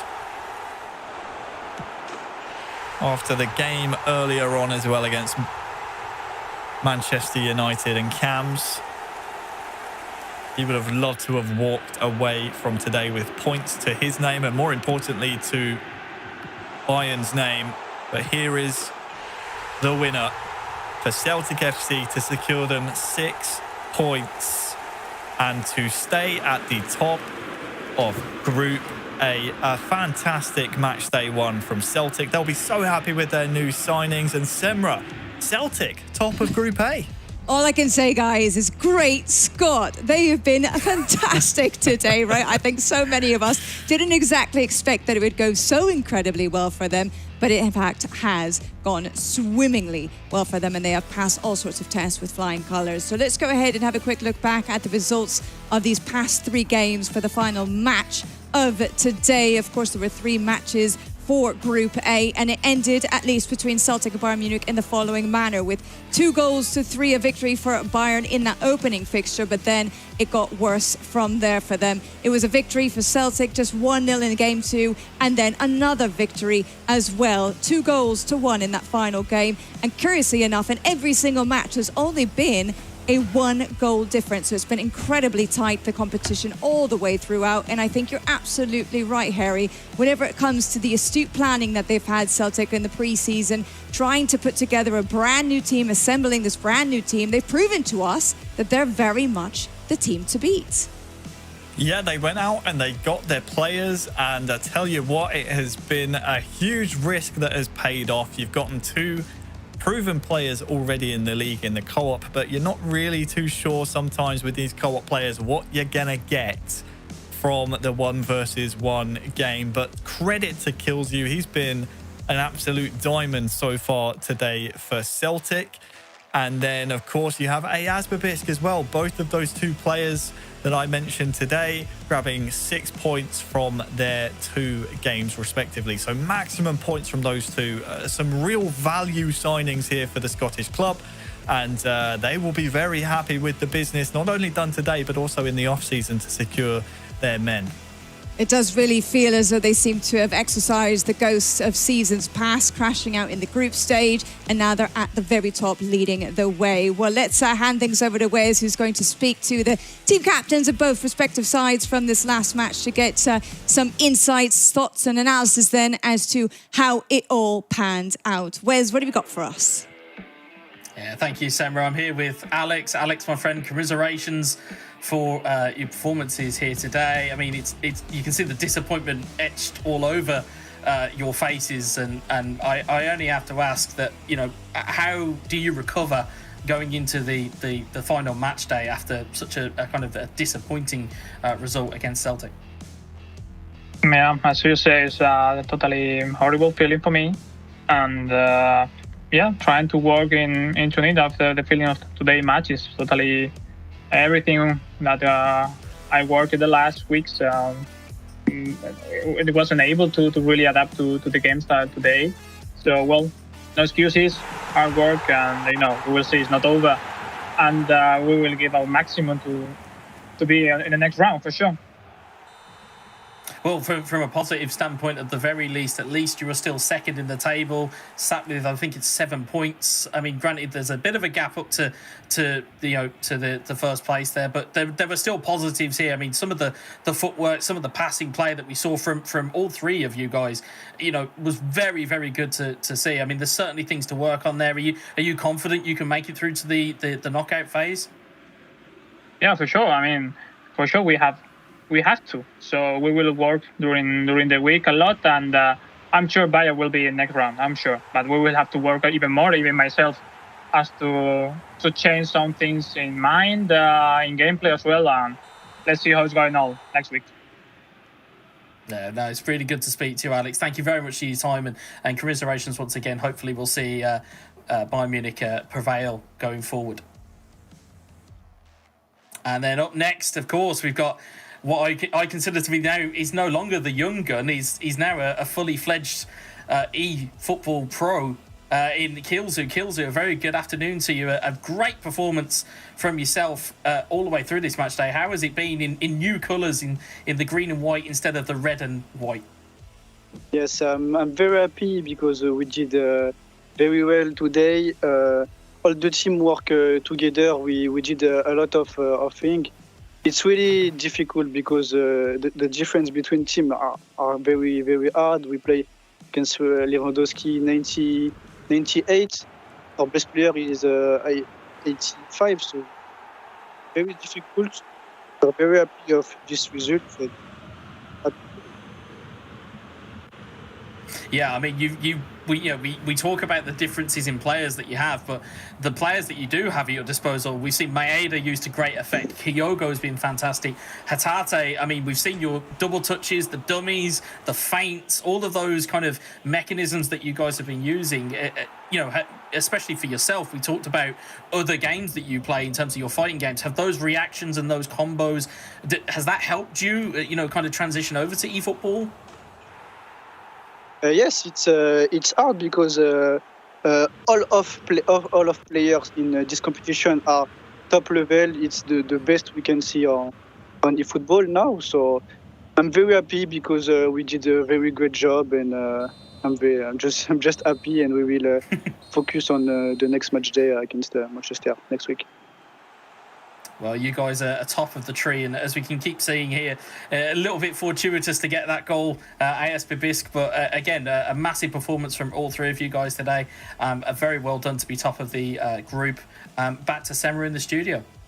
Thanks very much, Wes. Great to hear from the players, though, to get their thoughts as to that last match. But I think we can give some thoughts of our own now, reflect on everything that we've seen over the last few hours in the opening day of the brand new season, because there have been so many things that we can take out from the last 3 matches and across all of those 9 games. Here is just a full breakdown of some of the points and where they were won and where they were lost. But in terms of actual storylines and things to really keep an eye on going forward throughout the tournament, well, we already mentioned the fact that Celtic very much won to keep an eye on, but there's plenty of superstars in the making. There are those that are on the comeback trail. There have been 35 goals already today and counting. Of course, by the way, for those of you watching, we want to know which one you enjoyed the most. So use the comments box there and let us know which game and which goal you would like to pick for the best of the day, because there have been many to pick from. But guys, what would you say are the main things to take away from what we've seen in this opening day of the season?